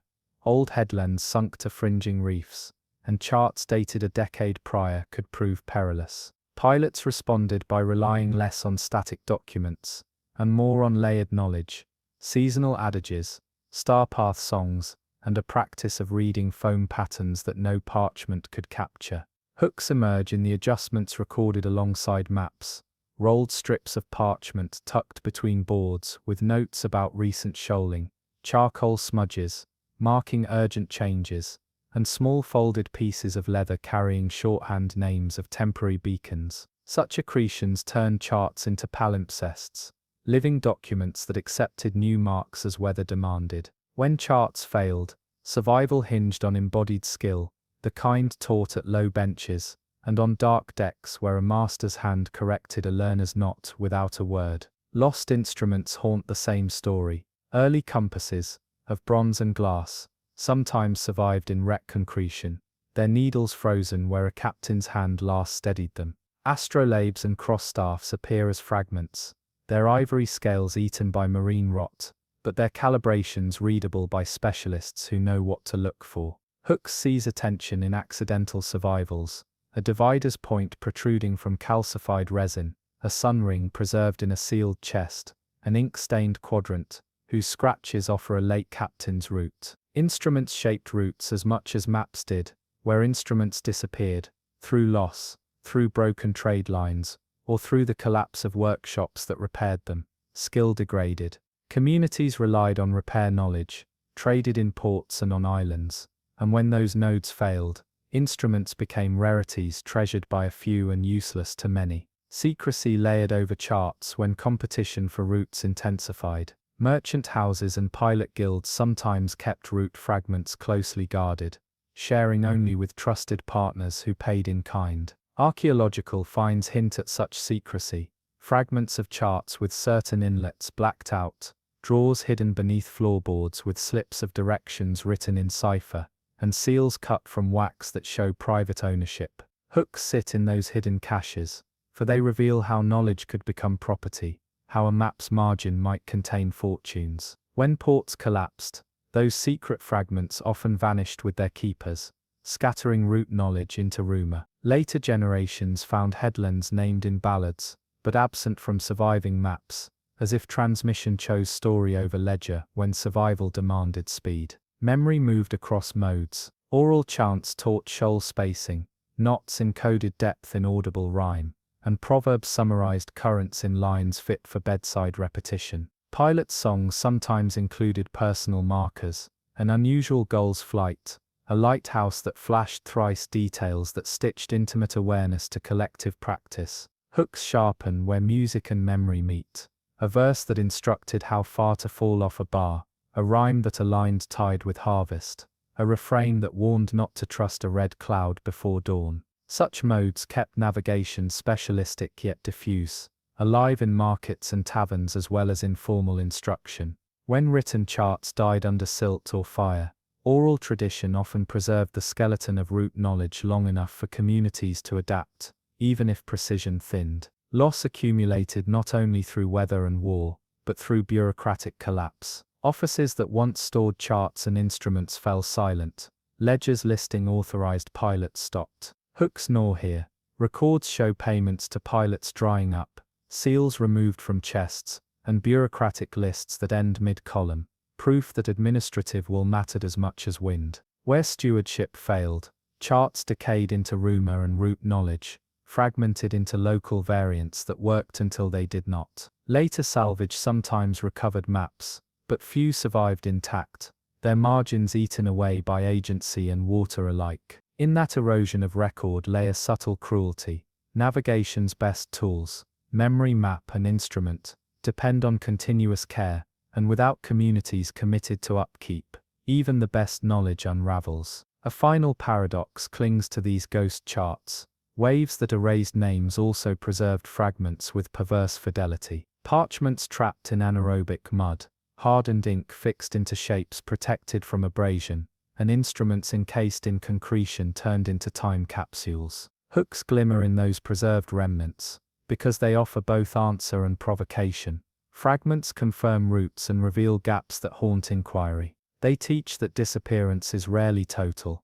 Loss tends to fracture into fragments that, if read with patience, reconstruct an echo of what once guided sailors with certainty. Maps then become archaeology's voice, speaking in a script of margins and stains that asks listeners to imagine a world where chart and memory once partnered to keep people and goods in motion. Navigation transformed as new tools arrived, and adaptation shaped who thrived and who faded. Early pilots used stars, shore feel, and seasonal lore. Later sailors worked with compasses, cross-staffs, and ultimately reflecting instruments that reimagined sight itself. Each technological shift altered the social economy of seafaring. Instrument makers became invaluable. Pilot guilds recalibrated their teaching, and courts drafted new rules governing liability when devices failed. Hooks surface in the junctures when transitions occurred. Sudden spikes in iron fittings where compasses demanded sturdier mounts, clusters of repaired astrolabe parts found near particular ports that doubled as repair hubs, and lists of fees showing new charges for instrument calibration. Such shifts did not eliminate older knowledge, rather layers accreted, creating systems where multiple epistemologies coexisted, and where redundancy often meant survival. In certain centuries, innovation raced faster than supply chains. Bronze for compasses, ivory for cross-staffs, and fine glass for lenses came from distant sources. When geopolitical ruptures closed access, instruments grew scarce and improvisation spiked. Archaeology records creative substitutions. Polished bone served where glass lacked clarity, crude iron rings steadied needle housings, and sailors carved simple sighting slits into reinforced planking to gauge sun angles. Hooks sharpen in those improvisations because they reveal resilience. Practice bent material scarcity into workable craft, keeping routes functioning under pressure. Where improvisation failed, routes shrank and local knowledge centered, producing micro-networks that could not sustain long-distance commerce. Loss of standardization sometimes produced innovation at local scales. Pilots in estuarine zones developed specialized leads and weighted lines adapted to local seabed conditions. Their codes of soundings differed from general atlases, but proved superior for the channels they knew. Hooks pull attention in these regional talents. What looks like fragmentation from afar often represents a refined adaptation to place. Archaeological finds show distinct lead weights carved with unique hollows, ropes braided in region-specific patterns, and recorded sequences of soundings on reused tiles. Those artifacts prove that knowledge treatment matched environment precisely. When central charts failed, communities with strong local instruments continued to move goods, teaching outsiders to listen to a channel rather than stare at a general map. Commercial incentives shaped instrument distribution. Wealthier houses equipped ships with the latest devices and kept instrument makers close. Poorer skippers relied on tradition and raw skill. Hooks appear where material inequality meets maritime risk. Wreck maps show larger, better-equipped ships clustering in certain lanes, while smaller coasters hug sheltered waters where pilots knew shoals by feel. When corridors shifted into deeper seas, resource-poor communities lost access, their fleets unable to adapt to new conditions. Over generations, that inequality hardened into new geography. Ports that modernized survived, those that could not adapt receded into memory. Archaeology maps such divergence in clustered vessel types, in variation of instrument debris, and in distinct repair marks that signal different maintenance regimes. In times of political upheaval, instruments became spoils and targets. Commanders prized compasses and astrolabes, not only for navigation but for command. A captain stripped of his quadrant lost authority as surely as a general without banners. Hooks surface in conflict layers where instrument fragments cluster with weaponry, suggesting capture or theft for purposes beyond practical use. Symbolic denial of skill. Conversely, instrument workshops sometimes received patronage from rulers seeking to secure lanes, producing a burst of innovation concentrated where power wanted control. Those bursts, however, often vanished with patrons, leaving behind single-generation experiments whose tools appear in the archaeological record as anomalies, glossed as technical excess, where social support evaporated. Education adapted around changing tools. Guild manuals and pilot songs revised lines. Apprenticeship lengths changed to include instrument repair and maintenance, and ritual components persisted even as devices modernized. Hooks in curricula appear in repeated motifs across disparate archives, phrases about wind shifts, mnemonics for distances, and directives about which stars to prefer in certain months. When instruments simplified tasks, rituals persisted, riding alongside technology as cultural ballast. That ballast sustained a sense of continuity, allowing communities to place new hardware into older frameworks of meaning. Where rituals broke, however, adoption was uneven, and instruments sometimes sat unused, prized but ineffective without the acquired practice that once made them live. Finally, knowledge traveled in markets of practice as much as in libraries of code. Instrument repairers, pilot tutors and veteran captains formed networks where skills moved like goods, paid lectures, apprenticeships, barter for tools, creating a social economy that recovered lost instruments and in doing so kept routes open. Hooks highlight the fragility of that economy. When markets for repair closed due to conflict or economic collapse, instruments ceased to serve and routes contracted. Archaeology preserves that decline in concentration of tool remnants around certain ports and a thinning of instrument fragments in later layers, indicating a narrowing of technological literacy. In those narrowed centuries, maps reverted to memory and practice, and the ghosts of earlier charts remained as echoes in marginalia and song rather than as reliable compasses for trade. Hidden routes, smuggler paths, and unofficial waymarks formed another layer of maritime knowledge that resisted formal record. Certain coves bore names known to few: a fisherman's notch, a shepherd's rock, a reef that opened only on tides of particular arrogance. Pilots guarded such secrets jealously, and when trade tightened, secrecy hardened into strategy. Archaeological traces show small caches of trade goods left on islets, repeated footprints in sandstone that no public path recorded, and jars buried as meeting tokens between merchants who preferred private lanes. Hooks sharpened the intrigue. Private knowledge functioned as a form of capital, and losing it meant losing advantage. Where secret routes vanished with their guardians, rumors persisted, sometimes blossoming into myths of safe passages that never existed. Rituals bound to hidden paths offer evidence of social sanction, oaths sworn over salt, offerings buried before a clandestine crossing, and small altars serving as witness to agreements outside official law. Such practices made illicit commerce a moral community, giving rules to those who bent or broke public edicts. Hooks lie in those moral economies because they explain how enforcement sometimes occurred, social memory rather than state law dictated consequences. When communities fractured under external pressure, those internal sanctions weakened, and secret routes either formalized or disappeared, leaving a gap in the network that often triggered a cascade of local decline. Smuggling sometimes nurtured survival. Where taxes rose or official access closed, clandestine trade fed towns and kept crafts alive. Archaeology exposes such economies in caches of goods with mixed stamps, in jars repurposed to hide high-value contents, and in passages tunneled or carved to move goods unseen. Hooks pull attention to human calculation, risk assessment, bribery patterns, and ingenious concealment methods that rid like improvisation born of necessity. When markets reopened and official channels resumed, some of those smuggling tricks migrated into legal practice as tolerated exceptions. In other cases, authorities crushed them and erased entire livelihoods built on informal trade. Hidden navigation knowledge thus functioned as both lifeline and liability. Where open ports failed, secret routes sometimes provided alternate flows. Where secrecy dwindled, a town lost more than goods.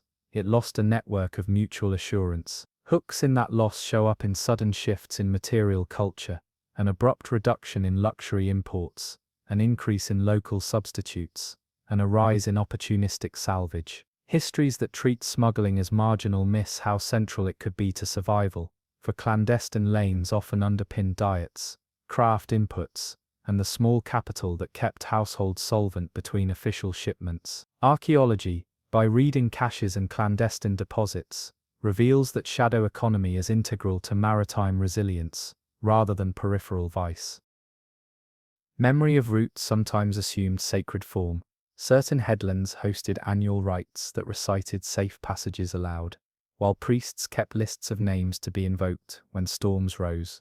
Communities treated navigation knowledge as heritage, embedding it in festivals, meant to teach younger generations the shape of danger and comfort.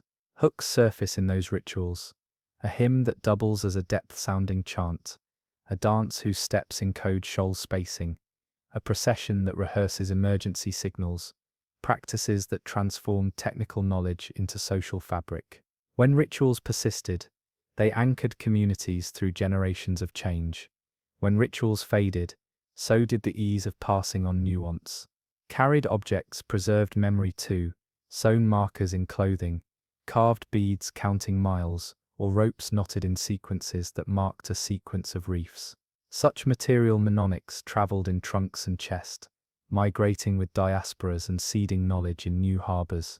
Hooks glimmer, where those objects appear in unexpected places, an engraved bead in an inland grave, a knotted cord repurposed as a belt, proof that navigation left traces beyond charts and instruments. These artifacts testify that memory traveled as practice, objects carrying instruction across space when paper could not. Modern recoveries of charts and instruments echo older recoveries of technique. Experimental reconstructions based on fragmentary instruments show that once lost methods can be revived, but only when communities invest in practice. Archaeology's fragments thus act as prompts.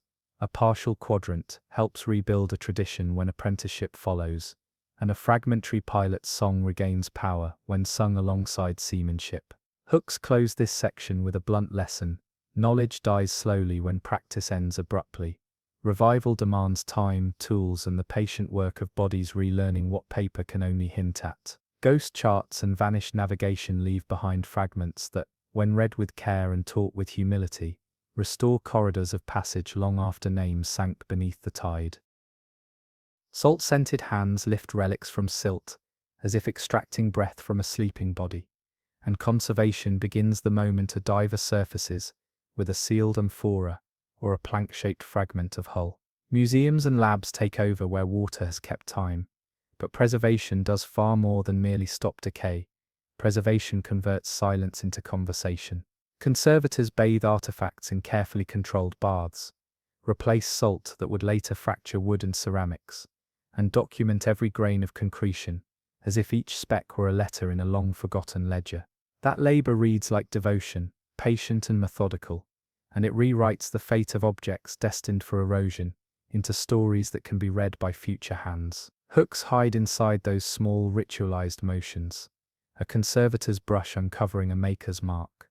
A conservator's breath fogging a tiny opening before resin is tested, and a conservator's quiet notation that proves a seam once held by a craftsperson's thumb. Audiences often imagine grand recoveries, gleaming finds lifted whole, but the real drama occurs in humidity rooms, in baths of fresh water, in repeated measurements recorded to millimeter precision. Those slow acts convert wreck into record and deliverable into lesson. Institutions that steward underwater heritage balance urgency with restraint. Rapid extraction during an emergency can save wood from immediate rot, but risks destroying context, the matrix of why objects lay where they did. Archaeologists now favor contextual rescue, careful mapping in 3 dimensions, photogrammetry that captures a site in near photographic detail, and in situ conservation where possible, letting the sea itself remain the artifact's long-term custodian until methods can be deployed that do not sever story from place. Hooks nudge attention by revealing tension, budgets squeeze decision-making, politics demand headlines, and sometimes expedience wins over patience. When haste governs removal, the archive fractures. When patience governs, layers of meaning reveal social, economic, and ritual patterns that a single trophy cannot. Stewardship therefore functions as ethics in motion, who decides which sites are excavated, which artifacts removed, and which remain beneath water's custody. Questions of ownership and access become part of the excavation ledger, and every measured pick and recorded depth bears the weight of community memory. Communities connected to submerged sites merit central roles in decisions about their pasts. Local fisherfolk often become the first stewards, spotting timbers on a low tide or nets snagging on amphorae, and their knowledge fastens modern science to living practice. Collaboration with communities transforms salvage into partnership. Oral histories refine chronologies, local place names correct mapmakers, and traditional rites suggest where offerings once lay. Hooks in practice reveal moral clarity, when archaeologists promise inclusion, when museums return replicas or host exhibitions locally, when site finds fund local education, then stewardship transcends extraction and becomes repair. Without such inclusion, heritage risks becoming trophy and tourism rather than memory. With inclusion, rediscovery can feed revived pride and sustainable local economies. Effective stewardship therefore keeps restoration in step with social repair. Conserved objects should teach communities about themselves, not replace them with outsider narratives. Technology transforms possibilities and amplifies ethical questions. 3D scanning and virtual reconstructions allow submerged sites to be explored remotely, opening archives to classrooms far from coasts and enabling immersive reconstructions that restore lost streets and hull lines to living color. Hooks manifest in this democratization. A child in a landlocked town watches a diver's laser sweep as a harbor reappears on a tablet, and curiosity becomes a bridge to empathy. Yet virtual access can also substitute for material engagement. Institutions must avoid the trap of replacing local investment with distant spectacle. Digital surrogates can and should complement, not supplant, physical stewardship. That balance also preserves fragile contexts from overvisitation. Sensitive mosaics and fragile timbers survive when virtual tours reduce foot traffic and limit light exposure. Preservation thus becomes a choreography of presence and absence, objects displayed with reverence where safe and immersive representations offered where danger awaits. Legal frameworks shape what preservation can achieve. International agreements now recognize underwater cultural heritage, defending sites from opportunistic salvage and illegal trade. Hooks surface in the clash of law and commerce. When artifacts enter illicit markets, contextual meaning dissolves as provenance is lost and stories become worthless fragments. Law tries to regain that narrative coherence by imposing protections, export controls, and conventions that require documentation before movement. Enforcement proves complex. Coastlines fall across jurisdictions and underwater fines often straddle legal grey zones. Effective stewardship thus depends on networks, navies, coast guards, museums and academic teams that coordinate rapid response without overriding local rights. Where laws succeed, illicit markets shrink and research becomes richer. Where laws fail, wrecks empty into private collections and the sea's archive fractures into dispersed tokens. Preservation, then, depends as much on governance as on technique, on inspectors in port as much as on brushes in labs. Recovery always carries moral weight. Human burials, ritual offerings, and loose grave goods surface alongside trade wares, and archaeology must treat those remains with dignity. Descendants often see underwater sites as sacred, not as repositories for exhibits. Descendants often see underwater sites as sacred, not as repositories for exhibits. Hooks demand sensitivity, inclusive consultation, repatriation, when requested, and ceremonies that honor lives interrupted. Museums that display recovered anchors or religious plaques today tend to co-curate with source communities. Exhibitions open with local blessings. Interpretation panels carry language translated by community elders, and loan agreements circulate artifacts back for temporary display at local festivals. Such practices transform rediscovery into mutual recognition rather than conquest. Ethical stewardship thus reframes excavation as a conversation that continues beyond retrieval, honoring people as much as objects. Conservation science advances while grappling with resource constraints. Preserving a single large wooden hull can demand years of desalination, controlled drying and consolidation using polymers. Costs multiply in staff hours, specialized materials, and climate-controlled space. Hooks sharpen in the economics. Public institutions must choose between spending on a flagship recovery that will draw tourists and investing in widespread documentation that will preserve many smaller context-rich sites. Some projects combine objectives. A conserved centerpiece funds broader surveys and community workshops that train local stewards, an approach that ties spectacle to capacity building. Funding models expand to include public-private partnerships, educational grants, and community-supported programs. Each brings its own governance challenges and potential compromises. Transparency becomes essential. Sources of funding, plans for display, and long-term commitments to conservation must be visible to communities whose heritage is being managed. Research methodologies evolve alongside ethics. Non-invasive techniques, side-scan sonar, sub-bottom profiling, and remotely operated vehicles map sites with minimal disturbance, generating high-resolution datasets that guide targeted excavation. Hooks in methodology show that careful sampling often reveals more than wholesale removal. Microstratigraphy unmasks trading pulses, residue analysis, reconstructs diets, and DNA from residue traces, can connect ancient voyages to living populations. Excavation thus becomes surgical, interventions designed to answer specific questions rather than to produce trophies. When invasive recovery proceeds, detailed recording protocols ensure every artifact's spatial relation remains intelligible. Those protocols require training and patience. Rush digs leave holes in narratives that no conservation can rewrite. Modern stewardship prizes methodical patience as a humanities virtue almost as much as a technical discipline. Public engagement redefines value. Museums that host underwater archaeology displays now integrate multimedia narratives, oral histories and living language recordings that animate objects beyond labels. Hooks appear in storytelling. A potter demonstrates how amphora shapes influence pouring. A retired fisher recounts the first time nets snagged a statue, and an elder chants a boat blessing that still circulates in families. Such programming invites visitors into the moral landscape of recovery, turning curiosity into stewardship. Educational outreach extends beyond exhibitions.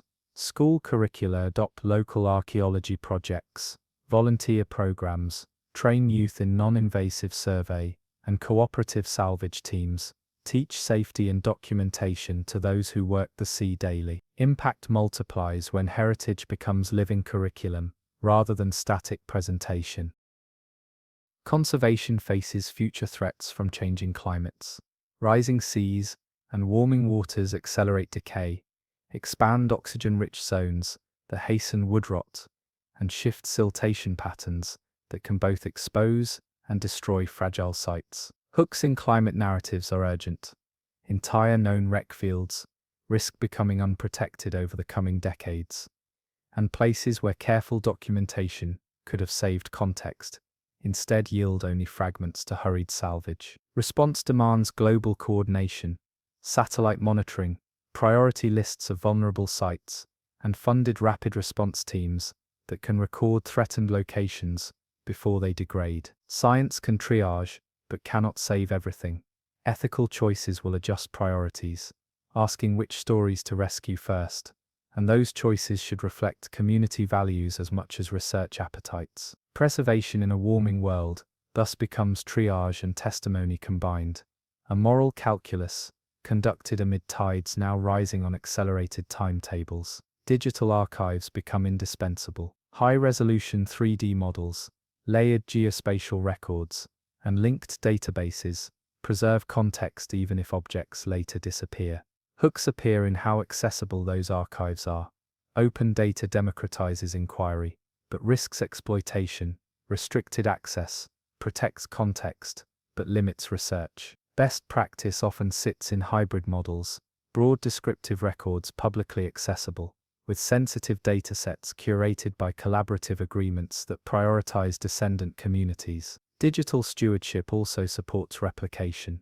3D prints of fragile objects travel to remote classrooms, and web-based reconstructions let islanders revisit vanished harbors without removing a single stone. Technology multiplies capacity, but also responsibility.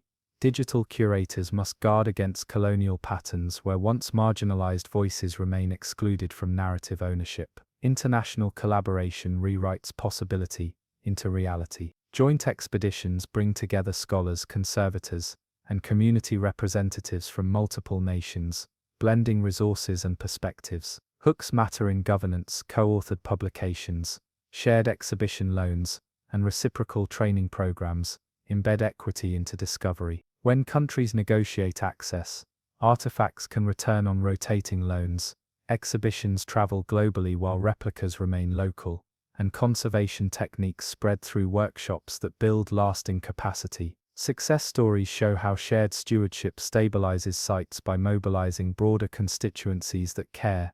Naval forces monitor illegal salvage. Universities host training residencies, and UNESCO frameworks provide legal scaffolding. Conversely, failure to collaborate often results in contested claims, illicit exports, and fragmented archives that no single institution can reconstruct. Legacy extends beyond objects into policy and education. Investing in maritime heritage preserves more than pottery. It preserves models of cooperation that communities need to face modern challenges: coastal erosion, fishing rights, and climate adaptation. Hooks close on this long view.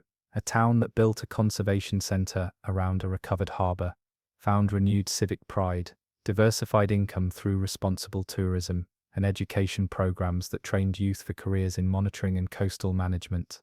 Such legacies transform excavation into development toolkits, honoring the past while equipping communities for future stewardship.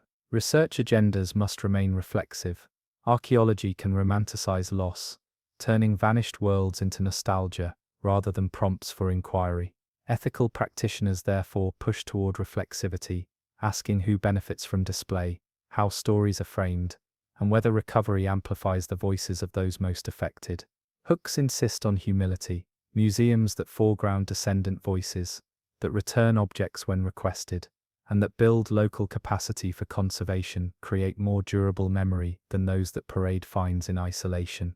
Rediscovery becomes repair when artifacts reconnect people to their heritage, not when they merely decorate distant halls. Continuity of care depends on institutional patience. Funding cycles, political shifts, and academic fads threaten long-term projects that require decades of maintenance.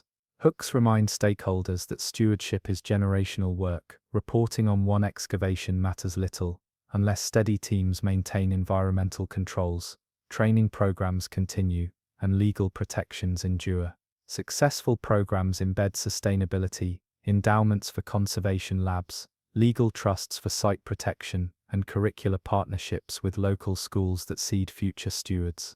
Those investments convert ephemeral excitement into permanent guardianship.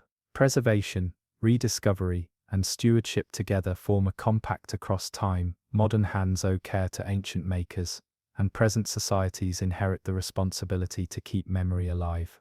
Hooks linger in small acts, tracing a potter's finger mark, learning an elder's harbour prayer, cataloguing a tally of amphora stamps, because those acts tether the present to an archive beneath waves. When conservation honors context, when communities guide choices, and when technology amplifies rather than supplants local knowledge, rediscovery becomes a shared rebirth rather than a unilateral claim. Civilizations that vanished left more than ruins. They left chances for living conversation, and stewardship turns those chances into ongoing vows to hear what the sea preserved and to teach others how to listen. Long after amphorae rot, and anchors dissolve into sediment, currents of consequence still move through landscapes that once answered only to tide and wind. Coastal towns that survived learned an austere grammar of adaptation. Quays shored up higher, shrines moved inland, and festivals retimed to seasons that promised fewer storms. Memory hardened into practice as generations translated loss into habit. Children taught not only how to knot a line, but how to listen for weather in the smell of air and the odd behavior of gulls. Hooks slip into these habits like invisible stitches, a whispered proverb about a dangerous shoal, a ritual to light an inland lamp on a day when a submerged altar would have been offered a cup of wine, a family recipe that substitutes long-distance spices with local seaweed smoked over holm oak. Those small continuities keep vanished harbours alive in daily life, even when maps refuse their names. Communities that rebuilt did so by reimagining relationship to water, not by denying its power. Where piers once jutted into now deeper sea, raised platforms serve as both marketplaces and memorials. Mosaics visible through glass-pane plazas that teach passers-by what stones once counted. Hooks hide in those redesigns, not showy monuments but subtle cues that reshape behavior. A stair that used to lead to a mooring becomes a stepped garden reminding traders and children alike where floodwater once climbed. Coastal planners study submerged archaeology not with nostalgia but as pragmatic archive, gleaning which alignments promoted flow and which designs accelerated silting. That knowledge, when translated into modern engineering, reduces risk without pretending to conquer tide. Restraint grows into a civic competence. Harbours allowed to breathe with broader entrances, marshes kept as buffer zones rather than filled for speculative profit, and living shorelines favoured over relentless seawalls. Hard lessons turned into design that respects pulse rather than forcing permanence. Economies remained reshaped by memory. Old shipwright apprentices sometimes turned to lighter crafts, furniture built from reclaimed ribs, jewellery fashioned from silver once used as ballast, and foodways repopulated with recipes born from scarcity that became prized for their ingenuity. Hooks gather around the idea of value transmuted. What once signified decline becomes cultural capital for tourism and education, but only when communities steer that conversion themselves. External investors who arrive with glossy plans often forget that local knowledge sustains authenticity. Projects succeed when locals direct narratives and when profits circle back into maintenance, education, and emergency preparedness. Partnerships that honor stewardship rather than spectacle produce resilience. Museums sponsor training for divers from local villages, repeating programs that build technical expertise and civic pride. Those programs deepen roots, converting rediscovery into livelihoods that restore rather than extract. Institutions changed as well. Universities once focused on excavation now emphasize co-created research, training archaeologists to collaborate with fisherfolk, religious leaders, and municipal planners. Hooks surface in classroom exercises where a student first taught stratigraphy learns to incorporate oral histories, or where a map annotated with both sonar returns and folk memory becomes richer than either source alone. Funding agencies adapt by supporting long-term stewardship over headline finds. Endowments pay for conservation labs and scholarships for local stewards. Legal frameworks respond too. Communities lobby for heritage laws that recognize underwater sites as living cultural property, rather than curios to trade, and international accords tighten export controls to prevent plunder. Where laws mesh with community practice, preservation becomes sustainable rather than performative. Climate change now writes urgency into every policy discussion. Rising seas threaten previously safe sites, while warming waters accelerate biological decay in wood and textiles once preserved by cold. Hooks here push immediate action. Priority lists guide rapid documentation of the most vulnerable places, and satellite monitoring flags silt shifts before storm seasons arrive. Scientists collaborate across seas to develop new conservation techniques, polymeric consolidants that replace salt while preserving grain, drone-mounted LiDAR that maps submerged street plans from standoff distances, and machine learning models that predict which shallow sites will face exposure in coming decades. Technology amplifies capacity, but choices remain human. Which stories receive triage, which communities gain access to scarce conservation funds, and how to balance research curiosity with respect for descendant groups. Ethical triage becomes a civic conversation as much as a technical challenge. Memory travels across media. Oral histories find new life recorded on tablets and preserved on public servers.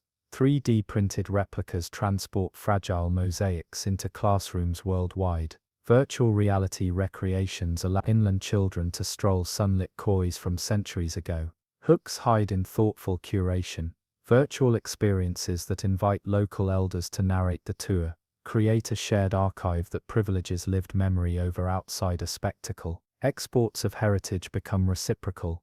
Replica amphorae remain in home villages, while high-resolution models travel to global museums on rotating loans. When stewardship embraces reciprocity, redistribution of knowledge repairs some of the damage once done by extraction. Ethos of care matters. Conservation that ignores social context risks reheating old injustices. Objects removed without consent, exhibitions that misrepresent descendant voices, and tourism that commodifies pain. Hooks make this plain: policies that require co-curation, repatriation when descendants request it, an equitable sharing of revenue forge trust and transform heritage into reparative practice. Where trust forms, community archives grow robust and youthful stewards emerge, training in both conservation and local history. Those stewards hold keys not only to past craft techniques, but to modern disaster preparedness. Lessons about where to plant mangroves, how to preserve dunes, and when to retreat from eroding coasts. Archaeology and stewardship thus become agents of contemporary resilience when communities lead. Future echoes remain uncertain but not without direction. Scholarship details vanish trade networks. Policy adapts zoning and building codes. Craft revivals stitch together a living lineage of practice. Hooks surface in the small, everyday actions that sustain memory. A potter learning to reproduce an amphora shape to teach students. A school organizing a field trip to a virtual harbor tour, narrated by a fisher's grandparent. A municipality setting aside funds every year for emergency site recording. Those modest commitments compound when repeated. They form institutions that outlast political cycles and market whims. Heritage thus becomes generative, fuel for identity, economy and survival rather than relic. Across a horizon where once only silence lay, voices regroup. People who thought loss meant finality discover that memory can be mobilized, that archaeology can help remake livelihood, and that the sea, while relentless, does not erase human care. Hooks draw the listener in. Imagine a child tracing a mosaic tile that once lay in a submerged atrium, and understanding that their town survived because generations learned to change. That understanding becomes a moral engine, nudging stewardship, altering design choices, and shaping education so future storms do not repeat past erasures. Legacy currents thus flow both backward and forward, carrying fragments of vanished worlds while helping communities craft future echoes they can live within. Patterns of migration and diaspora continue to rework identities in inland towns and new ports.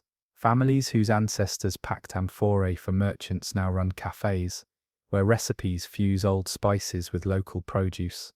Festivals once timed to harbour arrivals now celebrate survival and remembrance. Hooks weave into these transformations. A song that once guided a pilot down a channel becomes a lullaby sung in a distant valley, and an old merchant's account book evolves into a family archive whose margins, once scribbled with measurements, now house sketches and recipes. Cultural resilience shows through adaptation rather than replication. Communities repurpose symbols into new uses, securing continuity that feels alive rather than museumed. Academic practice shifts material flows. Archaeological teams co-design excavation agendas with municipal councils, balancing research aims with local needs. Training programs for youth, emergency plans built from site data, and small business incubation tied to interpreted heritage. Hooks appear where scholarship and policy interact, an excavation report that leads directly to a grant for shoreline restoration, or a paper that prompts a city to adjust zoning to protect an inland shrine tied to a submerged harbour. When data informs policy, archaeology becomes civic infrastructure, a body of evidence that shapes how towns approach both development and preservation. That integration produces practical outcomes: reclaimed marshland used as buffer instead of filled, heritage trails that educate tourists while funding conservation, and municipal budgets that allocate for ongoing site maintenance. Economic models diversify to align profit with preservation. Community-run tourism avoids extractive patterns by centering local guides, storytelling and craft markets that pay artisans fairly. Hooks surface in micro-enterprises.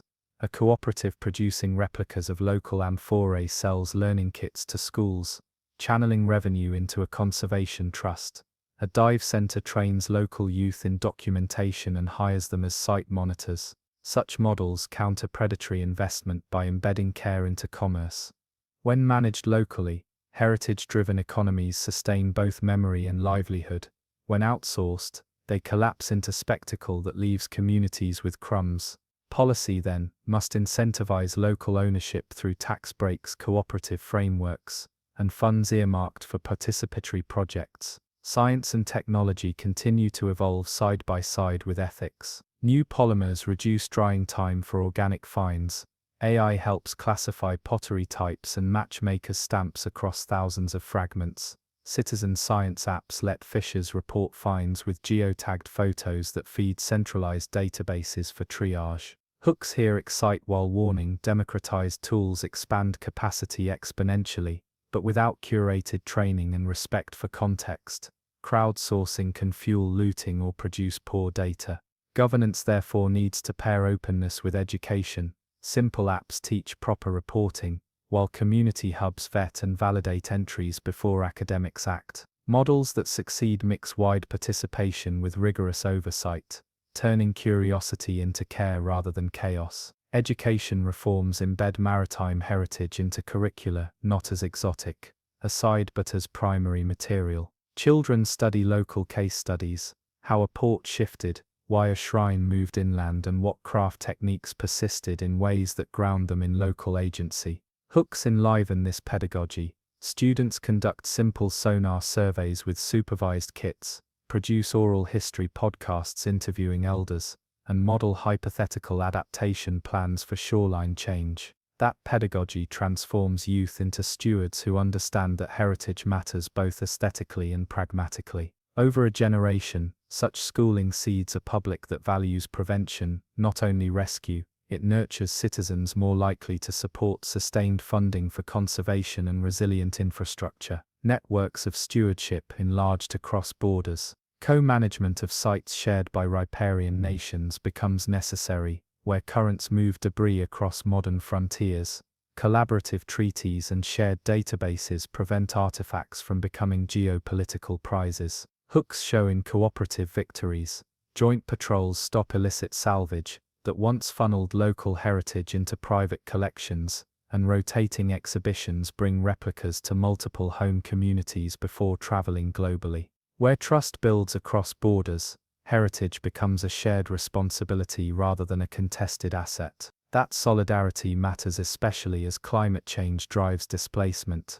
Coordinated networks help migrate cultural heritage programs with communities forced to move, ensuring memory travels with people rather than being stranded in inaccessible places. Markets for ethical heritage grow. Accreditation schemes for museums and tour operators signal to travelers which experiences respect local communities and return benefits. Hooks appear where certification matters. A dive operator, chosen because of community partnership, draws visitors who spend money in local shops funding maintenance. A museum with a repatriation policy receives donations that enable further conservation rather than deplete local archives. Market incentives thus align with ethical practice when transparency informs consumer choice. Consumers learn to prefer stewardship over spectacle, and their choices channel funds towards sustainable projects that build local capacity. Policy innovation emerges out of hard lessons. Coastal development codes begin to integrate submerged cultural heritage as essential infrastructure, requiring impact assessments for projects that might alter silt flows or destroy submerged ruins. Hooks surface in regulatory details. Builders must consult heritage maps and provide mitigation funds if projects threaten known underwater archives. Coastal engineers integrate heritage archaeologists into planning teams to design solutions that protect both people and memory. When such laws function, they slow reckless development and tie growth to care. When enforcement fails, sites disappear before communities know they existed. A preventative ethic proves cheaper in the long term. Saving heritage costs less than rebuilding culture after loss. Community-led monitoring programs scale up through technology and training. Local monitors use tablets to log changes, drones to photograph exposures after storms, and GPS to track shifting shoals. Hooks bring everyday heroism into view. Fisherfolk who report finds get early warning payments. Volunteers trained in safe documentation are kept on payroll during storms, and local youth gain paid internships that train them in both conservation and emergency response.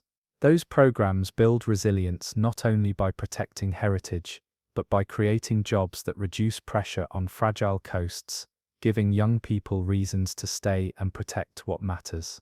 Where such programs persist, migrations slow, and local knowledge becomes an asset rather than a disappearing skill. Scholarship feeds policy as research clarifies consequences. Multidisciplinary teams, archaeologists, geologists, social scientists, and planners produce reports that map social vulnerability alongside submerged archives, linking past loss to contemporary risk. Hooks help translate academic findings into civic action. An accessible briefing convinces a council to fund a dune restoration project, or a report on past siltation patterns changes, dredging regimes to favor habitat restoration rather than short-term navigation. When scholarship serves communities in plain language, it empowers choices that reduce risk and preserve memory. Conversely, inaccessible research buried in journals achieves little. Applied humanities matter as much as excavation glamour.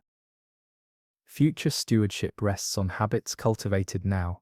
Small acts compound, annual surveys that update priority lists, apprenticeship programs sustaining craft, and grants that underwrite co-creation, creating an infrastructure that survives political tides. Hooks close this section by asking for imagination, paired with modesty. Imagine school children building a digital atlas of their shoreline's submerged past, elders teaching not work in workshops that pay, and municipal councils budgeting both for seawalls and for community museums. Those practices stitch continuity into civic life. Hope survives where commitment persists. Ruins beneath waves offer not only evidence of loss, but prompts for renewed care. Communities that treat heritage as shared resource, rather than commodity, discover new pathways for economy and identity, turning past fragility into present strength. Hooks leave a last, intimate image, A family walking a raised quay, tracing tiles their great-grandparents once walked on, reciting a pilot's rhyme learned in childhood, and feeling anchored by memory and by deliberate, humble care for what remains. Legacy currents do not stop, they demand tending. Beneath quiet waves and shifting sands, a last voice threads through the ruins, as if to remind anyone still listening that disappearance never meant silence without record. Listeners feel the salt on their lips again, as if the sea has lent memory for a moment longer. Stories gathered along drowned quays and broken hulls hang like low clouds, heavy with detail and unwilling to fall entirely away. Across ancient corridors once crowded with merchants, priests, shipwrights and pilots, echoes persist that refuse tidy endings. A coin still warm with old palm prints, an amphora sealed with resin that kept a flavor frozen in time, a stair that leads now only to blue where light and shadow trade secrets. The narrator does not speak as judge, but as witness, an observer who sketches patience into words so that attention bends toward what the ocean preserved, what communities rebuilt, and what generations reimagined from loss. Memory here is not elegy alone. It becomes a tool, a warning, and sometimes a tender map for those who will listen and act. Communities rise from these stories not by denying the sea's appetite, but by learning to live with knowledge that once seemed immovable. Coastal planners study submerged foundations, not for nostalgia, but for practical guidance, choosing where to build and where to retreat. Artisans revive amphora shapes as teaching tools. Schools fold pilot songs into curricula, so that children still know how foam whispers of hidden reefs. Across these acts, the vanished are not erased, but turned into teachers whose brittle hands still point to smarter choices: where to leave marsh, how to stagger wharves to slow silt, when to plant woodlands that return timber to future shipwrights. The archive beneath waves thus becomes active, a ledger that pays forward experience to people who must decide in the next storm which stones to save and which stories to carry inland. Understanding grows into practice when memory translates into rules and rituals that prevent yesterday's mistakes from becoming tomorrow's disasters. Every recovered fragment asks a question about stewardship. Communities choose whether relics become trophies behind glass or instruments of repair, whether a mosaic fuels a tourist billboard or a local curriculum that teaches craft, ecology and resilience. Where stewardship centers local voices and knowledge, heritage becomes an engine of regeneration. Museums partner with schools, diving cooperatives train youth in survey methods, and recovered skills seed new livelihoods. Where stewardship ignores descendants, heritage becomes spectacle, and a wound reopened by camera flashes and souvenir booths. The warning is clear: the act of recovery must always answer for whom, and for what purpose. Preservation practiced as listening yields deeper benefits than preservation practiced as possession. Economic life adapts too. Small enterprises built around ethical heritage, craft cooperatives, guided excavation experiences run by locals, and community-led diving centers turn fragile memory into steady work while honoring context. Legal frameworks evolve to protect underwater archives, and to make sure that when artifacts do move they travel accompanied by documentation, consent and plans for local benefit. Funding models that pay for long-term conservation rather than one-off spectacle prove their worth over decades, when careful labs conserve timbers whose stories continue to teach. Those choices shape futures. Towns that budget for heritage and for shoreline adaptation rarely face the sudden shock of lost livelihoods when a storm follows a season of neglect. The sea keeps what people leave on purpose and what people forget by accident. Policy decides which of those two legacies will outlast a generation. Across oceans, scholars, conservators and communities learn to collaborate, trading sonar maps for oral histories, 3D scans for family stories, and lab analyses for folk weather lore. This blending overturns old hierarchies. Knowledge once held in city archives mixes with knowledge in fishermen's mouths, producing a richer, more resilient understanding of coastlines and corridors. Where partnership forms, new practices emerge: cooperative monitoring, shared digital archives, and rotating exhibitions that bring replicas back to local festivals. Where partnership falters, archives fragment, and the sea reclaims narratives into concrete and rumor. Responsibility is shared work, and those who steward reservoirs of memory must practice both humility and endurance. Finally, those who listen are asked to respond. A comment noting where a listener hears this, a short note about an evening tide watched from a simple quay, a memory handed down in a family. Such small acts become part of the living archive. Listeners who offer place and time stitch themselves into the map of attention, proving that geography and moment matter. A single comment can trace how far a breeze carries a story. The invitation is not spectacle but connection. Post a place, a time, a name or a memory, and help extend the ledger the sea keeps. Communities that gather these notes build a living net of memory capable of catching more than salvage. They catch lessons. Across every recovered harbour and inland trail once fed by fleets, continuity arrives slowly. Tiles relaid in new plazas, pilot songs hummed in classrooms, trophies mounted not for pride but for shared learning. The ocean keeps what human hands forget. Human hands repay that trust when memory becomes policy, when heritage funds education, and when care becomes everyday practice, rather than periodic ceremony. Listeners are invited to become stewards, by learning, by sharing, by holding stories responsible. The sea offers fragments as gifts and warnings. How communities receive them decides whether echoes become anchors or weights. This voice steps back now, leaving room for the sound of water, for the small mortal tasks of repair, and for the long patient work of translation between ruin and design. In that silence, careful and alive, stories continue to do their quiet labor, teaching how to be less surprised tomorrow than this day's ancients were by the tides that came to stay.